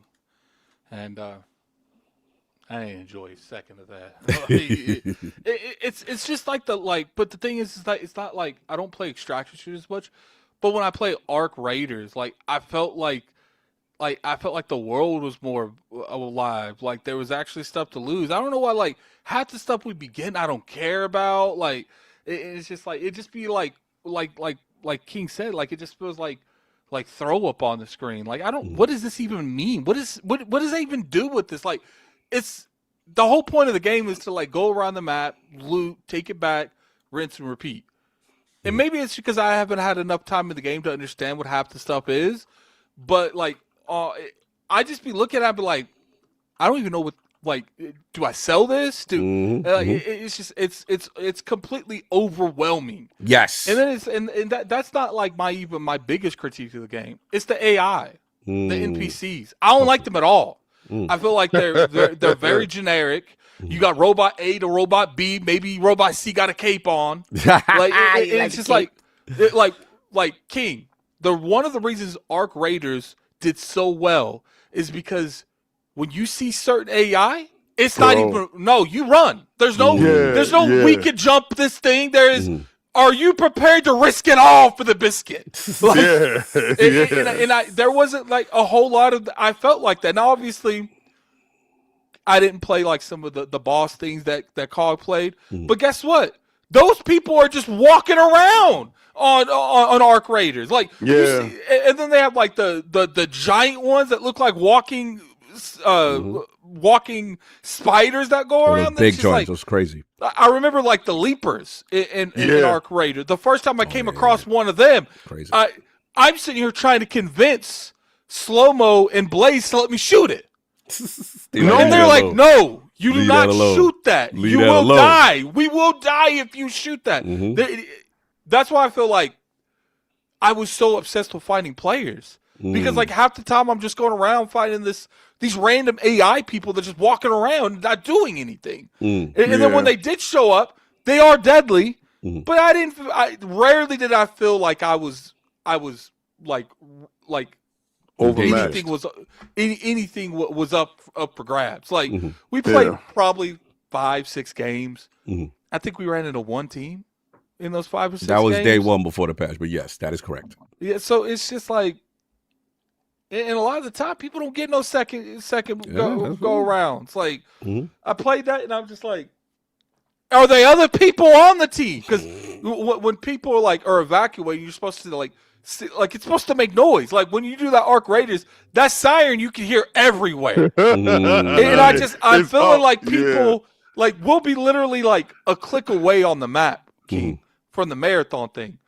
And then we're on our way to it because we're going to extract from there. And then it disappears.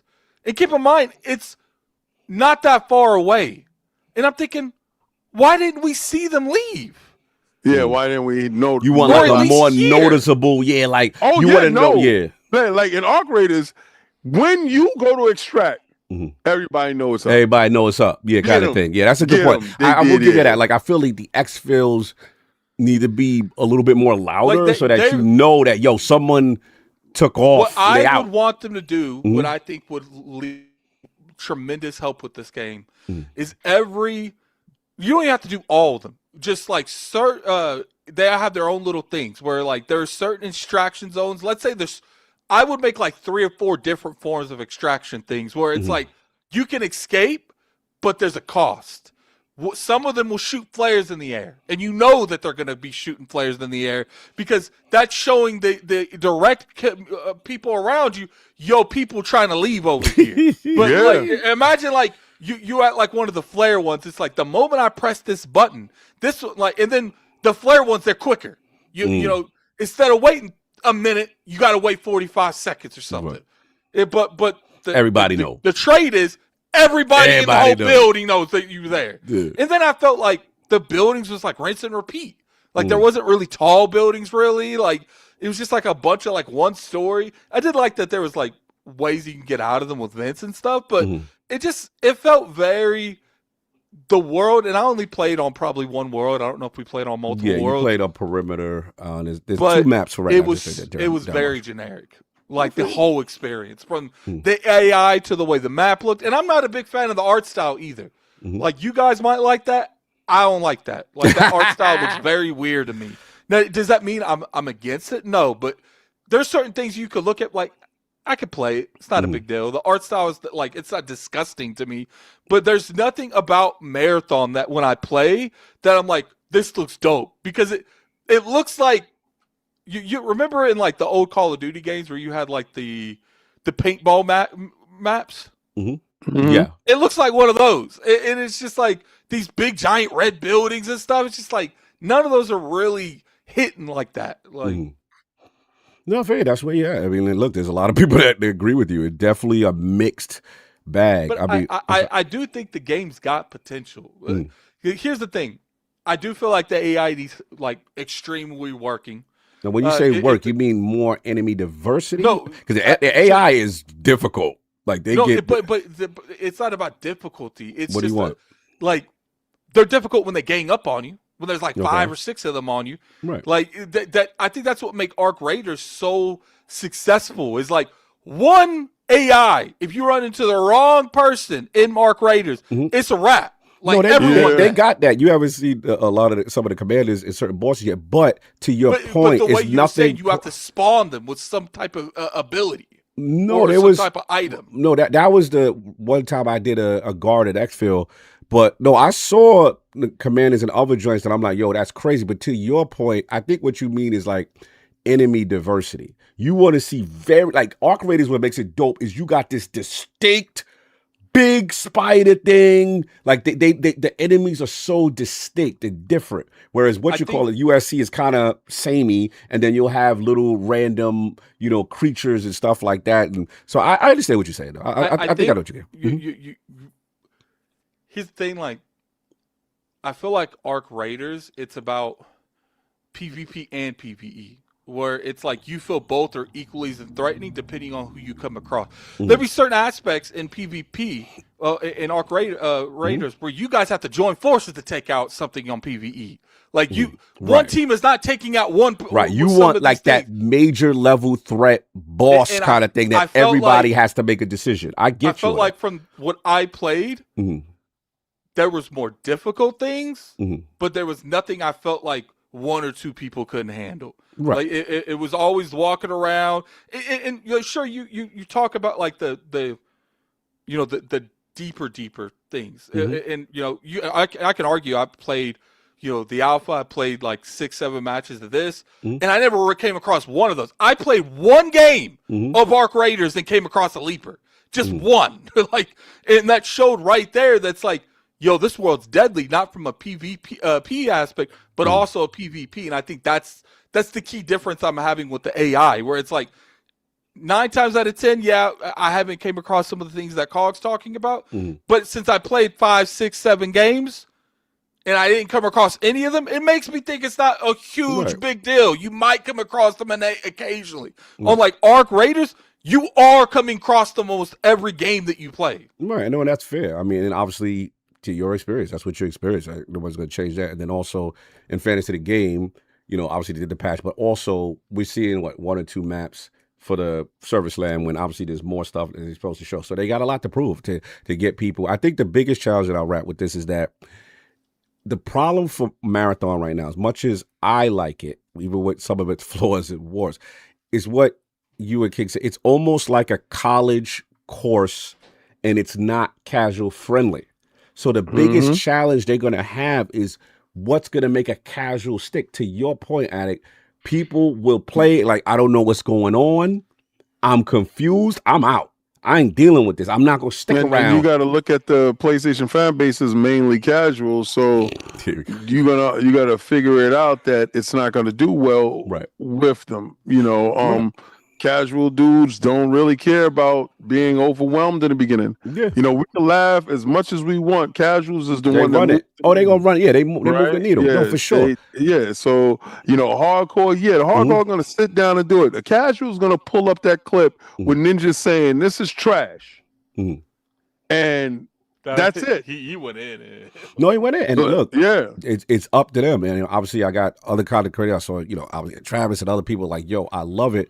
And a lot of people that, you know, from the hardcore perspective are like, this is the time to TTK that we want. This is what we're talking about. And then obviously from a team tactics that we're playing in the team. I had no issue with the TTK. I actually thought that was me neither. I like the TTK. But hey, I only came across one team, so do I know about the TTK? Right, but then again, obviously, you played the very first time the Server Slam came out, and then they adjusted the amount of players, and we kept. A shout out to me and Gator, you know, and his homie. We were encountering people all the time. We was like, damn, we getting bodied early, so we was like, yo, let's go in with starter packs, get our bearings, because we keep getting robbed. You know what I'm saying in the beginning. So look, this is my thing. Again, they gotta do the UI, they gotta do these items, these implants, and all this stuff is super dope, but they gotta be more distinguishable so that you know what's what, how to prioritize it. I think my other issue is that I love the fact some of the factions are cool. There's this one with this line that's dope. Story is still a little bit of nonsensical sci-fi babble to me. That's just me, but at least they have stuff in it, which I think, okay, the progression's there.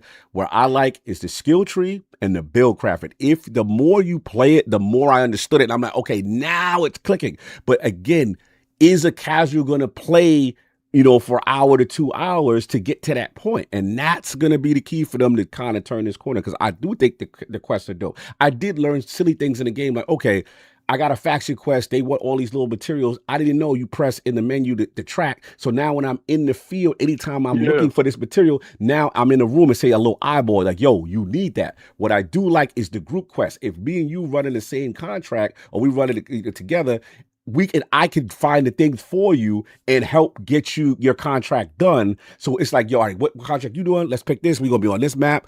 That part is fire. There's so much here, but again, it's a college level. This is the content creator's dream. Like if you got a channel on Marathon explaining what is what and what, you're going to be lit because that's literally what it is. So for me, again, I understand that some people are not going to stick around and they're going to want it to be easier and more understand. That is Bungie to fix. But I will say the more I played, I was like, yo, I am getting it. And I must admit, it got addicting. And I'm like, yo, next one. And it's nothing more exhilarating when you get out. You like, yo, bro, we came off with a stat. Like I started to see the hook. And I'm like, I get it. Yeah, when you extract, there's nothing better than extraction. And then the random events, and then again, shout out to Gady was in the room. There was a joint, this is the last story, because we go along. There was a joint where we was up in some laboratory. My man's in there fight. He's like, yo, there's some wild bosses in here, capes and all type of craziness in there. So they getting bodied. So I'm like, yo, I'm coming to the way. I got you. I'm coming up in that building. Let's go. I get in the building. I didn't see that they had all these laser tripwires. I run into the tripwire. The doors shut. All these we got you now. I'm like, yo, what's this? And these joints are relentless. And then my man is outside. He's like, yo, I can't get in there to help y'all. And I think it was me and Getty. We getting bodied in this room. So he tried to hack. He's like, okay, I think I can get in. You know, to save the day. It's these kind of moments, random events and stuff like that make the game dope. But again, you got to stick with it. But look, again, it's up to them to do it. To see, I'm going to curious to see how they do. It's that damn laser was crazy. And I do think that. Look, they are getting mixed feedback, but the good thing is it's better than no feedback. No, for sure.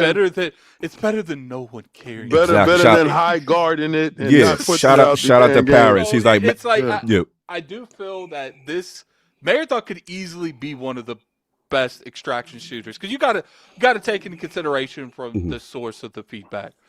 no one on this podcast plays really. Yeah, we're not extraction shooters almost guys. entirely. Yeah, I'm not a kid. No, Sinister said Carl it- needs to play more Arc Raiders. Listen, respect the Arc Raiders. I'm just gonna get this out right now because I keep hearing this thing. It's fire. It's just not the extraction shooter for me. I already knew it because I was like, I post-apocalyptic. You're not making me play for another Dusty Poncho. I don't care about that. Like, I don't like that world. Like, I like sci-fi, gunplay, shooting, TTK where things feel good. This game feels good at its core. That's all I'm saying. Like, it's fun at its core to me. I'm not taking nothing away from Arc Raiders, but I know I'm not doing that long term. Yeah. This is the only one that I'm like, for me, I liked it. And then the other thing that is very easily understandable. I didn't like Escape with Tarkov. That right. The level of difficulty is for Destiny players, I understand, okay, that's a green gun. That's a purple gun. That's a legendary. Certain things was going to click for me because I like that style. And then the other thing, I got to give him credit, and I know, shout out to Ray, he called me out. He's like, Arc Raiders has that. But I was just happy that Marathon had it, which is, I had one bad experience. I was about to like destroy this game on socials. What ended up happening was I was with two randos, right? Gator, them guys went off. I'm like, I'm still playing. There you go. I want to play. I want to play solo, right? I want to play with a team that people I don't know. Dudes was talking, yo, I had this crazy dope triage guy. He was telling me what's going on, whatever, right? All right, cool.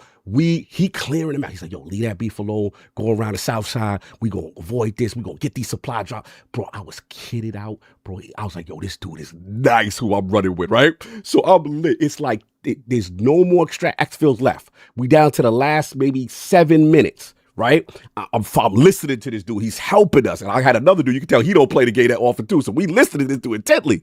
Bro, why in the 7-minute mark, my Xbox or whatever freeze up? I go, oh no. I get booted to dashboard. I said, oh no. I was like, all right. I'm logged back in a minute. I'm like, in Destiny, if you had this happen to you in a PvP match or what you call it. Not this. Bro, I threw this on. My Marathon said, yo, you was in the middle of the match. You want to get back in? Yes, please. So I joked. It took a while. Then I came back. And they was like, yo, bro. Hey, brother. Hey, bruv, where were you? I'm like, yo, I got kicked. And they said 2 minutes. They was like, hurry up. Yo, extraction over there. Yo, we out. So then what I did is I threw a smoke bomb over the joint, hit my recall snitches. They was like, oh, thank you. Now we know where the enemy, because they was waiting to snipe. Everybody was by that last exfil. Yeah. Go ahead. Touch that supply drop and try to dip out if you want. We gonna get you, we gonna rob you, and we gonna be out. I threw the smoke joint, I snitched them out. My dudes started shooting and killing them. Then it was the most exhilarating moment. And I was like, thank you for the reconnection feature, because I didn't know you had it. That saved me. And I was like, I thought you was gonna say you was done. If they didn't have it, I was gonna drag out Marathon. I ain't gonna fry. I was like, yo, this is where the dedicated servers and stuff. So that's what I'm saying. For me, I understand it's flawed. I understand it has an issue. I just hope like they continue to take the feedback, because I do like it, and I ain't gonna front. I'm thirsty to get back on. So that's just where I'm at with it. We'll see. But I'll let y'all get y'all finish your balls and we get about it. I'm done with my balls. Mm-hmm. I think what it comes down to, it's like, look, I do feel Marathon and Arc Raiders dropping is definitely going to boost the extraction shooter genre to more mainstream. Because even though Marathon's more hardcore currently than Arc Raiders, I would say both of them in the space is going to make the space bigger. Mm-hmm. It comes down to feedback. Bungie is doing a good job at taking player feedback almost in real time, and they got to continue to do that. And I do feel, as long as they're given the option and they're giving the room to grow, because most games like this don't grow overnight. Right. Arc Raiders was able to do it because they did something unique with their concept. But most companies are not given the. I mean, look what happened. Game King was just talking about. Forgot the name. Mm-hmm. High Guard. High Guard. Like, they didn't get any of time to really do any kind of feedback. They got the stimulus pack from Jeff Keighley, so they thought they was lit. So they thought it was and they up. never did no service land, which is what Arc Raiders and Marathon is doing. You need these things to test, to get the feedback and operate in real time. I agree. But if you getting the cosign from the guy that runs the show, I mean, obviously, it's up. You good. That's how it goes. One more thing, and that one more thing is supposed to be it. Once you get the call up from Jeff, it's supposed to be a go, man. It is. Listen, everybody wanted the Drake stimulus pack. Mm-hmm. Nobody wanted like after Not Like Us. Y'all got the Drake stimulus pack after Not Like Us. It comes down to it. It's just like, as long as Sony allows them, Sony and PlayStation allows them to continue building on a marathon. Because obviously the real fear is that this game doesn't catch on real fast. Right. Corporations are going to do what corporations do best. Cut costs. Yeah. Okay, we gave you opportunity, either go to a support studio or start on Destiny 3. Or not exist. I think not exist is high on their list. I think we got to talk about it, right? We'll have to see exactly how they handle the criticism and the feedback. Because like we were just talking about Capcom, Capcom tried 2 games as a first person, and they eventually listened to the feedback and gave the option of both. It's hard for companies to put their ego out of place and say, we got to do right by our fans, because up until that point, Resident Evil was a third-person action-adventure game for decades. And they went back and gave the ability, and now you got people like me coming back to Resident Evil after 2 installments. Yeah, no, look, again, I agree. What I thought is a very good sign, in each day of this Server Slam, they've made a comment, they've made a feedback, they've patched, they've done something, and I'm like, wow, that's super fast. They're listening. At least it's a Server Slam that's working. That's working, and so we'll see. Again, I'm pulling for it. We'll see what happens. I had fun with it, and hopefully they address the feedback from the people who did not have fun with it. But that's all I got. And we got to get this main event because we ain't been stalling on this one. But before we do that, just make sure the super chats are caught because we had a lot. This road to Germany is popping. You have to tell me when they're over. I don't hear them. Yeah, I didn't turn it on now. I turn it on. Do you hear it now? I hear them. I hear them. Cool. I literally just beat RE4 Remake Thursday to play RE9 Friday. Never seen a turnaround like Capcom. Awesome to see. Resident Evil 4 Remake. That doesn't happen if Sony doesn't do this shicey thing that they did with that Street Fighter and they make Resident Evil 2. LMAO Glizzy DLC. Shut up. Yeah, just shut up. Hollywood Rose being messy. Oh, shout out to the time we got a road to Germany. That's my dude, but shut up. Don't tell me. Shout out to Slow Mo Road to Germany, $10. I did 1 match as Assassin. I like the camo and smoke abilities. Gunplay is fine, but UI and lack of explanation of the loot was annoying. Facts. The 2 randoms kept needing me to save. I was mostly bored. No, that's definitely fair. And what I will say about the when me and CODE played the first time, I went and played Resident Evil for like an hour and a half too, and then I called him at like 3 in the morning, be like, "You still playing Marathon?" I was like, "All right, let me try it a little bit more after I got some," because I knew I needed to like get a little bit more done on Resident Evil, or I probably would have played Marathon with him the whole night. No, he definitely was rocking that night. I was like getting enjoying it. But no, I agree, Assassin. And then I will say with the implants and the cores, there's stuff that you could get that will lead into build crafting, and you get more abilities when you're in smoke and stuff. There's cores that'll really take your gameplay style to the next level. But again, there's stuff there that they got to let people know about, because people don't know how, if they're going to give it a chance. They're doing college courses and people don't explain stuff. So it is what it is. Let us move on to the main event, which we have stalled long enough.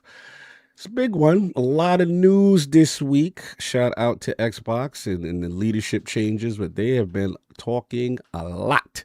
So I'm going to try to condense a lot of this because most of this is long and I can't read everything. So, huge Xbox week. So Xbox, CEO, newest here, Asha Sharma, busy week for her. She had the exclusive Ches Cornyn interview, Windows Central. Also, Xbox had the all hands meeting at Xbox with Asha and Matt Booty, where they kind of paid their tribute, almost like a changing the guard. Yeah, it was really more like a town hall thing. Yeah, internal town hall to outgoing CEO Phil Spencer. No, Sarah Bond was present because of her resignation, obviously, but people did notice that. And then it was, and then also we got an interesting article from The Verge in regarding to Sarah Bond that kind of sent waves this week. And then lastly, got some other comments in reference to the OG Seamus Blackley. So I'm going to start again excerpts because there's a lot to talk about. I can't read everything. So starting off with Asha and Matt Booty. Obviously, they went to Windows Central. Shout out to Ches Cornyn. I know there's a lot of discussion about this interview and how what was asked and how it was answered and all this other stuff. And there's a lot of hating ass bitches out there. I mean, we're going to get right into it. I mean, we could talk about what we're going to talk about, but it's like, you know, I'm just going to start first with what was actually said, and then we language. Language. And we could talk about. Hey, T, you said you get 2 F-bombs. I can have one. You're a member of the show. Not a guest. So pretty much, look, you know, at the end of the day, you know, Jez asked her immediately, one of the questions he asked about, okay, remember her initial statement was that he wanted to know what straying away from Xbox was when she mentioned it. And he said, because it implies that Xbox has begun to stray away. So Asha Sharma said, for me, the spirit of return to Xbox is returning to the spirit that the team was founded on. It's that spirit of surprise, it's the spirit of building something nobody else was willing to try. I've heard Renegade, Rebellion, and Fun used. That's what I was thinking about when I wrote it. She talked about, you know, obviously the core fans and players being invested for 25 years. They want to invest in reducing the artificial divide between these type of devices and what they want to use. She said they think there's going to be more investment in breaking down the barriers and helping developers build once and show up across different hardware experiences. So that was mentioned again, because I know some people thought that it was going to be all day exclusives when, you know, she said Renegade Spirit. Another thing is in reference to Xbox strategy, Matt Booty, and they were asked about, you know, as far as visiting, they were visiting all the teams. She's going through her learning thing. She said Matt Booty cautioned that players shouldn't expect drastic changes in the near term, but they were talking about how they're currently still invested. They know a lot of people who aren't on console on their hardware, but they want to deliver great games to them. She talked about the first party studios, the first party structures, committing to that. Another thing, AI thing did come up again, obviously because of her background, and they wanted to ask about, you know, that part. She still kind of stood strong in terms of, I think that, you know, with AI specifically, you know, people thinking that her tenure, like her mission is going to be to integrate AI features in Azure tools. Like people legit feel this way, right? So she said in regarding to this, I think that with any new technology, it brings possibilities as a tool, but even more important, especially now, we need to draw lines on what we won't do. That's what I attempted to do when I shared my opening letter. I will not flood our ecosystem with slop. We will not have careless output. We won't have derivative work. And she deeply believes in the word that she shared previously. So she's doubling down on the lack, you know, the no AI pressure, which I thought was strong, probably one of the strongest statements in this thing. She talked about game developers. I'm just skimming because she was speaking a lot. And again, go to Windows Central. You can check out the full thing.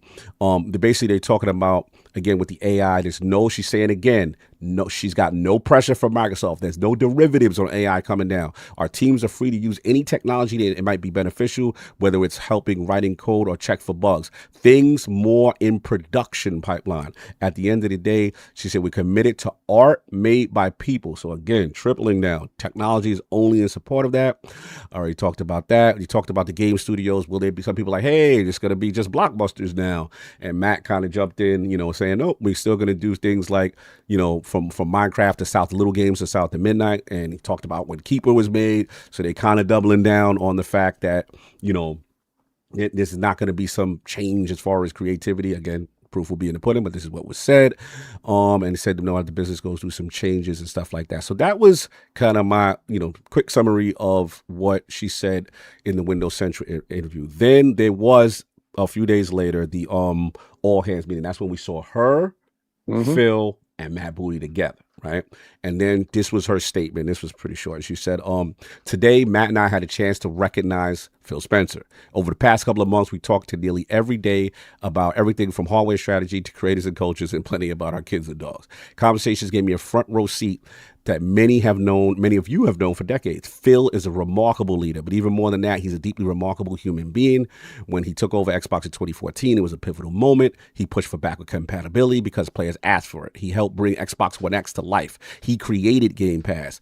And through it all, he centered our decisions around players and creators. A lot of careers get summed up by milestones. Phil's impact shows up in stories, in the creators who felt safe taking risks, in the teams who did the best work of their lives because someone believed in them, and players across generations who felt Xbox was theirs.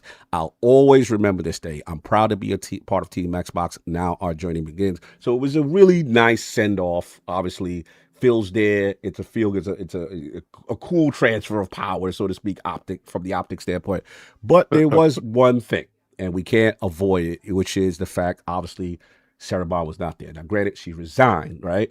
But what came subsequent... Chat saying that she was there.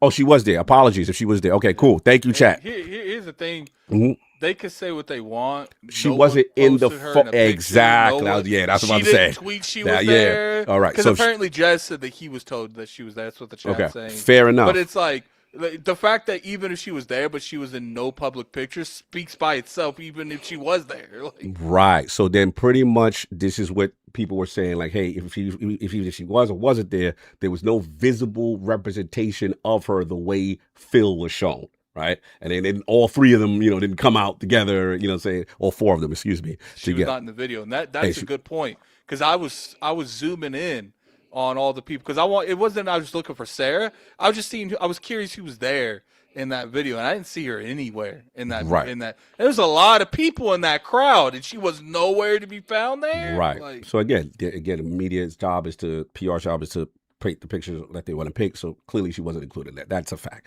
Anyway, so now we get to the Verge article. I'm going to summarize, but these are the main points because it was kind of talking about more inside information on what happened during that time when Phil Spencer's retirement announcement. So pretty much it was a day of chaos inside the building. Inside Xbox, we're hearing first news that reporters and outlets that Phil was leaving. The team running Sarah Bond's social media accounts was so unprepared that a LinkedIn post inviting people to provide feedback about Xbox accessibility features went live just before her departure was announced. It sat there for hours until Sarah Bond's team eventually posted her own memo. Microsoft's executives shared 4 memos with the Xbox teams on Friday, but only Phil Spencer mentioned Sarah Bond. Satya Nadella, Microsoft's EVP, and Asha Sharma all had kind words for Spencer, but no mention of Bond. Even Bond's own member of her teams didn't arrive until hours after the announcement, and she wasn't part of the Microsoft blog. Now, this is where they were talking about, she was crucial for helping the ABK deal get done. And then 6 months after Kareem Chowdhury, I remember him during Days Departed, there was another shakeup inside. So basically, they start talking about the marketing team, and that Xbox's marketing team was now reporting directly to Bond. A month later, Microsoft delivered a marketing campaign that signaled people didn't need to buy an Xbox console anymore, and that was the whole "you didn't need an Xbox to play Xbox" kind of campaign. The Xbox everywhere. This is an Xbox, and some people internally. It said it was a confusing campaign, according to Tom Warren sources, and he was told that it offended many Xbox employees internally. Then it went on to the summit. Obviously, more of this is an Xbox, the mobile store, and that was supposed to be also tied to this that actually didn't come out. And then obviously he talked about the hardware decline and stuff like that. So he said he spoke, most of the current and former Xbox employees that Tom spoke to in recent days believe that Bond is leaving Microsoft. He heard from multiple sources that Bond has been tough to work with and built a team structure that meant if you didn't follow the vision or question it, you were out. Most have praised her ability to strike partnerships with companies and developers, though. And again, just doubling down on the strategy with Xbox everywhere. And I'm trying to think the last thing. So, yeah, I mean, that's pretty much the gist of it. It's just that, according to his sources internally, it's being presented as if, she was an issue, some of the issue what was going on with Xbox.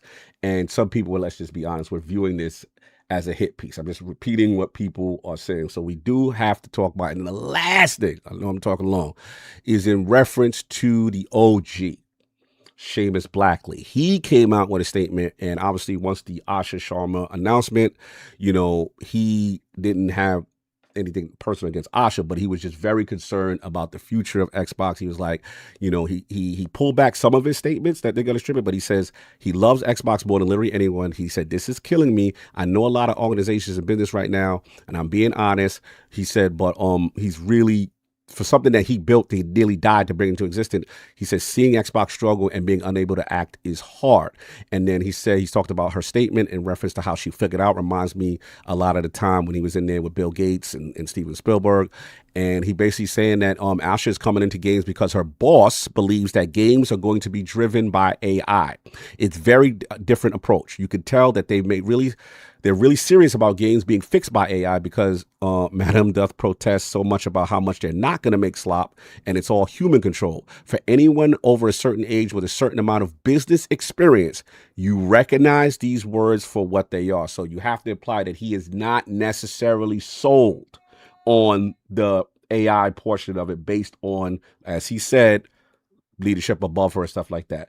So that is pretty much everything. His original words was that she was just a palliative doctor that was going to usher Xbox into the sweet dark night, and she was just there to help put it to rest. Correct. Now he had that, and he walked those statements back a little bit. Yeah, a day, 24 hours later, saying that he loves Xbox and he's the creator and all the stuff. Heard some blah blah blah. Right. But regardless to what his initial thoughts on the situation, pretty much kind of stands where he initially said it. He just didn't want to be as harsh because he didn't think those words were going to be felt in that manner. Right. Correct. So again, double back, but still. Trepidation is kind of what I got of it. Yeah. So look, we got a lot here. Asha's, being front and center with a lot of the interviews and stuff like that, and then obviously, the Sarah Bond situation. So, King, you mind start with King with this on this one first, if you don't mind, or you want to jump on? You want to jump in there first? Who, me? Yeah. Probably best I just get mine because I don't. Yeah, get your boss. Yeah. So what's your feel? All these three things: Asha, the Windows Central stuff, which was a controversy in itself about the interview. That was a big thing. The all hands with the hand off to Phil, the Verge piece with Sarah Bond kind of being the internal feeling about her, and then obviously Seamus Blackley at the end. So there's a lot to discuss. Go for it wherever you want to go with it. I guess I'll attack Seamus Blackley. Probably an emotional thing for him too.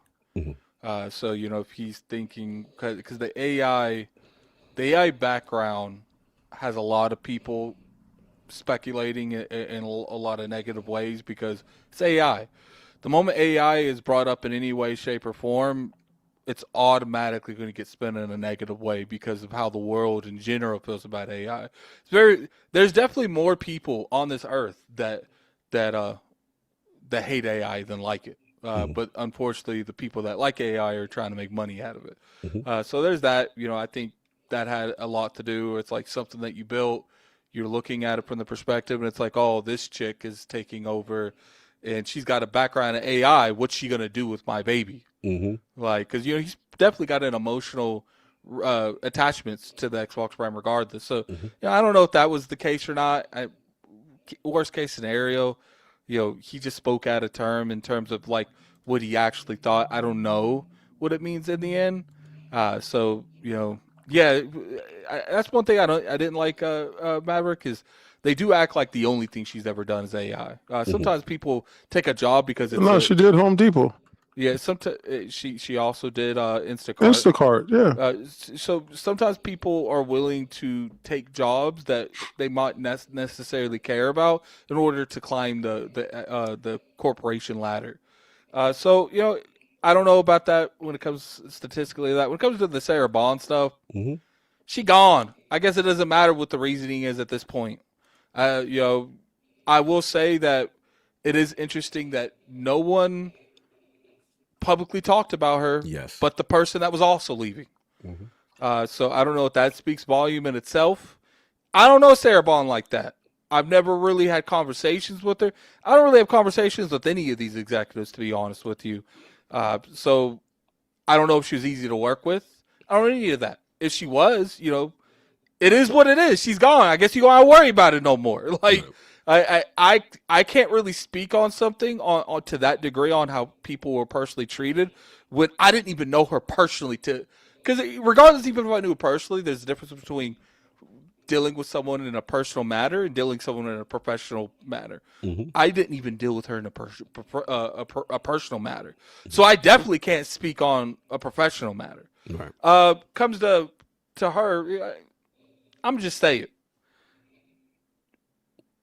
The way kind of funny, and yes, I'm printing names in because that's how despicable this was. And Blessed and all of them did. we gotta do better, my dude.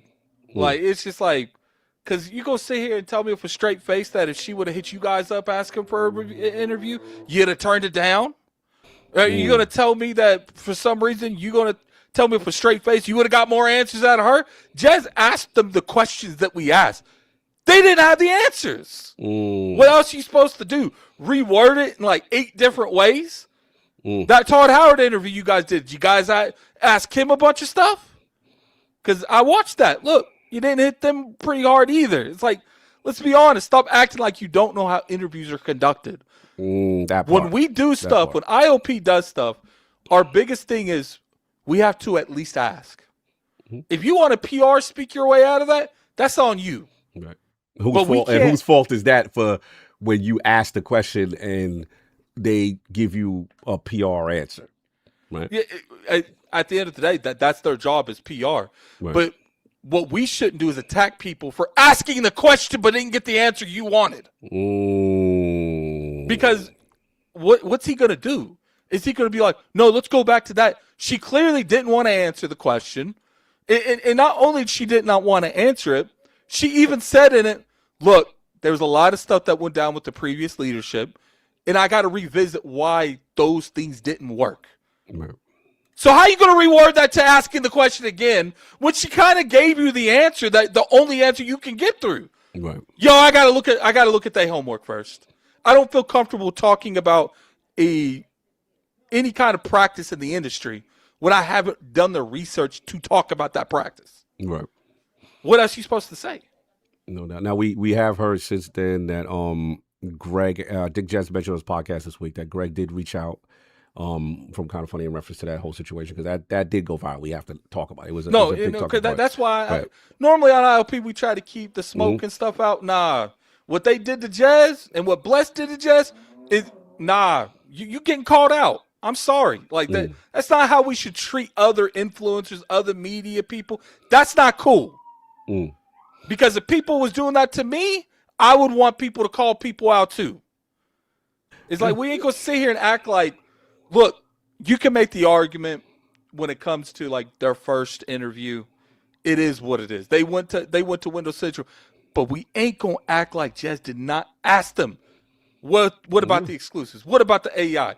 You guys acting like Jez went up to them. I'm gonna sit up for this one.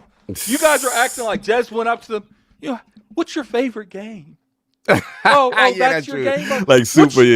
What movie what game got you into gaming? Right. Oh, that's cool. What's your first thought process when you took over? He didn't ask none of that. Came straight and be like, "What's the exclusives about?" Well, we don't have any. What about AI? Like, right. I'm sorry that you don't like the answers that they gave you, but I'm going to be honest with you. I did the same thing. Yeah. Because you can't. If you're going to learn anything about interviews, which this outlet, Kind of Funny, should definitely know this. When they give you the hard, we're not ready to talk about that, you don't follow up with the I got you moment right afterwards. I mean, you can, but you might not. You're still going to get the same stonewall most likely answer if they chose not to answer it. They're not willing to answer it now. You can word it 18 different ways. They're not answering it. Facts. And you know what would have happened if something like that would have happened with Jez and he kept rewording it? PR would have stepped in. Nah, we good. Interview over.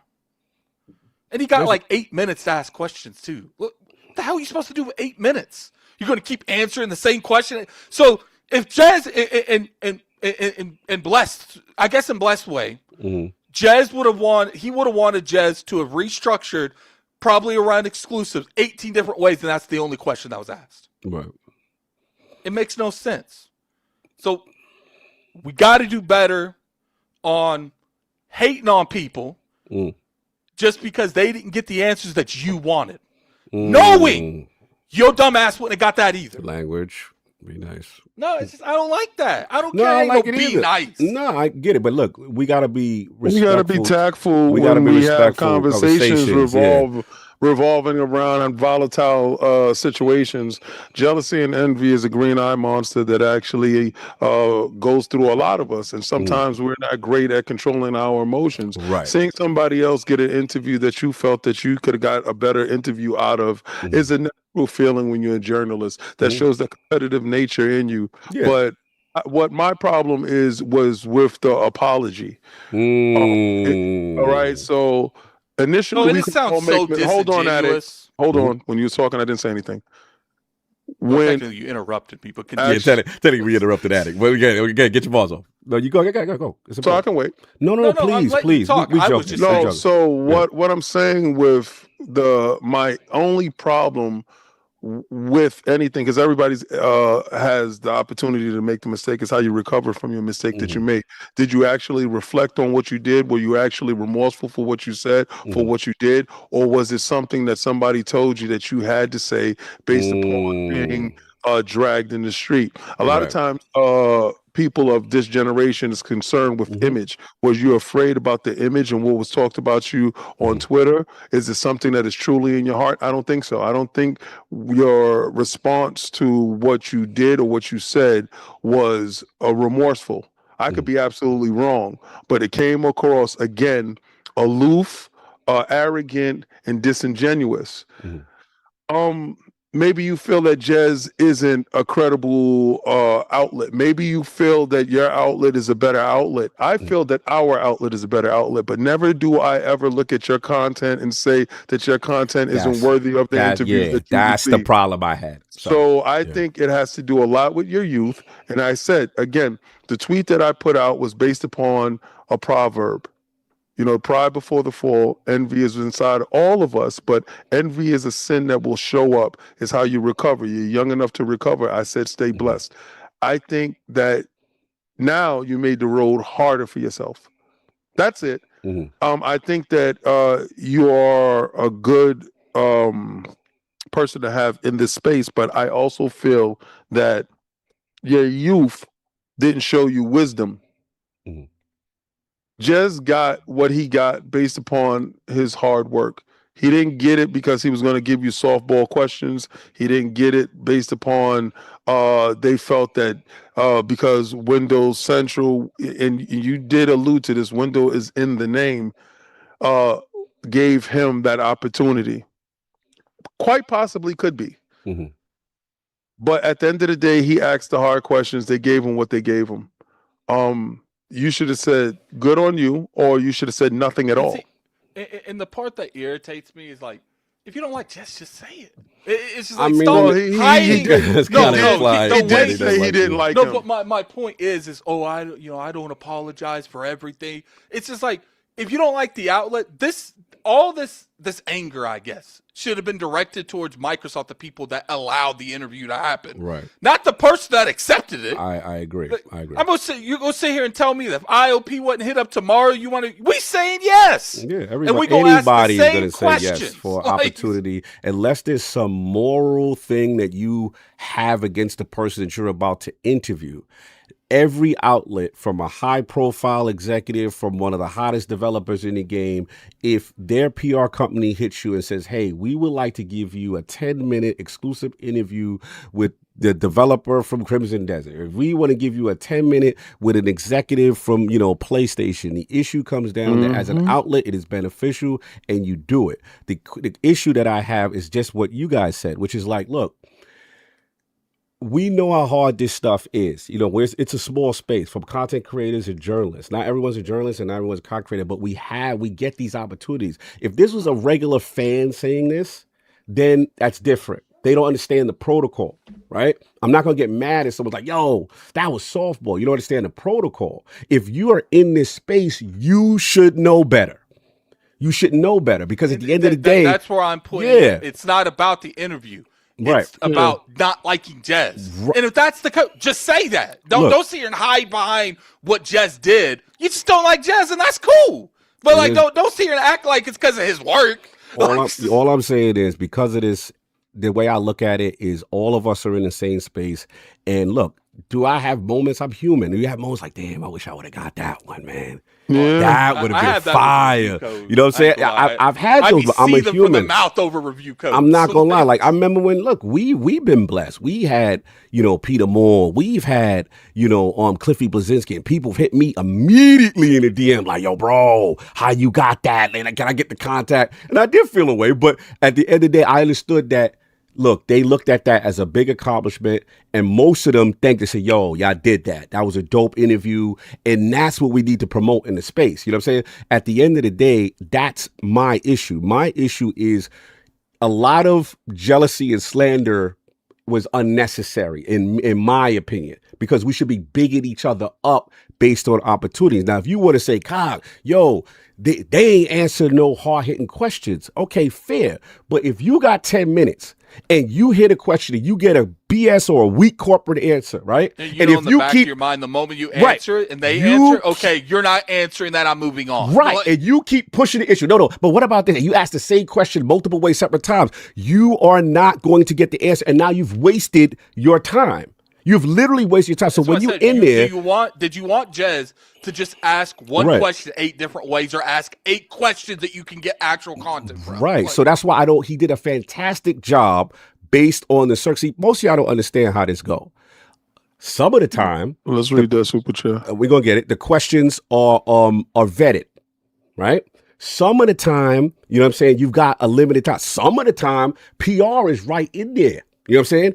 Again, all the circumstances are different. If you understand that process, if you've done it before, you understand what that is. So what I just don't like, and I'm not singling out one person, because I saw other outlets saying slick stuff. And I'm like, y'all know better. You know what I'm saying? Y'all know how this goes. So to me, again, we got to stop with the jealousy.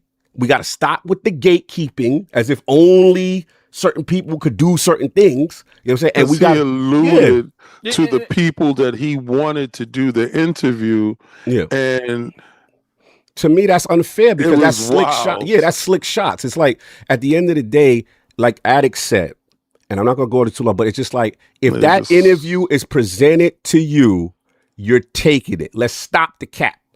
You're taking it. You know what I'm saying? Unless someone did something to somebody's moms, or they out here, you know what I'm saying? That's the only time you're declining. So that's the only thing that disappointed me. Stop criticizing when you live in a glass house. That's all I'm saying. So for me, that's what I'm hoping. Obviously, I heard that there was an apology. You know, hopefully, you know, things are rectified behind the scenes, that maybe I'm blowing it up potential. But I just got to be honest. I do agree with y'all that it didn't sit well with my spirit when I saw that from the information. If any person was just the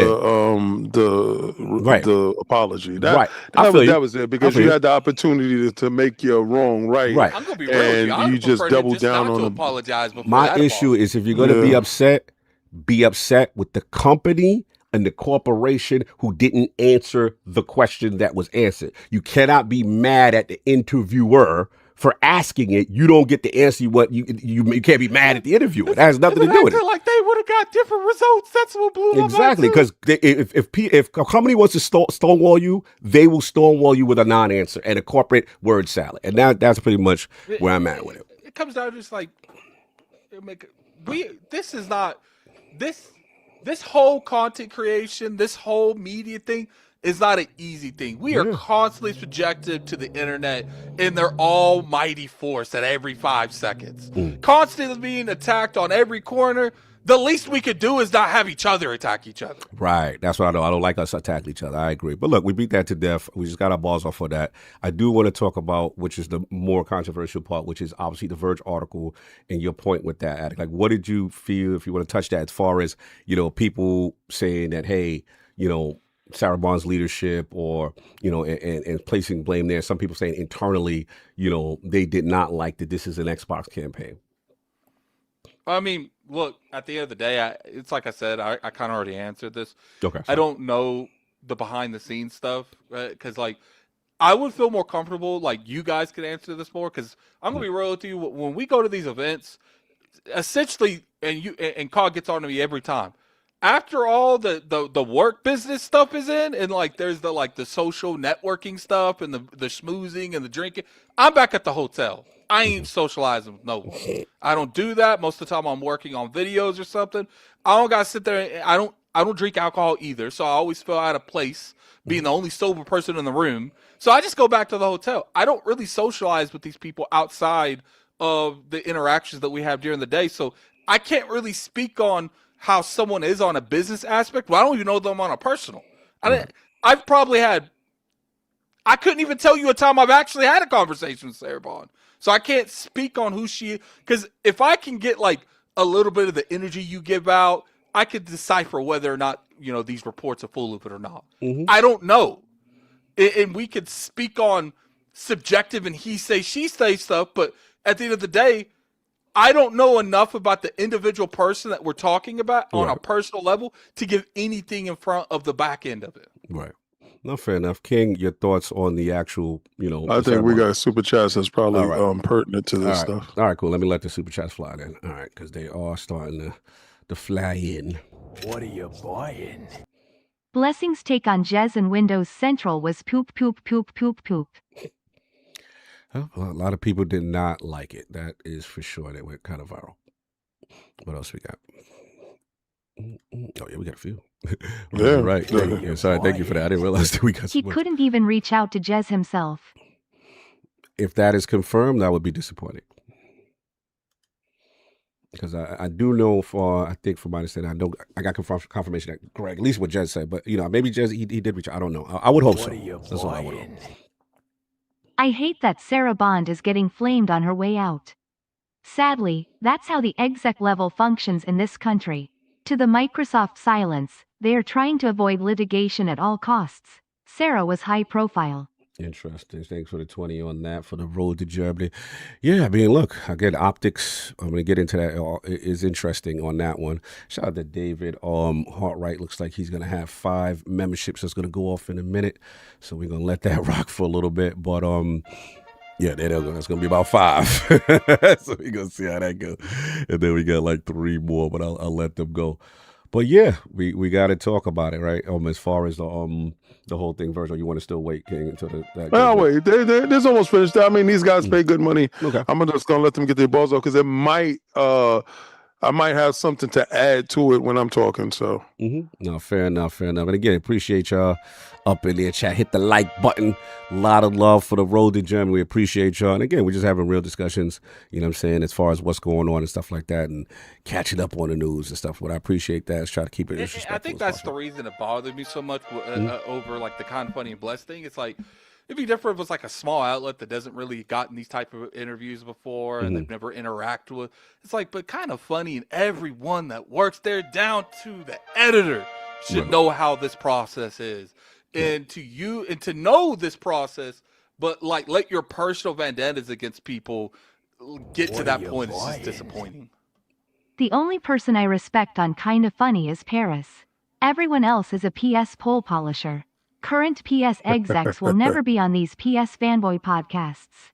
Shout out to Snowbike Mike. Shout out to Snowbike Mike. That's the homie. It's my guy. I love Mike. We ain't gonna do that. Many of the outlets Blessings mentioned have been pushing Xbox dead content and being biased in ratings and reviews for years.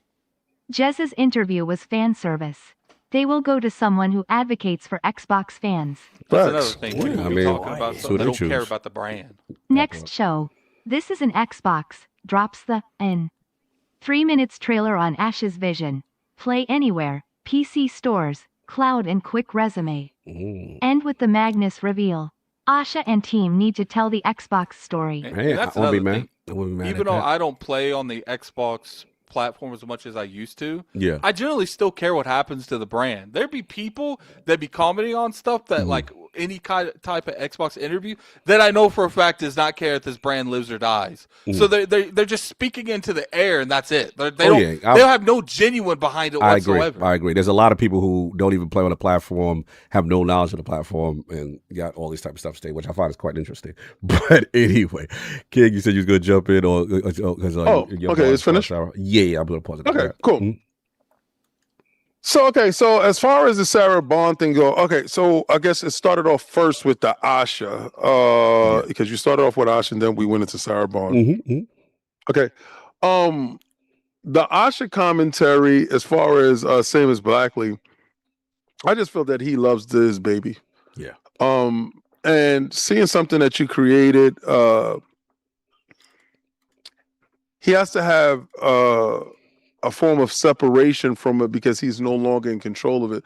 He made Xbox for the world, and making something that you think or should live on forever is a monumental thing. So he's seen it growing over the years. I'm pretty sure he looks over and see how other people are treating it.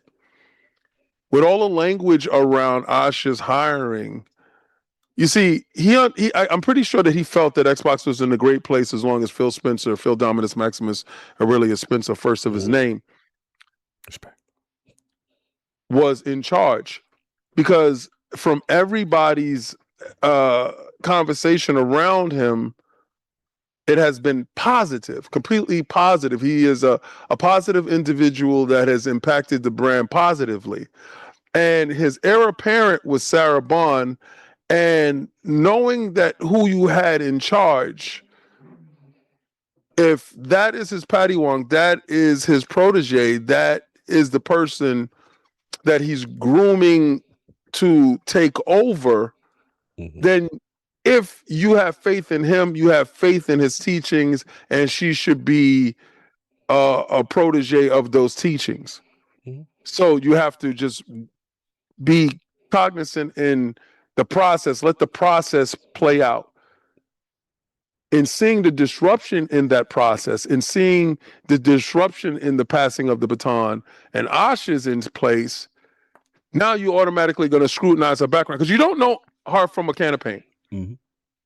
So first thing, you start looking at what her resume looks like and what's going on there, and your conversation is going to be, maybe you don't have a good rapport with the person that's completely in charge.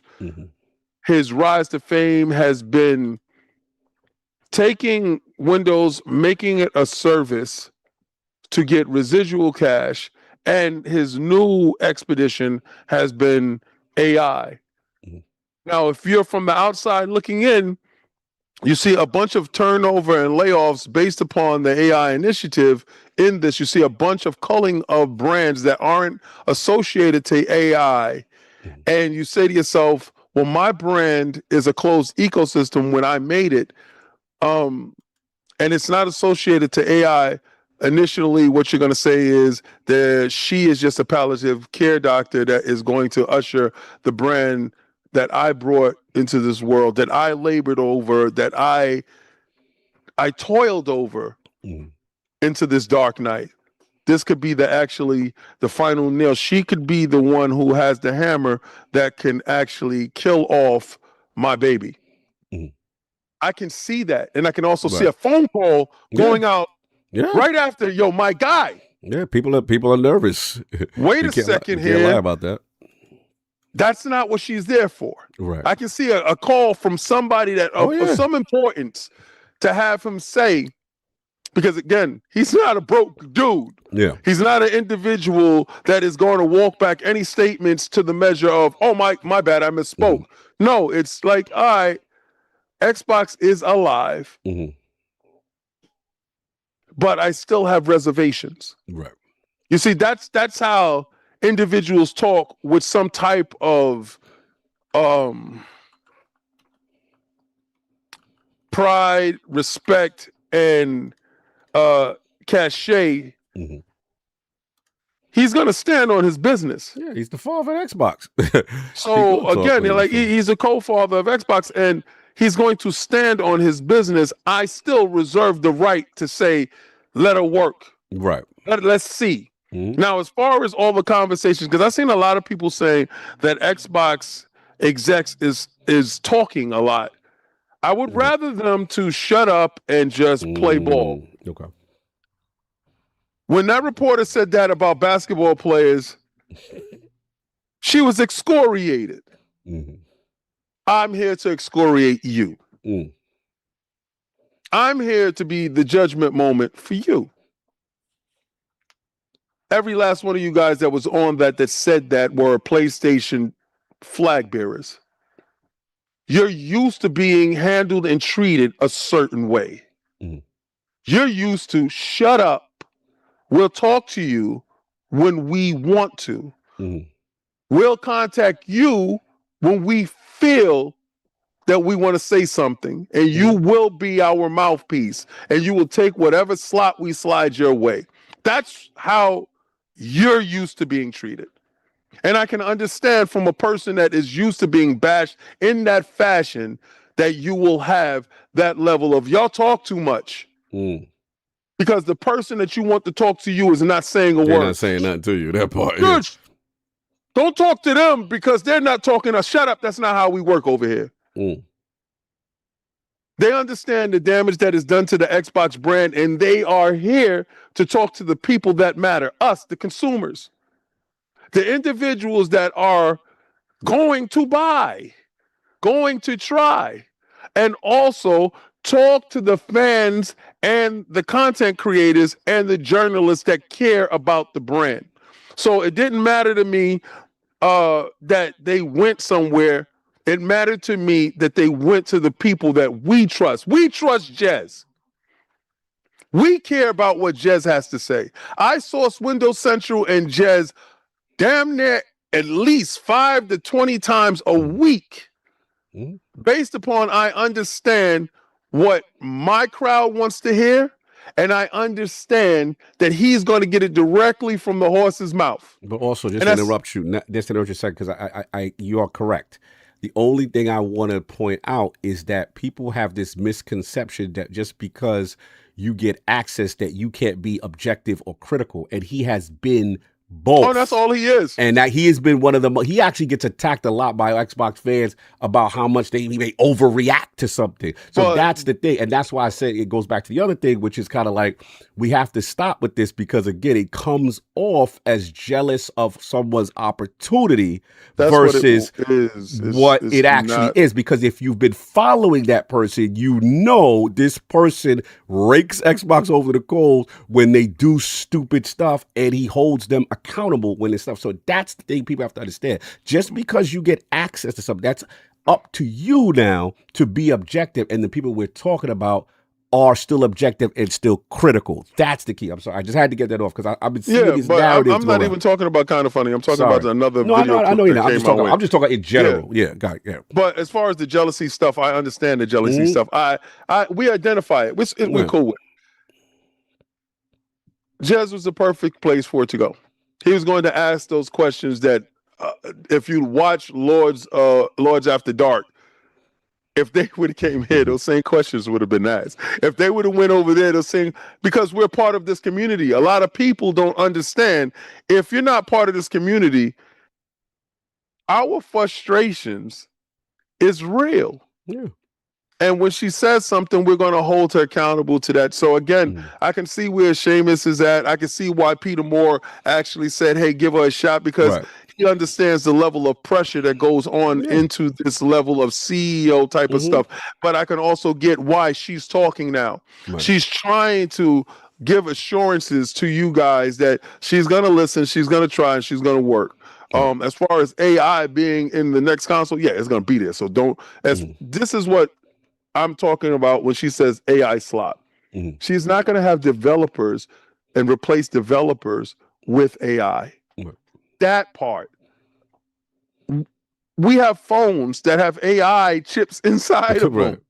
Right? So you're championing the next iPhone or the next Samsung, but you think that the next Xbox or the next, and the PlayStation, you just think these devices won't have AI. Yes, it is necessary to fix development costs and to work on certain things. It's just fundamentally where we are as a society. So again, I see that and I understand what she meant. A lot of you guys probably overreacted to a lot of her comments. Get into Sarah Bond. I know a lot of you guys are waiting for me to actually talk about it. No, I do not. I have never worked at Microsoft. So I can't tell you, oh, she was a bad boss. I can't tell you that. She's not going to interact with me with the same person that is reaching a deadline. I've been at plenty of jobs where the boss that I was at, I just didn't care for. A lot of the bosses that you don't care for just probably crack the whip. Now, we're not going to act like when you are not at a job, and if a job feels that you didn't do what they said, they will paint you as a malcontent, right? She resigned. Maybe she didn't sign up for, oh, we're going to put Asha in over you, and you're going to work under Asha. That wasn't the game plan. If anybody who's watching play. The play was Joe Montana was going to step off and give Jerry Rice. I mean, not Jerry Rice. Steve Young, the play. Steve Young would have never allowed somebody else to come in over him. Right. That's a good analogy. Like if Steve was set up to be the future quarterback, and then the third string now gets the job, Steve Young is gonna feel away. Like, yo, y'all set me up to be Joe Montana's successor. Facts. Yeah, trade me. I sat here. I waited all this time. Trade me. So she resigns. That person, I'm not listening to that person. First of all, I'm not gonna listen to them. I'm gonna undermine them every chance. That's my spot. You felt like you deserved it. You got to go. You got to go. No matter how it looks at, no matter what you say, you got to go. Now, as far as people not liking this is an Xbox, I hated it. Let me tell you why I hated it. Let me tell you why I hated it. This is all console warring stuff. No, I know where you're going. J-Dub and them dudes was on top of my head, boy. Pause. I'm gonna tell you the relentless. They would send me toilet bowls and say, "Is this an Xbox?" They would send me garbage cans. Is this an Xbox? They would send me cups. Hey King, is this an Xbox? I'm done with it. The hits that I was getting, J-Dub, because I know that's who was doing it. Dead serious. The hits that I was getting, boy, it was relentless. The constant war streets was real for you. I said, how could you, Xbox? How could you do this to me? Y'all could have did it a different way. When y'all said y'all didn't need a console, holy, it was me and COD. We went to the Forza event. Forza Motorsports when we first saw it. It was in our face. I had to take a picture. They had it. You don't need a console. Yeah, console not required. I remember the first time we saw that in the marketing in a preview event. We were like, wow, okay. And I played on the TV with just a controller and no console. I remember Xbox, Starfield was shaping up, and people were extremely hyped for Starfield, and they came out with that huge marketing thing that says you can play Starfield with no console required. I said, holy God. No. Then to find out the person I'm talking to was the head of the situation. It burns. But listen, I'm going to call Satya. The hell that. This is young Odin. Marketing don't do that in a vacuum. Facts. She don't get a chance to say, this is an Xbox. Y'all like that? Cool, y'all like it. Let's go. Let's run with it. All right. No, checks is signed. This is marketing campaigns. This is brought across the world.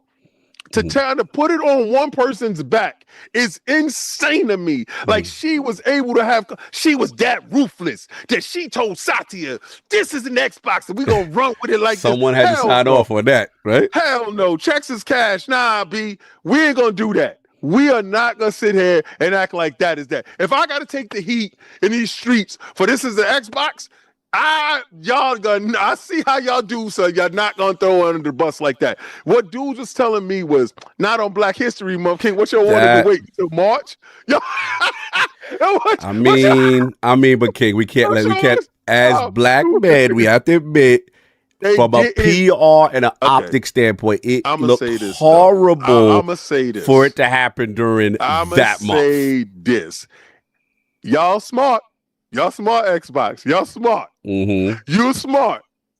If you would have put a Caucasian man in that spot, you dudes would have been ripped to shreds. You went with a woman of color, a woman. Y'all are smart. I love all of it. Y'all did what y'all supposed to do because y'all would have been torn to shreds. Y'all would have saw PlayStation Frontline News. Y'all would have saw it. Y'all are smart. I couldn't fight back on this one. Y'all put a person of color, because she is a person of color, and she is a woman. So I get that. I don't like how you did my girl. I don't like how you did it. I don't like the language around it. Is it a hit piece? Whoever leaked the information is the hitter. Right. All right, so whoever called up and said, yo, listen, man, I got this information. She wasn't liked anyway. Yes, that's an absolute hit piece. We know what it looked like. We're not going to sugarcoat it. Whoever designed this to make the language better, y'all could have did it better. Y'all, first of all, shouldn't have never let it leak out like that or let that language revolve around somebody that y'all was parading around as the face of Xbox. Y'all was supporting everything that she was doing. She did not do anything in a vacuum, but to have this language come out after she resigns because she didn't want to play ball with how y'all wanted it to go. No, I would have left too. I would have resigned too. I was next up. You're not going to put nobody over me. So if it went down like that, F you. Cool. I'm out too. And I'm not sitting here helping you do whatever. I would have did it completely Most worse. people would have done the same thing. Yeah, that's So just how it is. I gotta respect her gangster and leaving. Right. Right, cool. I don't respect the language being talked about like she was this bad person when she was the face and y'all was everybody smiling. I heard none of this crap.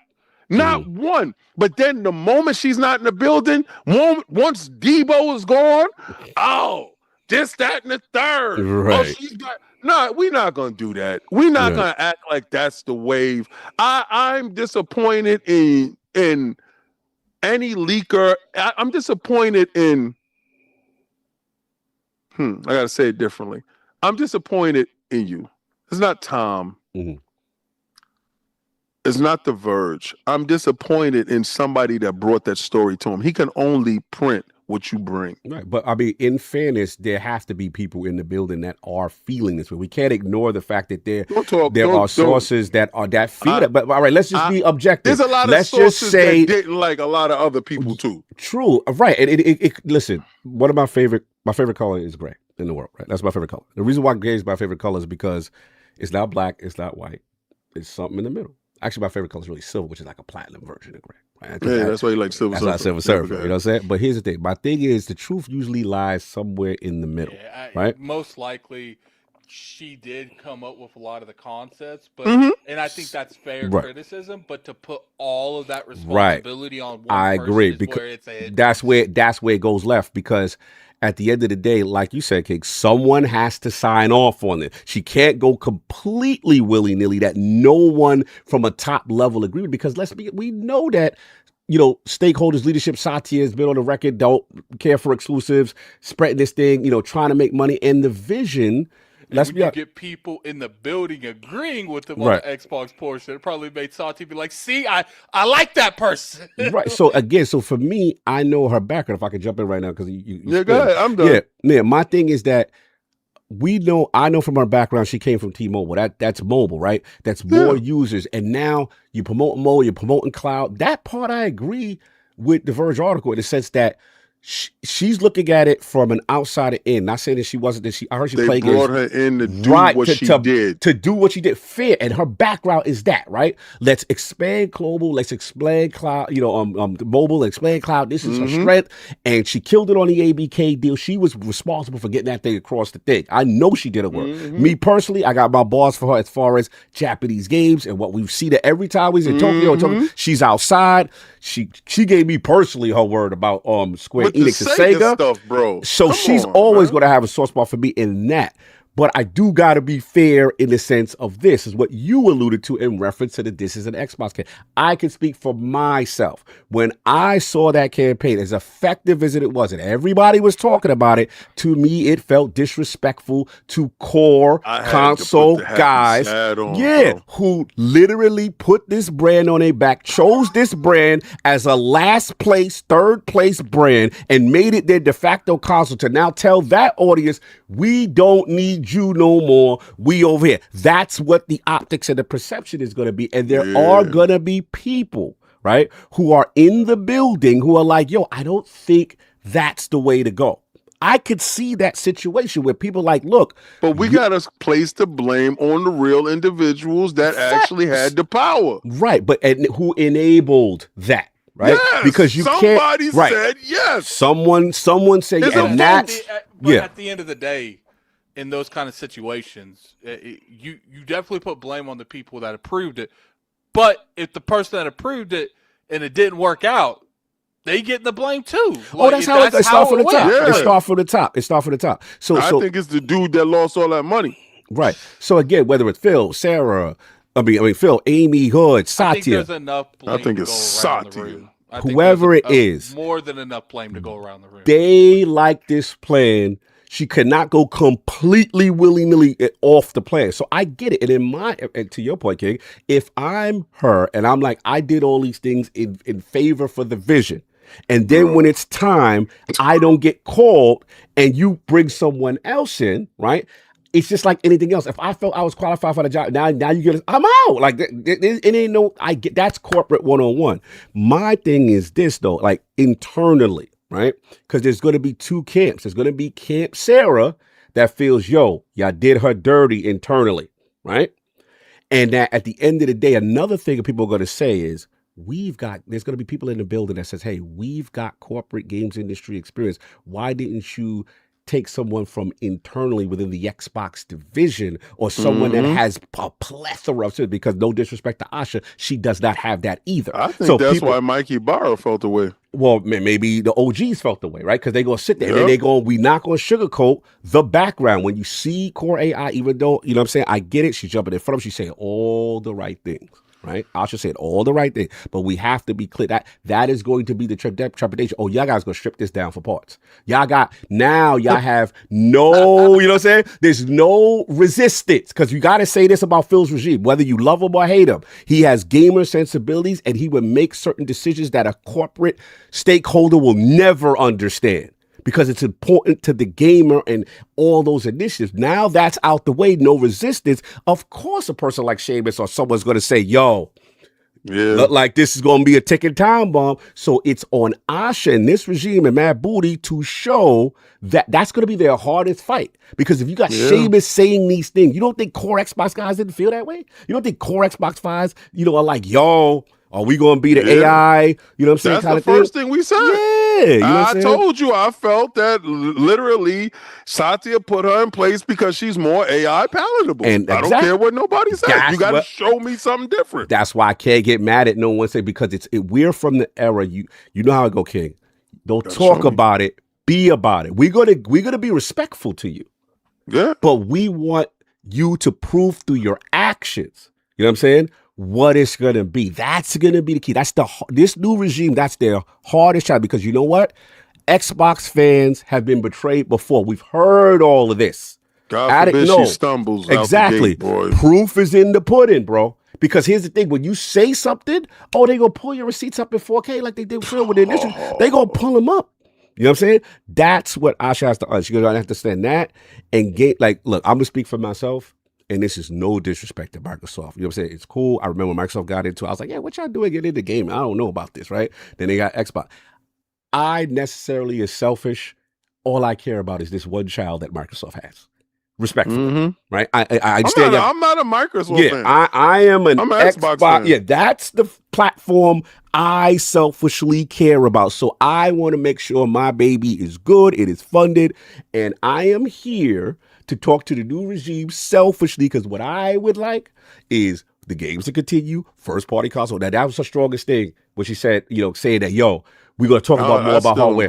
Not saying first one. She just said, to your point, I'll give you that. Yeah. She just said hardware, though, which I like. Yeah. Regardless of whatever it is. I'm like, okay, still do that, because another fear is I now got you're knees on in. the line for that. Yeah, like I respect it. Right now, it's looking bad for me. I'm going to give you your bars, King. You know I'm fair. And right now, I was. Now, you wasn't fair when I picked that PlayStation 5 Pro game. Right. I was popping off to you in a Phil era when Phil, I'm like, yeah, that's going down. Now, it wasn't in my bingo card that Phil was retiring. So now I'm looking spooky, right? So now King is in power. Yeah, and I'm looking like a prophet. Oh, stop. You feeling good too, you know what I'm saying? But at the end of the day, so that's where I'm at. And I think these are all the learnings right now that they're going to have to do, because people don't trust. And they're gonna look and see what's going on. But yeah, we beat this to death. I wanted to give the OG Seamus, his bars, because again, I do think he holds weight though. Right? We can't. Yeah, he does. Yeah, you know what I'm saying? I don't think he's hating. I think he said it from what he saw. He's saying the unspoken things that Xbox fans feel to their core. Don't you dare shut down my baby. That's what they feel. We all feel the same Fact. way when Fonz she was. says it. Oh, stop it! Turn it off. Turn it off. Sees him. Turn it off. Listen, when she was hired, we saw AI in the title and was like, ah. Yeah, that was the That's it IG right there. article. That's the Shout out to my dog man whistle. Fonz Game. That's how me and the Lords operate. Trust is earned. You have to earn the right. We're not going to be disrespectful. We want Asha and this new regime to succeed. We want this to be Xbox to be the best thing. But again, you've got to earn it. It's good for business too. And we know, right? Exactly. I'm not stupid. I'm a realist. I know it's good for business for you to throw into it. It's good for business. Absolutely. So I think that is fair, and that's where we want to get with it. But I think it was a fair discussion. I'm glad we touched all those points on that. Unless y'all got any bars, I know we go long. No, we don't. All right, let's get the super chats in. Let's get we get got to the one super super chat. Then got the PlayStation last one. Yeah, I know. Yeah, facts. Yeah. Absolutely, Fonz. Yeah, we gotta hold them accountable. You know what I'm saying? That's the thing, and I think that's fair as long as we're respectful about it. What are you buying? Her 10 toes down on that stand giving FTC the smoke was okay when she held it down. Now she's the problem. Stop the cap. No, I feel you. I feel you. She did that when it came down to that FTC Japanese game initiative. She did that. I'll never take that away from Sarah. Honest question, from the standpoint of the Lords, what is AI slop, and what is AI tools? AI slop is a dude jumping off a building into a thing of jello. AI slop to me is anything that you do as far. Hold on. Did you trust Jez when he doubled down multiple times on Xbox games not going to PlayStation? His sources confirmed it after all. Mm-hmm. Here's the thing, when it comes to that unique situation, no one knew that. No one knew what was going on. Even Microsoft had conflicting reports on each side on what was going on. And then here's the thing. We can't ignore, if we're going to put a ratio on just, let's say he's about 85 to 90%. We can't ignore the 90%. Yeah, like and what I don't like is when they weren't going to pin the failure on Phil. Okay, fair enough. No, they couldn't. They couldn't. You couldn't. He's too clean. Right. So you had to get her because she was too new. No, I understand it, but I don't like it. What I just don't like is hypocrisy or just reporting when it's the information they like that he reported. That is he said that. It's lit. We have a console for you, too. You already have an Xbox. Microsoft hitting the same rake from a different angle. Yeah, look. Yes, yeah. I've been on first record. Yeah, 5. Yeah, so I can talk now that the 5 gifts are going. Yeah, look, Max. I've been on record, and again, there's no slander to Sarah. I just didn't like how aggressive that this is an Xbox was, because don't paint console fans as you're an Xboxer. Remember the one with the boxer, the old boxer, and the thing? Like, bro, I didn't like none of that. I felt hard until they got until something went left. Something happened. Yeah, look, I get it. The future. This is what my main issue with the Vision is.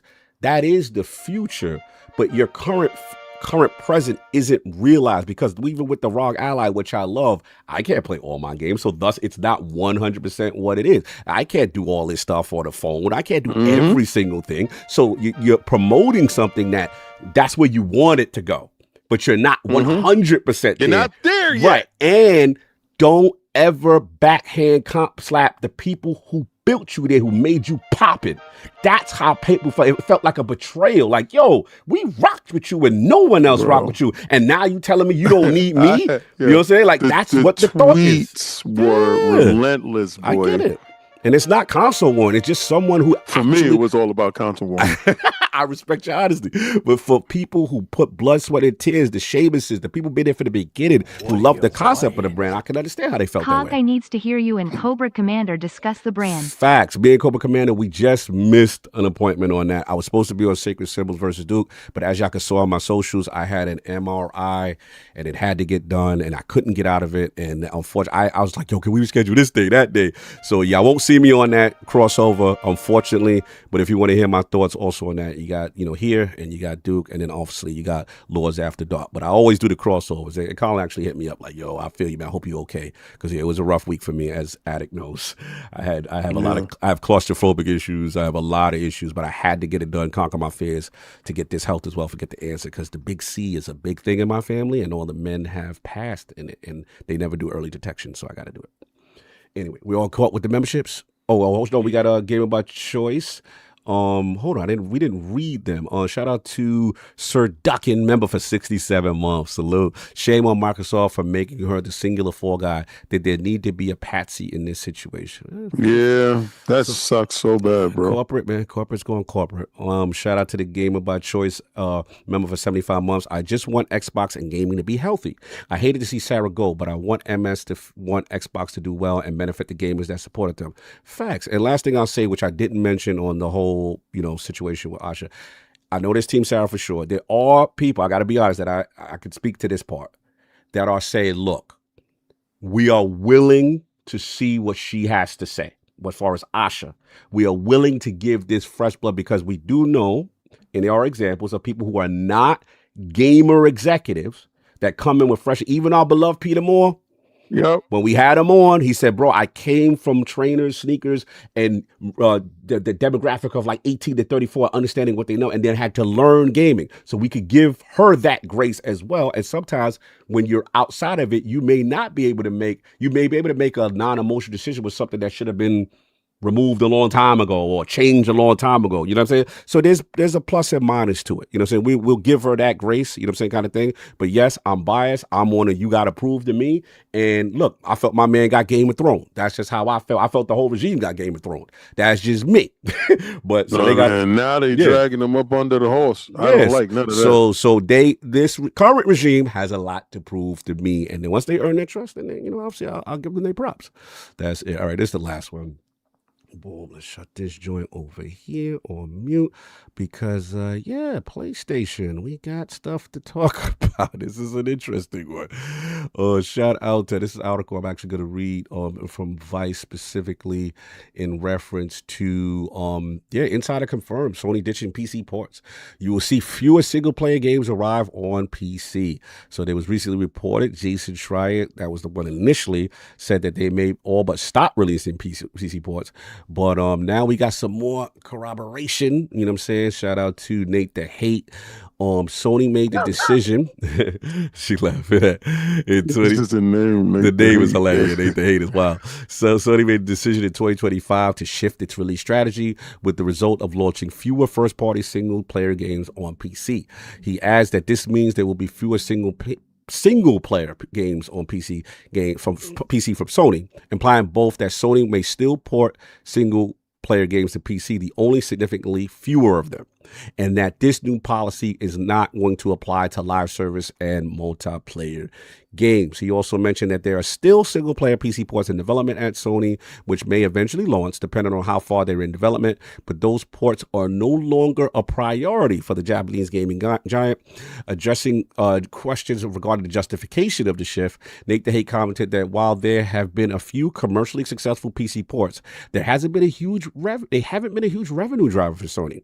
Looking at the Steam charts for Insomniac Games, one of Sony's most notable first-party studios, the data leads credence to these comments. The best performing PC port for the studio is Spider-Man Remastered, which peaked at 66,000 players on Steam.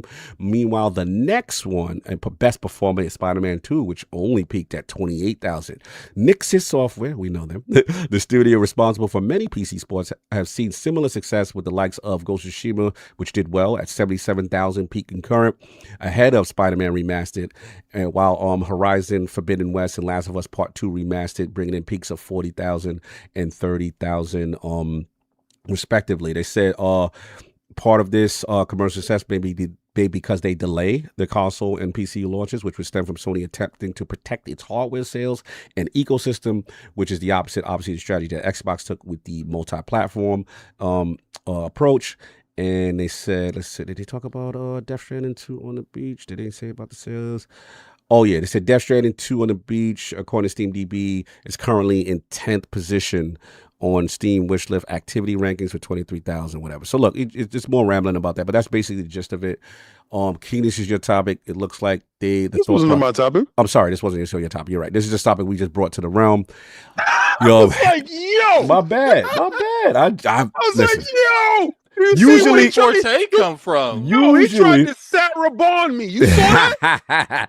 Usually, I'm used to you using PlayStation as your topic. So, apologies. I don't know how I feel about Forte using that that link I sent him early this morning, coming here with this last topic like this. You know what? He in here to argue with King for some reason. I have a feeling. Like, no, man, I was at work when you sent me that link this morning. Haven't seen you. We haven't seen you in a minute. What was it? The last message I sent you, I think it was Happy New Year. Then I sent you Happy Anniversary. I ain't getting no reply from my brother. It's like since he which Happy Anniversary one was it? your mic's down a little bit. You need to turn it up. Oh, I need to turn it up. Yeah, fix your mic, bro. Funny. It's probably Zoom muting his. Let me see Forte. Let me see for. I don't even call Forte anymore, man. He never be picking up. Yeah, it was okay. It was New Year's. He said nothing. He said nothing to me for New Year's. You see, I said the Happy New Year's to him. He's like, man, the hell with your New Year's, right? And then New Year's was rough. Yeah, man. And then All right, let's get on to it. Mind your business, bro. Bro, calm down, bro. You're doing way too much right now. Anyway, so I was just like, yo, I hit him up on Facebook, because I saw the anniversary joint power. Because that's where we friends at. I get a chance to peek at people's lives. So I was peeking to his live, and I was like, happy anniversary. So get a chance to say that right now. Happy New Year, sir. Happy anniversary. Happy Black History Month. That is over. Now that we into March, what's up? How you doing? How you doing, brother? Good to see you now, for real. Man. No, yeah, I was at work. And then Attic sent me this morning, and I said, y'all jump in. Listen, I was supposed to leave work at 1:00 today. I ain't leaving until 20 minutes ago.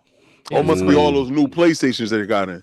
No, well, they when they went through the restructuring and closing stores, like I had 6 stores around me, and 3 of them were within 20 minutes of my store.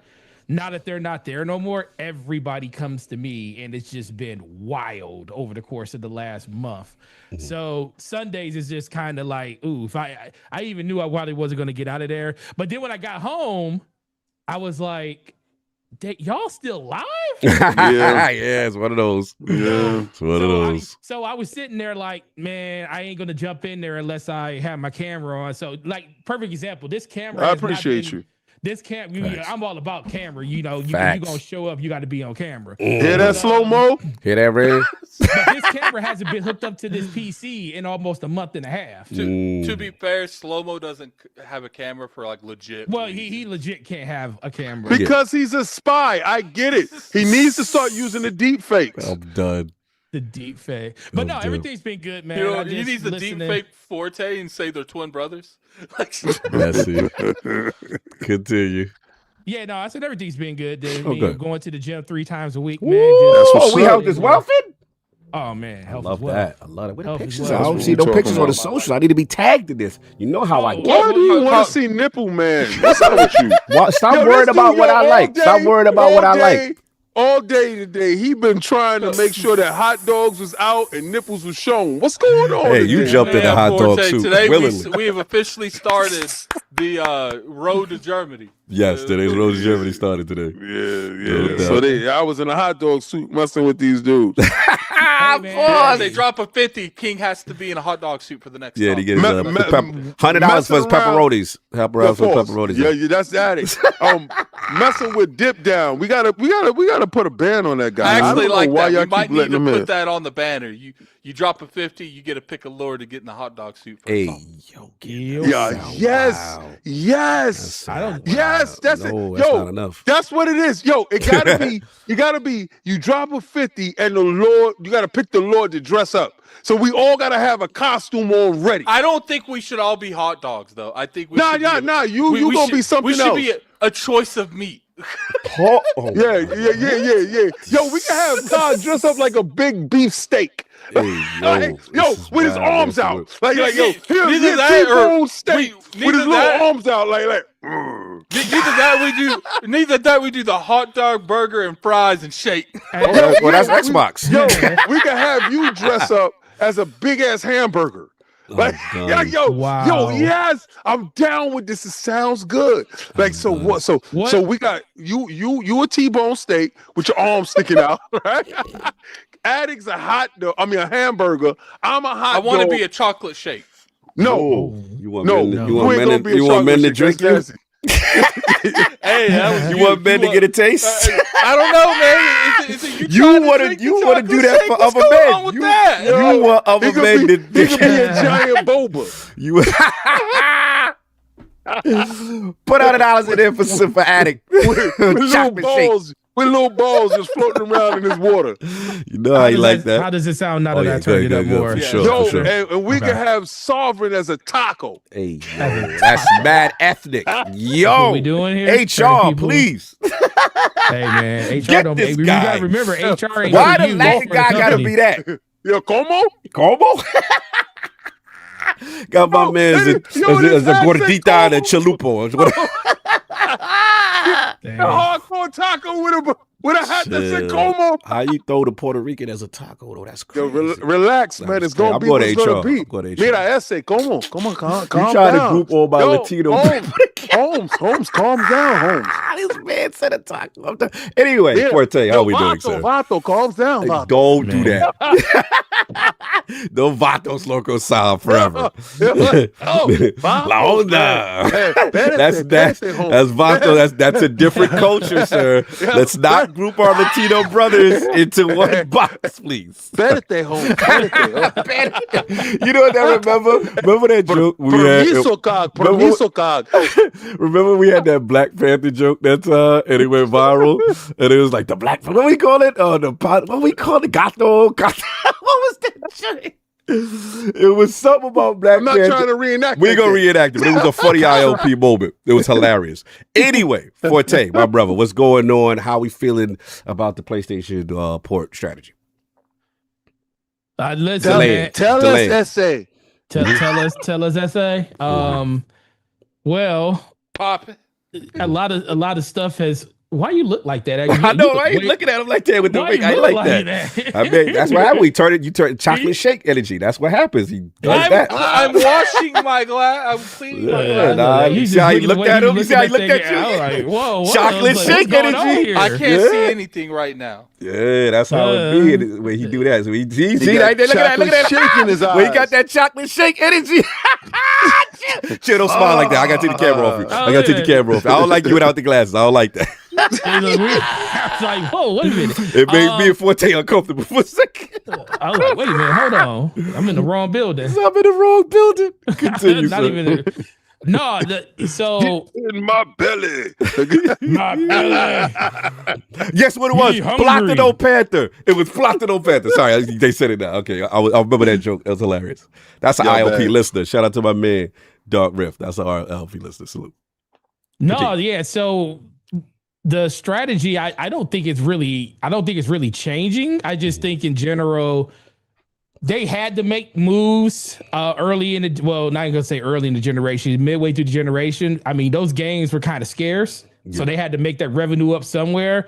I don't think that it's going to change from games going over to PC at all. I just think in general, it's going to be more of a strategy of. A lot of people were saying, oh, is it going to be 3 months? Is it going to be 6 months? Is it going to be a year? I just think once they finally get caught up and they start having that machine moving in a direction where they could actually get games out consistently, then you'll still see those games come to PC, but it will be in that year, maybe 9 month to a year window. Just because, listen, let's be for real. They had to supplement somehow. They wouldn't make. The console was making money because of all the extra stuff that people were buying on it. But their games, yes, they were selling, but even in their own eyes, they needed more. Spider-Man was like, they celebrated Spider-Man hitting milestones, but they even still said it underperformed where they wanted it to be. So, and that also comes down to the fact that it was only like Spider-Man 2 was only available on PS5. It wasn't on PS4. And by the time everybody started moving over, people ain't really been looking for it like that, even though people are still picking it up to this day, just not in the mass amount of numbers they were doing before. So with the plan, I think is now that they finally said we're not done with live service, but that ain't our future. Like we're looking at maybe 1 or 2 games in development. Hopefully Marathon takes off for them. I don't know about that. A little rough for you. We did our Marathon time. I'm assuming a little rough for you. Well, listen, we gotta do some runs together, but we gotta hit Top City together. Yeah, we gotta hit it together, but we might only hit it 1 or 2 times. That might be, it might be a hit. It might be a hit and quit. Okay, hit and quit. One night stands, one maybe night 2 nights. All right. But no, I mean, I don't think a lot of it really changes anything. It just really comes down to what is the tale of the sales on their console going to be with these newer games, because we're out of the honeymoon phase with a lot of people that own PlayStation. Like we don't have a Last of Us. We don't. What is the next game that's going to captivate people like a Last of Us or Spider-Man? I mean, Wolverine will most likely be that, because that's available only on PlayStation. But they don't have like those independent games that they make, those first-party games that people are really super excited for, like they had when they could go into the well and pull like a Last of Us Part 2 or even Horizon. As much as I, think the story in that game is whack, a lot of people like the game. So a lot of people look forward to it. And Ghost of Yotai is a great game, but I think the fact that AC Shadows came out earlier that year, it was a little bit of fatigue for people, because people just wanted a game in feudal Japan, and Assassin's Creed gave it to them earlier. So I think that took a little bit of the wins out of the sales of that game, even though that game is still amazing. You ain't see the news. It's not breaking news about the Cory Barlog new IP. No, that's supposed to be that's old. I mean, that's old. I had it already. Yeah, because it looks like Nate the Hate is confirming the Cory Barlog new IP is rumored to be sci-fi. Actually, that was my conversational piece on Monday. Yeah, it's an expansion of the existing God of War universe. Yeah, and the futuristic thing. Okay. Yeah. So, like I said, until all that stuff starts coming out and getting people excited, I think that's mostly it. But what are they supposed to do at this point? A lot of people are, up until this last state of play, everybody was like, not down on them, but it was like, when you going to show it to us? When you going to do this? And now that they didn't, had probably one of their best shows that they had like all together in years, now it's like they're getting a little bit of the confidence back of their community. It really just comes down to like, how fast is that stuff going to come over? Right. I don't really think the whole Blue Point has anything to do with it, because they were using Nexus to do all the ports and everything. So Nexus is still going to be porting those games. But the question is, now, if you see Nexus on a block, then you know it's real at that point. Because then they're going to see, because then at that point, even if they're not talking about it, it's showing revenue growth on their own console, where they feel like they don't have to move games to another platform faster than they need to. They can do it in that 2 to 3 year window that they probably wanted to do at the first place. But as long as Nexus is around, they're going to be bringing those games out every year or every other year on PC and stuff like that. So that's kind of where I look at, but I don't think it's really a big deal, but it's definitely something, because everybody's really talking about it. Yeah, no, it's a hot one. Attic, you still there? I don't know if he's dipped away, came back, maybe he's still away, but I don't know. He's still cleaning his glasses, looking in the mirror. What? He's back. There you go. I said to get your bars on. So confirm the rumors that Sony is ditching the PC port, seeing fewer single player games arrive on PC. If they do that, they would do that after I start playing more on PC. So that would be the case scenario. So but look, at the end of the day, hardware manufacturers they gain a lot from people being on their ecosystem. If you give people the option to not purchase a console, to then buying other things on that console, they're not getting that 30% hit every time everyone buys something. PlayStation makes more money off of Fortnite every year than they do off their exclusives. So it's just like, if you give people the option to not buy that hardware to get your consoles, to get your console exclusives, then all that leads to is like, it's more money up front. Like the Horizon thing. It's more money up front where you buy Horizon on, PC, but it's less people investing into your ecosystem, less people investing into your hardware, and that leads to less money in the long run. And I think they've probably seen some of the drop off in terms of people investing into their ecosystem on the storefront in the long run, and that's probably why they're entertaining. We don't need to put everything over there. Our live service stuff makes sense because that lives and breathes off the amount of people playing. But in terms of like the single player stuff, these games aren't really selling like that on PC anyway. So why? Sure, we get that 1 to 5 million that we could get on PC. But is that money? It's like we always say, not all money's good money. Is that money worth the devaluing of the console, where we get more money in the long run by selling Madden every year, by selling 2K every year? I can see it happening. It's just, it would happen if it is true. It would happen when I start playing more on PC. Let me ask you this, Addict. Do you think it could be the fact that people just ain't looking for a lot of these games anymore? Because I think gaming is completely different now. The majority of people playing games are playing games like Marathon, Fortnite, games as a service type games. Not to say that the single player games don't matter.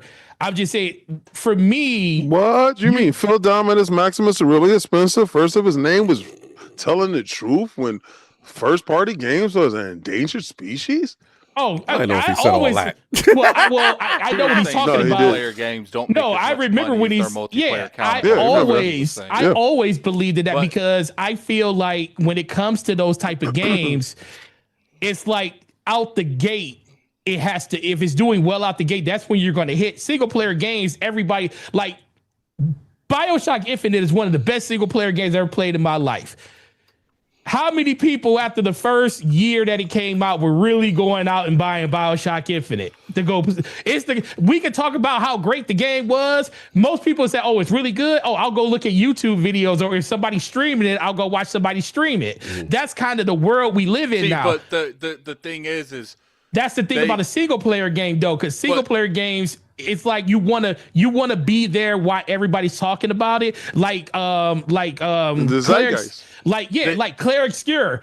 You don't hear people really talking about it after the first year. Like the whole first year, people were like, "Yo, this game's great. I'm gonna go out and buy it. It won Game of the Year." What's been going on for the last 3 months? You really heard anybody talk? No, the game isn't no worse than it was last year. It's just a simple fact that the mindset of people are different. It's very territorial to the things that you are already playing, and then you just happen to have that thing that pops up on your radar. It's like, oh, I need to give that a try because everybody's talking about it, and that's the thing that those type of games to do. But go ahead. I want to address something real quick. A side note. Shout out to Tony Tinebridge. He's like, yeah, this is why COG is wrong about exclusive not matter. Is the exclusives make you choose the ecosystem to spend on live service game. I've always said, one, I'm a fan of exclusives. And I never said they did not matter. That's not what I said. What I said is that we have to be honest about where the trends are going. And the trends are going is that it's live service games that are dominating the top 10 of MPD and stuff that we use every year. We see every year that people are playing. And in this report, Sony's still saying all the live service games are still going to PC. Don't you love COG King? He goes at us for going after one person in the chat, but when he does it, it's fine. Nah, I don't say that no more. Wait, I say when someone attack him is you say my name personally, and then you put out COG King all the time. You say something attacking to nobody. Still waiting for that dude to show up that owe him that money. That's what I've been waiting on that. Yeah, it's just about accountability. Yeah, I come from exclusives. I think that shapes the platform. I've never said exclusives don't matter. Hold up. Let me say something. Most of this is perfectly fine when you're only a third party. Third party publishers gain nothing from other people's games. That is not the case for hardware. Hardware owners need reasonings and need ways to get people onto their hardware because guess what? Hardware owners are trying to sell everybody's stuff and make 30%. That's the game. That's why you see so many third parties constantly being resold or constantly being restructured because they're the only things they can make money off of is their own property. They have no other. Let me finish. They have no other ways of making money. But when you're a hardware manufacturer, you make money based off your games and the games of other people. Let's talk about Xbox then. Because Forza came out. Okay, Do you think Forza Horizon 5 sells 5 million more copies of the game in a year after if it never came to PlayStation last year? That's extra money. It's an outliner, not the rule. It's an exception to the rule. It's no. It fed a need on a system that it didn't have something on it like it. Right. Like but everybody, again, we told everybody out the gate. It doesn't mean that for every one Forza Horizon, there's like 5 other games that Xbox has been put on PlayStation that ain't been doing anything. Even better, when name the PlayStation game. Okay, when Spider-Man finally came to PC, really good sales. Horizon, really good sales out the gate. Do those games still get the same sales that they get a year or 2 years after launch if they just leave it on their ecosystem? That's a good point. No, they don't. They still are getting more sales. The question comes down to they're looking. I always look at short-term vision versus long-term. Right. It's like most people after the first 6 months don't care about the game anymore. It's out of the zeitgeist. It's not in the conversation. It's not about caring about the game 6 months. Look, just look at Xbox going all to PC. I could tell you 5 or 6 people that I know just in our direct community that had an Xbox during the Xbox One generation because you needed an Xbox to access those games. Mm-hmm. They no longer have those that console anymore because they made it very clear and they put a line in the sand. Our games are coming everywhere when it comes to PC and Xbox day and day. None of those people have Xboxes anymore because they all. But Xbox is day and date. PlayStation is not. But we're talking about, you know what? I'm not going to argue with you. No, I know what you're saying. I know. No, I actually understand what you're saying. Because here's the thing: when you put a line in the sand, that means we don't have to cross this line because now we no longer need this hardware to doing that. Right. PlayStation clearly, if this is true, is seeing something in the back end when it comes to numbers because there wouldn't. I believe Jason Schreier and Nate the hate over this, over random people that I agree. They are most likely in some way drawing back. Let me jump in. There's 2 different arguments here. The argument that you're saying is correct is that you're talking about the argument of you're putting your games on other platforms, devaluing the console. That is true. But Forte's argument is also right, too, is that if you're delaying the game outside of the zeitgeist to then put it on another platform and wondering why the sales are not as explosive on another platform, right? That could factor into it as well, especially games that don't exist in that genre or form on the other platform. I get both ways. You're both not wrong. I understand what you're saying. Helldivers did great when it came to Xbox because there's nothing like it over there. Correct. And it's a game that requires other people to play it with. So it's like 2 things can both be right. Right. That's what I'm saying. Y'all both right. They can both be right. It just comes down to the mindset of what the company is looking at. Like, I just feel like when you talking about single player games, once you get past the certain zeitgeist, point, it's kind of missed it. Yeah, I agree. I agree. It's not like Among Us that could be. It's not like Among Us where one streamer a game could have been out for a whole year. One streamer plays it and then it blows up everywhere. Now it's like the most played game across every platform. It's not like that. The issue that we've seen with PlayStation, we've seen with Xbox, and with the PC market is once you put in the air that these games may or may not come over after a certain amount of time. A lot of people are willing to wait for those experiences. They're not willing to buy that at PlayStation for that experience. Oh, absolutely. Especially if they think even a remote hope that it's coming. Yeah, I'll just wait. I got plenty of other stuff. Right. I ain't going to invest $500 into something, and then they're out of the ecosystem. Right. They're not making any money ever from those people. PlayStation looked at the data. I'm going to give it right back to you, Forte. And clearly they saw that. See, they would do it like, hey, we'll stagger it a year or older joints. And like, for example, Horizon 1 or Ghost Ship, and then we drop the new one on PlayStation Store. Probably that's going to make them buy a PS5.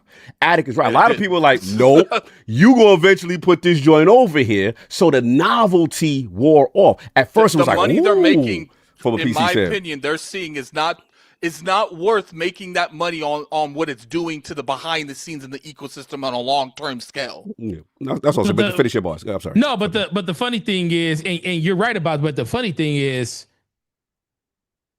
PlayStation won't even be the reason they sell the more systems this year. That will fall on a publisher called Rockstar.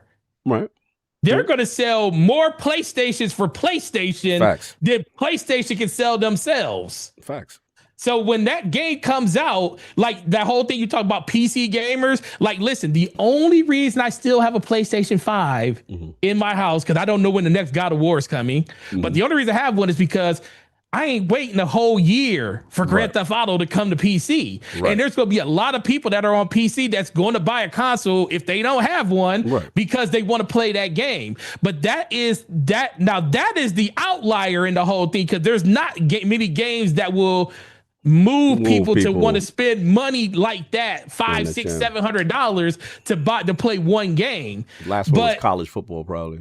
Well, in college, and guess what? In college football, and remember, console sales for Xbox and PlayStation went through the roof. Facts. So it gave a person a reason. I want to hear King, because King is definitely sitting over there patiently. But the biggest, ultimately, what it comes down to for me is, I just feel like at a certain point, people aren't looking for those games. They're good games. Like, no one cares about Last of Us Remaster coming to the PC.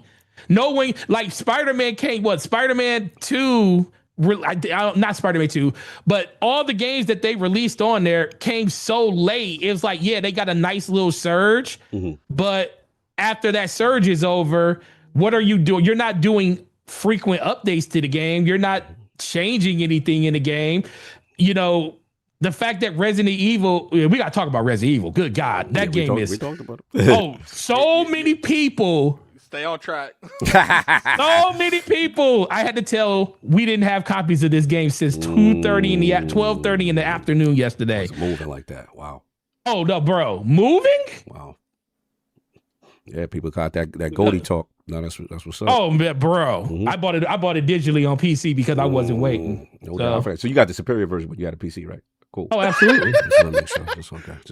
There's some people I know that got PCs that don't do the superior version. I got it on PlayStation because you didn't either. I love you. All responsible for going late. We're all responsible. Shout out for you having the same opportunity as me, and you got the weaker version that I did. Stop shaming where I prefer to play. No. Shout out for you for trying to act like it was Play Anywhere. It was not Play Anywhere. It was Play Right There. It's COG Frontline. I was holding it down. Shout out to your PlayStation Pro just being a PlayStation show. Shout out to that. Your times on that. That's exclusive. I get that for the exclusive. That's how I do it. It's a show. It's a show. Shout out to you. Don't be mad at me because your water don't look wet. When are you gonna change the logo on your channel? It's gonna be blue. I'm trying. How you gonna do it? Like when you put your channel, when you put it PlayStation Frontline, how the colors gonna go? I heard you and Asha coming out with an Xbox channel. I just want to know that copy of your game got past trafing on it. Yo, check it out. Yo. Your new PlayStation show. Let me know. I heard COG is coming out with Asha with AI now for Xbox. What we doing here? Wow. Yo, let me know what I can guess on your new PlayStation show, bro. Because you repping that 5 Pro hard. You repping that PS5 Pro hard, son. I paid $900. Yo, my $900. You're like, I'm gonna get that work. Yo, my $900 is. I respect it. Yeah. Shout out to you. He put it to work. I respect it. You stood on business. You advanced the line over the PlayStation. I respect it. Facts. But when you starting that channel, with you and double co-host with you. This guy, he's been bothering me all day. Nah, respect the kid because he's always been that way. I know y'all know him for what y'all know him now in life. See, people don't realize we grew up together, and King would literally buy every version of a game. And he'd be like, "Yo, COG, I'm telling you right now." He's like, "Bro, you know what I'm saying? Back in the day, you shouldn't. He from that era, so now when he has the information, he was Digital Foundry with cash." So he would Digital Foundry every single. That's what I learned that PlayStation, because I was hating on Saturn. I learned that the PlayStation's 2D was whack compared to Saturn's, because I was like, PlayStation does 3D. They don't do Saturn's garbage. They can't do 3D. I'm a 3D 2D with that RAM card. So he sold me the 2E games of a port. What was it? Aero Blasters or something? Everything. Remember that? Everything they did. And he showed me the side by. I was like, hey, yo. So he's always been on the side of the superior version of everything is out there. And in this case, now we have Digital Foundry. You got to waste money. If I heard that, real talk, the PSSR I heard is fire. It's just that for me, I just want to stay in the ecosystem with multiple. Nah, they got the Pistol 2. That's it. Piss it too. And listen, as my wife has been, on her road to recovery, so I've been sitting inside the living room a lot more. I got so it is what it is. Yeah, I know. We're gonna have that fight, but I can't wait for your channel to show up. Anyway, back to what I was talking about. Yes. Sorry. Y'all all are missing everything. It's like it's weird because we talk about the information, but none of y'all are just grasping it. They put out a job listing not too long ago for mobile infrastructure and browser infrastructure for a launcher.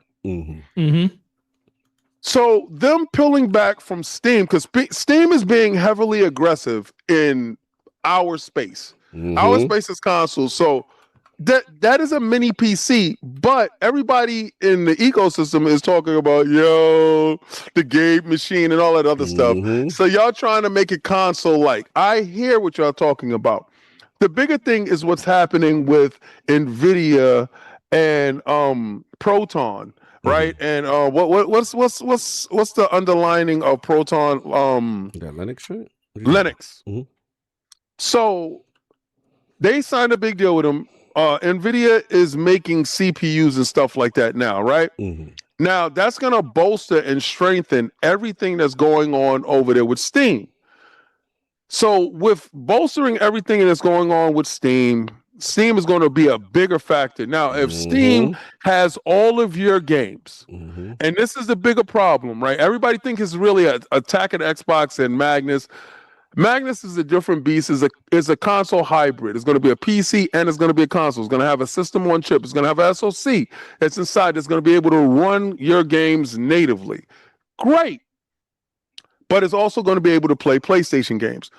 PlayStation is looking at them losing money by being a third party on Steam and anything else. Why get 30% when we can get our full amount of money? I agree.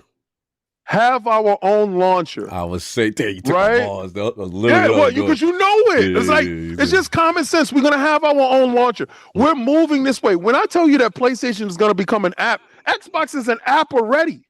Yep. Right? Y'all don't ever ask me what about Xbox. Y'all just worry about what I say about PlayStation. PlayStation is gonna have an app, right? And they already have an app, but they're going to have a launcher that you're able to launch their games. And when you go to their storefront, they get paid directly from you. They have to expand outside of the box. What they were doing that was kind of piss poor with their ports over to PC was they really didn't keep up with it. See, PlayStation they're not good with keeping up with stuff that they release. Like if they release a peripheral, if it doesn't really take off, they kind of like, they want to make a good game and maybe patch it here and there, and you guys play that stuff. They're like a one-night stand. PlayStation is the ultimate one-night stand, if you will. They're not a relationship type of person. Like Xbox is a relationship. You're in a relationship. They allow you to go anywhere. They allow you to jump on this device and that device. They all about the level of commitment. Oh, you want to do that, baby? Let's go do that. You want to go do this? Go do it. PlayStation is no, right here, right now. This is how it's gonna be, and that's it. And what about the patch? They ain't about that. So I understand the level of commitment to PC was too big for them, and they don't have the developers that can actually, let's go fix that. Let's go patch that. Let's go do that. That commitment is too large. So I can see it. Have our launcher, make our own money, move Steam out of a place of prominence, giving Steam 30%, when they can get the whole full 100% is a better proposition. The game is still going to come out. But think about it this way. If they have a launcher, and that launcher is going to be on Xbox. Don't get it twisted. That launcher is going to be on Xbox. They have a launcher, and you buy their game. They're seeing your data. This is what they need. They're seeing your interaction with their game, and they're seeing the revenue. They have to make a device. Well, in the device, when I'm talking about a device, is the app. They have to make a device that makes them as mobile and as flexible as they need to be in order to extract cash from everybody all across the world. PlayStation, you guys are not enough. And the ceiling has always been 125 million is the ceiling cap for consoles. Jim said it, everybody said it. And with the younger users not adopting consoles, it's a scary proposition to what we look at 2030. If y'all think a console is going to come out in 2030, I'm the bearer of bad news to you dudes. I don't think so. I think these are the last consoles I think we got.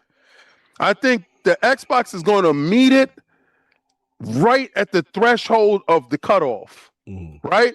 And that's going to be that whatever that hell that Magnus turns out to be.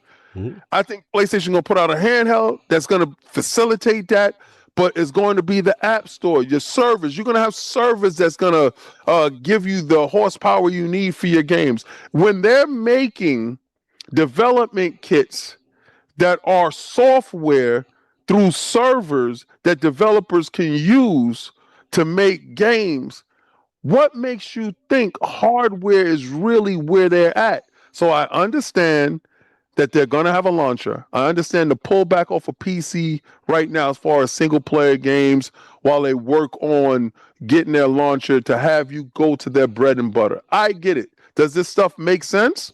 Yeah. Does it sound realistic? Absolutely. Do I think they're going to implement it? Definitely. But do I think it's for the reasons that a lot of people think it is for? Absolutely not. I think it really is self-motivation, self-preservation, and in order getting their own launcher together. That's all. It's really a nothing burger because all the games, like, you can't really fight it. And next month, they're launching from PlayStation Publishing Death Stranding 2 on PC. I mean, not next month, this month. Right, so I can't really fight that, and I know it's the games that are already done, King, or the games that are long in the tooth. I get it. I hear you guys. I agree with everything that everybody's saying, but I also think that the launcher is the bigger reason why they're pulling back, opposed to feeling that it's not selling or something else is a threat. Everything is an absolute threat to extinction, but they're looking at a future where console is not that important, and that app is. That's the main bread. They have to make the transition. So if the transition is pulled back now while we get the app ready, and when those games go day and date on that app, but you still buying it from PlayStation, makes sense now, right? They become a dominant factor, and they still keep the identity. I agree with it. Yeah, no, I agree. I mean, pretty much most of my bars there. Look, I think there's just a new variable in the room, and the new variable with the console is the fact that, one, you got the rise of Steam and PC adoption. So that's the new, right? That's the new competition. Then you've got the competition of a slightly decaying console base where your kids, Forte's kids, outside of people who grow up in console-centric households, if they don't have that type of parenting, and they are just going to look at it like, why do I need a console for? It's not their predominant thing. So it's slowly under attack. So PlayStation has to preserve this. It is so core to their business. It's not like Microsoft. Xbox is some, one little small thing in a big house. You know what I'm saying? This is their bread and butter. And then we're in the biggest threat to them, both them and Nintendo, is this AI bubble stuff. You cannot produce consoles for cheap anymore. And the generation is getting more expensive, which is unheard of. We have price increases, which is unheard of. So consoles under threat, regardless to how much people are like, oh, they're selling now.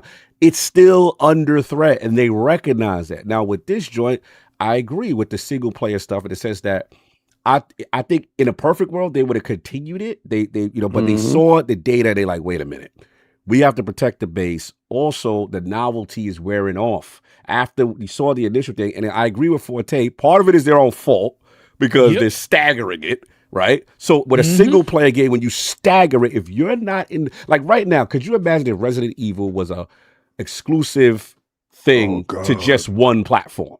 Right? And now you talk about that 6 months, a year later, now coming to another platform. Yeah, you might get a little bump, but you ain't gonna get a bump if you wasn't there day one when everybody was talking about it. And think about Tomb Raider. Tomb Raider when it was on Xbox initially for the first year, nobody cared. The bigger conversation was it's finally on PlayStation, right? Exactly. But nobody bought it really like that. Nobody bought it like that. That's the thing. So that's what it is. And I agree. Steam is the threat. They got the machine. They got the storefront. PC gamers only want to buy it there. PlayStation want all that money, B. I agree with King. We already saw little documents, little things saying that they were thinking about doing their own launch or PlayStation PC. We started to see all these little tea leaves.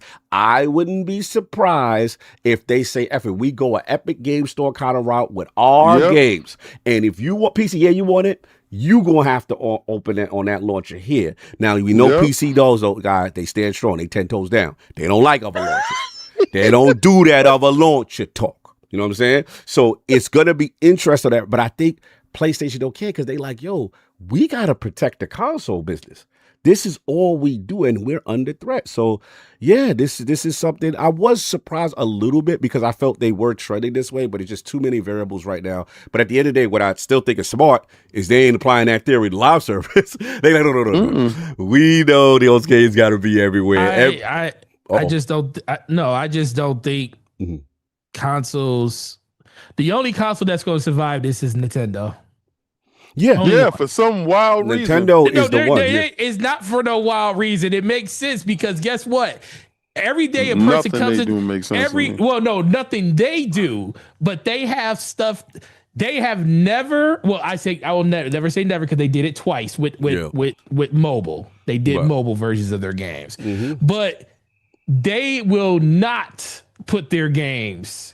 Because they understand they haven't died yet. They need to die first. They've been very consistent with that too, where it's like not only we're going to give you games to play our platform, you're going to know without a shadow of doubt if you want to play our games, you have to come to us. We ain't even giving them the PC. No, the fact that the 30th anniversary for Pokemon. Wait till the world make them better. No, listen. Well, you tell me this. The 30th anniversary for Pokemon was yesterday. They released digital versions of Fire Red and Leaf Green. And that Forte. Digitally. Listen, and everybody, all of the internet is just talking about it. I'm gonna be here in 2030, and I'm gonna look up and I'm gonna watch the barren wasteland of what used to be. Okay. And I want to find out if they still you had towards the Switch 2 reveal. Yeah. If I remember that, it ain't over. Listen, yo. No. He said it ain't over. Ain't nobody gonna buy that. You said ain't nobody gonna buy that. That's what you said. No. I said they not gonna buy it as much as the Switch 1. Well, it's gonna take 7 years to figure that out. Right, Forte. That's what I'm talking about. Are you getting it yet? No, this is your. No, I want you to get it. Oh, I get what you're saying. On the long game. See, you caught up in the sensationalism. I love it. That's how I get you. You're caught up in the sensationalism, right? We go at 8 hours today. Go back and watch it. Listen, I want you to go back and watch 8 hours. You break a record. We all the blame. So are we? No. So what you're saying is we're expecting another console to do what You remember when PlayStation 2 came out? PlayStation 2 was in 1996. We finally got a console 30 years later that's threatening that number. So you're trying to tell me that I would be shocked if the Switch 2 sold anything like the Switch 1. Well, then be shocked. Anyway, like I said, I told you, but you didn't understand. 8-hour podcast. You ain't about to play. You didn't understand what I was saying. You ain't about to play these semantics. I sent him the link this morning. You are not about to sit up here. You are not about to sit here and make it seem like we about to sit here and say the Switch 2, if it sells 100 million consoles, ain't successful. What I'm gonna tell you is it did not sell the Switch 1.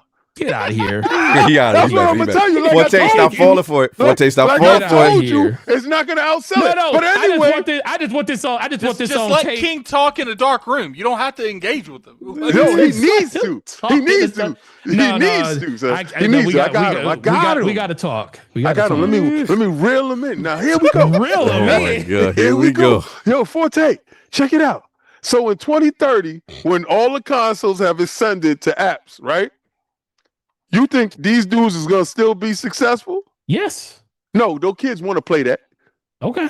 Sounds good. So I'm gonna check you in 2030. Maybe We all their- gonna pull up. no, listen, maybe we all gonna their pull up kids and won't want to. Listen, on our holograms, we all gonna pull up on our holograms, and everybody gonna see us, and I'm gonna say, "Told you, Forte. Told you Nintendo was gonna fall." And when they give us our 4th version of Mario Wonder, you wondering why it sold 30 million copies. When them kids say, "I don't care about that," This is King at that time. I just don't understand how these people still around. Yo, had it. I swear to God. Still here. Yo, had it. I swear to God. If they still around doing that stupidness, I swear to God. Listen, man, we was in Tokyo. We see how strong they was out there. Oh yeah, for real. All they need to do is sell it to them. Hey, matter of fact, doesn't all your contact information? Yeah, you know what? Hey Siri, set alarm for what is this? March 1st, 2030. Oh my God. To see if King is right about Nintendo not selling consoles.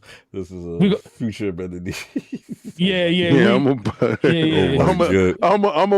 get his Siri was like knee done. replacement. Yeah, knee replacements. I'm gonna get his knee replacement. Knee replacement belt. Yeah, knee and hip replacement belt. We're gonna be talking about the new Zelda game that they coming out with, and King gonna be like, I can't believe this is happening. Well, that's all I got on this situation. Remember that console? He does realize in 1 year we're already a quarter of the way to that was Switch 1 is at already. A quarter. 1 year in. Now wait, take that back. Not even 1 year. The system came out in June. We still got 4 months. We're gonna see, man. Nintendo do what they do. We will see what's going on. But that's pretty much all I got. They Sony play Tech Today Island. That's all. That's what it is. Right just remember, you was captivated when you got off that airplane in Japan. Remember that. Remember you. Listen. If they only sell in Japan, they'll definitely still be here. You're ridiculous. Y'all got y'all buzz if y'all got it out your system. Nah, it's him. He said it's Forte style. Hey, Forte won't come over here with that rah-rah nonsense. That rah-rah. Anyway, let's get up out of here. Nintendo talk. Coming in here with his GameStop business. 7 hours. Let's finish these super chats off. What are you buying? #Gym Life. Gym Life. Facts. All right, that's what's up. Who's in there? Health is wealth. Then that's what I'm talking about. #Gym Life. Let's see. I love how you still have that there. Salute. Oh, that's # in 2030. Not here. It's an achievement that we've been having a suit we got it. Where's yours at, Todd? Somewhere, man. I know you got one. Achievement having a suit to fit King. Hey, yo. Mine moves. I don't know about that. Hilarious. You gotta make that Hilarious. thing's hands move. I love that. Todd sleep with his. Hit that thumbs up Lord. and subscribe. Lognet fire. Facts. Hit that log, hit that joint. Y'all still got my nonsense. Still got my nonsense. He's still not. I got the sorcerer in the orange jumpsuit. He don't know how to do a shadow clone jutsu still. Free-to-play games hurt the single player. No, short attention spans hurt single player games. Time. TikTok also. Yeah. True. Salute. More super chats. 4 Eyes Balloon coming up next. Live services games are easier to sell to a lot kids. Kids want to be involved with their friends while playing games. These kids don't have the attention span to sit around for nothing. They got ADHD because they eating plastic. I'm just going to read a couple of member chats just to make sure I did not miss them. Shout out to Sir Duckin, member of 67 months. Shame on Microsoft for making her the singular Fall Guy. Did there need to be a patsy in this situation? Yeah, a lot of people agree with you. Shout out to Gaming by Choice again, member for 75 months. I just want Xbox and gaming to be healthy. I hated to see Sarah go, but I wanted Xbox to do well. Okay, I just want to make sure we didn't miss any member chats because sometimes we be missing them. But yes, that's all I got. Let's get up out of here. Forte, man. Good to see you, brother. It's been a minute. Where can people find you? What you got going on, sir?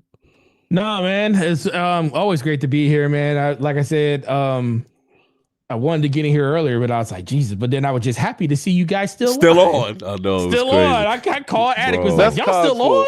That's Cog's fault. Road to Germany That's for it was crazy. You guys argued for like 20 minutes about what platform you played Resident Evil on. Yeah, Resident Evil. Because he didn't want to see the Pistol 2. You don't like it? I definitely don't want to see the pisser. I want to see no man's pisser. I don't know what you got. Whatever you into on that side, y'all go over there. Y'all do that. Pistol 2 just came out. You don't want to see Pistol 2? I'm about quick resume over here. We get it up fast, but y'all doing other stuff. Yeah. We resume quick. You over there, he got some more features. But we ain't using no frames. We ain't using no frames, son. I respect you got a new pisser now. Y'all feeling strong, y'all. Ray tracing on a pisser. Y'all back to you, Forte. Y'all up with y'all pisser too. I respect it. Hey, what else you got going? Listen, I turned my PC on and that thing went to ultra settings with path tracing on, and I was like, let's go. Don't come in with that superiority talk. Hey, listen. Someone left this on my car today. Are you serious? Yeah, he said duck. Bro, I would be threatened. I would be threatened if I saw that. You have a Jeep, don't you? I have a Jeep. Yeah, you have a Jeep. Well, you have a Jeep. I came outside to my car and this was sitting on the sitting on my windshield. Hey yo. Yeah, that's a big thing. You got a Jeep. That happen all the time. Man, I got a Jeep. Why the hell ain't nobody leave no ducks on my car? If I catch you leaving a duck on my car, I'm gonna punch you in the mouth. I had a lady that literally walked up to me one day and just said, gave you a duck? It was like, you've been ducked. And I was like, let's go. What is that? Wait, is this what did the lady look like? Oh, she was a good looking lady. Oh, okay. To ducking, huh? Yeah, but Back she to you, Cog. All you gotta do is just Google Jeeps and ducks, and then you know what's gonna happen at the end of the show? We're gonna wonder why the podcast went so long. Hey, no. We never do. It's always Cog's fault. Well, it's my fault. I didn't like 5 million guests either. Well, let's get up out here. First of all, shout out to the death of Xbox. This is when Xbox was its greatest, when Halo was beautiful. This guy's wild, and we gotta cut his mic. That's beautiful. I love that shirt though. The shirt is nice, but he acting up right now at the death of Xbox. What the hell is going on here? Well, Xbox. The death of Xbox is not being a console; it's going to be an app, like you said. So you already agree with that. They're already an app, so you gonna have to stop what you're doing right now. Oh my God, 2 more hours. Here we go. All right, let's get it. Oh yeah, for real, awesome. I love being here with you guys. I appreciate y'all. I missed y'all. I miss you. And I could tell. Definitely. Yeah, that's why we still shut up. Y'all will text you after this show. You ain't text me for Thanksgiving and Halloween and all that other stuff. You ain't texting me now. Leave me alone. Listen. All right, let's get up. Oh, DPS podcast Thursday, 9 p.m. with the homie. Appreciate it. Yeah, shout out to Slow Mo. And Ramon Terrell was on there with us last week, so go check that out. Say hi, Forte. Forte. Hi, Forte. Hi. I made it. All right, get on. That's it for me. I'm gonna try to get on here in the next couple of weeks with you guys. I'll let y'all know when that can be, but I appreciate y'all as always, man. Shout out everybody, hit the like button, please. Yes, please hit the like button. We appreciate it. And if we can get 10 more super chats so we can make the show last another 20 minutes long, that would be great too. No. Where can people find you? What you got going on, sir? Find me on YouTube at Gaming Addict. You can find me on Twitter at Lord Addict ILP. I will be premiering my Resident Evil review after the podcast, so hopefully you guys enjoy that. Nice. I spent like 5 hours making that sucker, so definitely enjoy. I definitely want more in depth on there because it's a lot easier to get all my thoughts into one video where like I'm not like having a group conversation than it is a group conversation. But appreciate it for coming through. We actually had a pretty good following today. You guys hope you guys enjoy. Next week Cog will not be here if I remember correctly.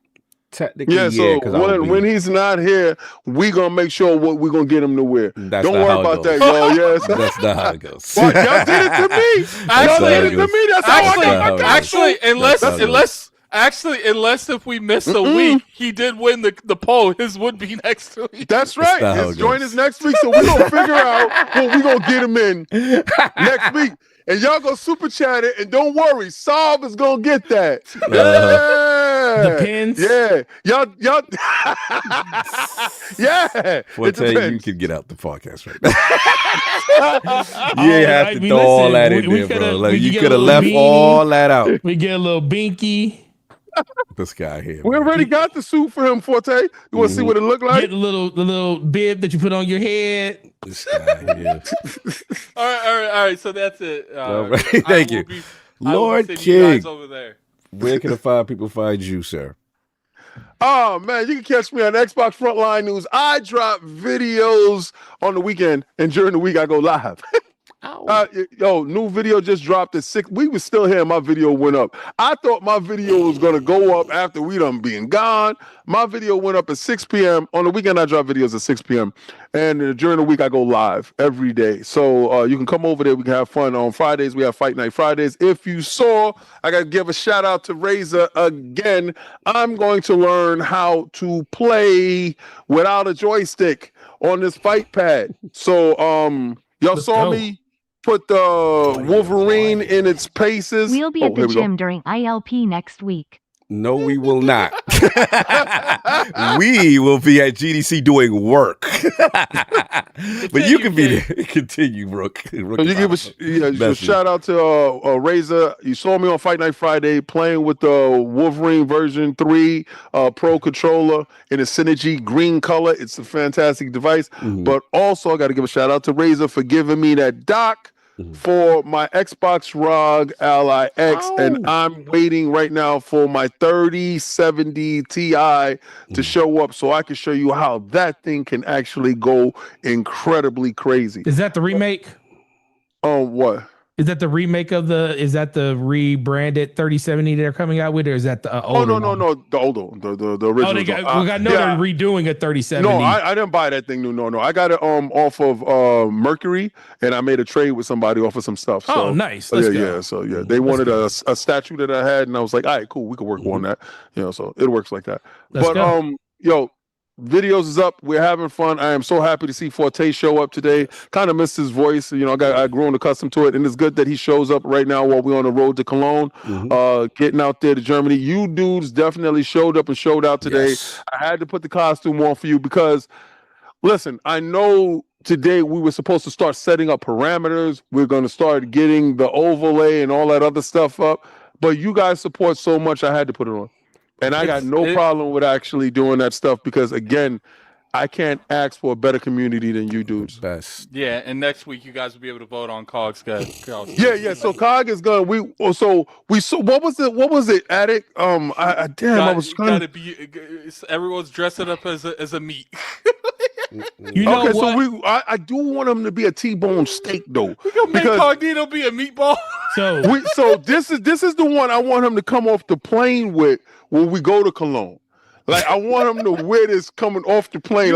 You realize if you ask that of him, we're gonna have to wear something too. So you might want to be very, very cautious on what you're trying to put into y'all know my petty game. Y'all know my petty game. That's all I'm getting. Well, listen, he's not here next week. We need to go wild on him. All right, this is what we're gonna do. This is gonna be this is my contribution to next week. I am gonna clip that. What are you buying for the super chat? Yeah, and then I'm gonna put it through AI, and I'm gonna get it to say, "What are you wearing?" That's funny. Yes, that's funny. Dope. That's actually funny. So that's what we're gonna do. Hey, I'm saying right now, Forte, I need you to make sure you have Sunday next week off. I'm here. If you need me here, I'm here next week. I'll be here next week. Need you here. I'll be here next week. I need a T-bone steak suit for him. So I need a T-bone steak. So I gotta get to Amazon because we need a T-bone steak costume. I don't know why you be doing this with Carl because when it comes to his, you know how my work. I just let dudes talk. Because when it's my turn, they ain't gonna like me. I just remember when you was walking through the theater, like you had something like. Oh, see, there you. Oh, we got the hamburger joint for Addict. Hey, yo. Is that a beat? That dude look kind of funny. We got the hamburger joint. Oh, man. Addict between two buns is kind of funny. But we got Lord Beefy. That is all right. That's hilarious. That is hilarious. Why is The fact that they why actually the have arms? that? Why they have that? And why the arms like Yes, that? I told you your arms need to be out. Oh, It's a Lord Beefy. not this Lord that Beefy. knife and that fork need to be bigger. Yes, That's Lord wild, Beefy. crazy So I'm right about that. We're about to get him into the whole joint. But if y'all want this, though, Smother if that y'all, over if my y'all, body. if We y'all ain't never want get this, out of here. We we never gonna get out of here. figure out if it could be. That is so ridiculous.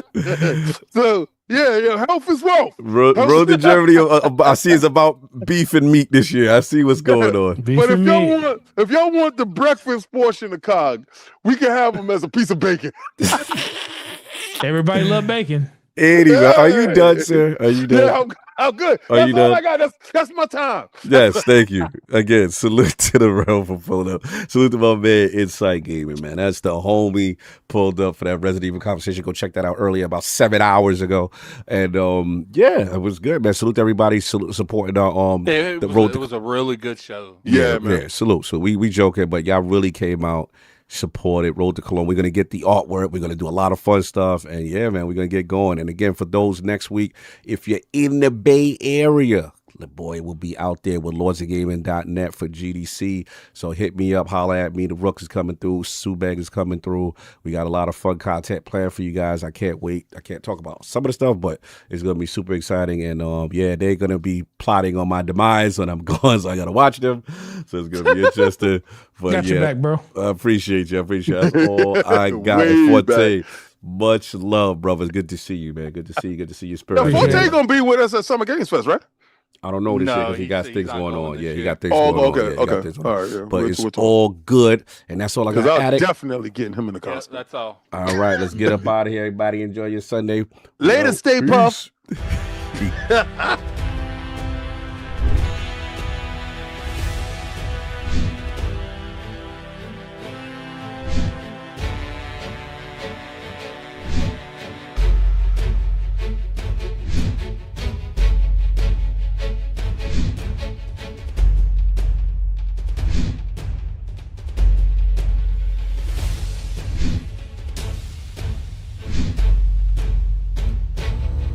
You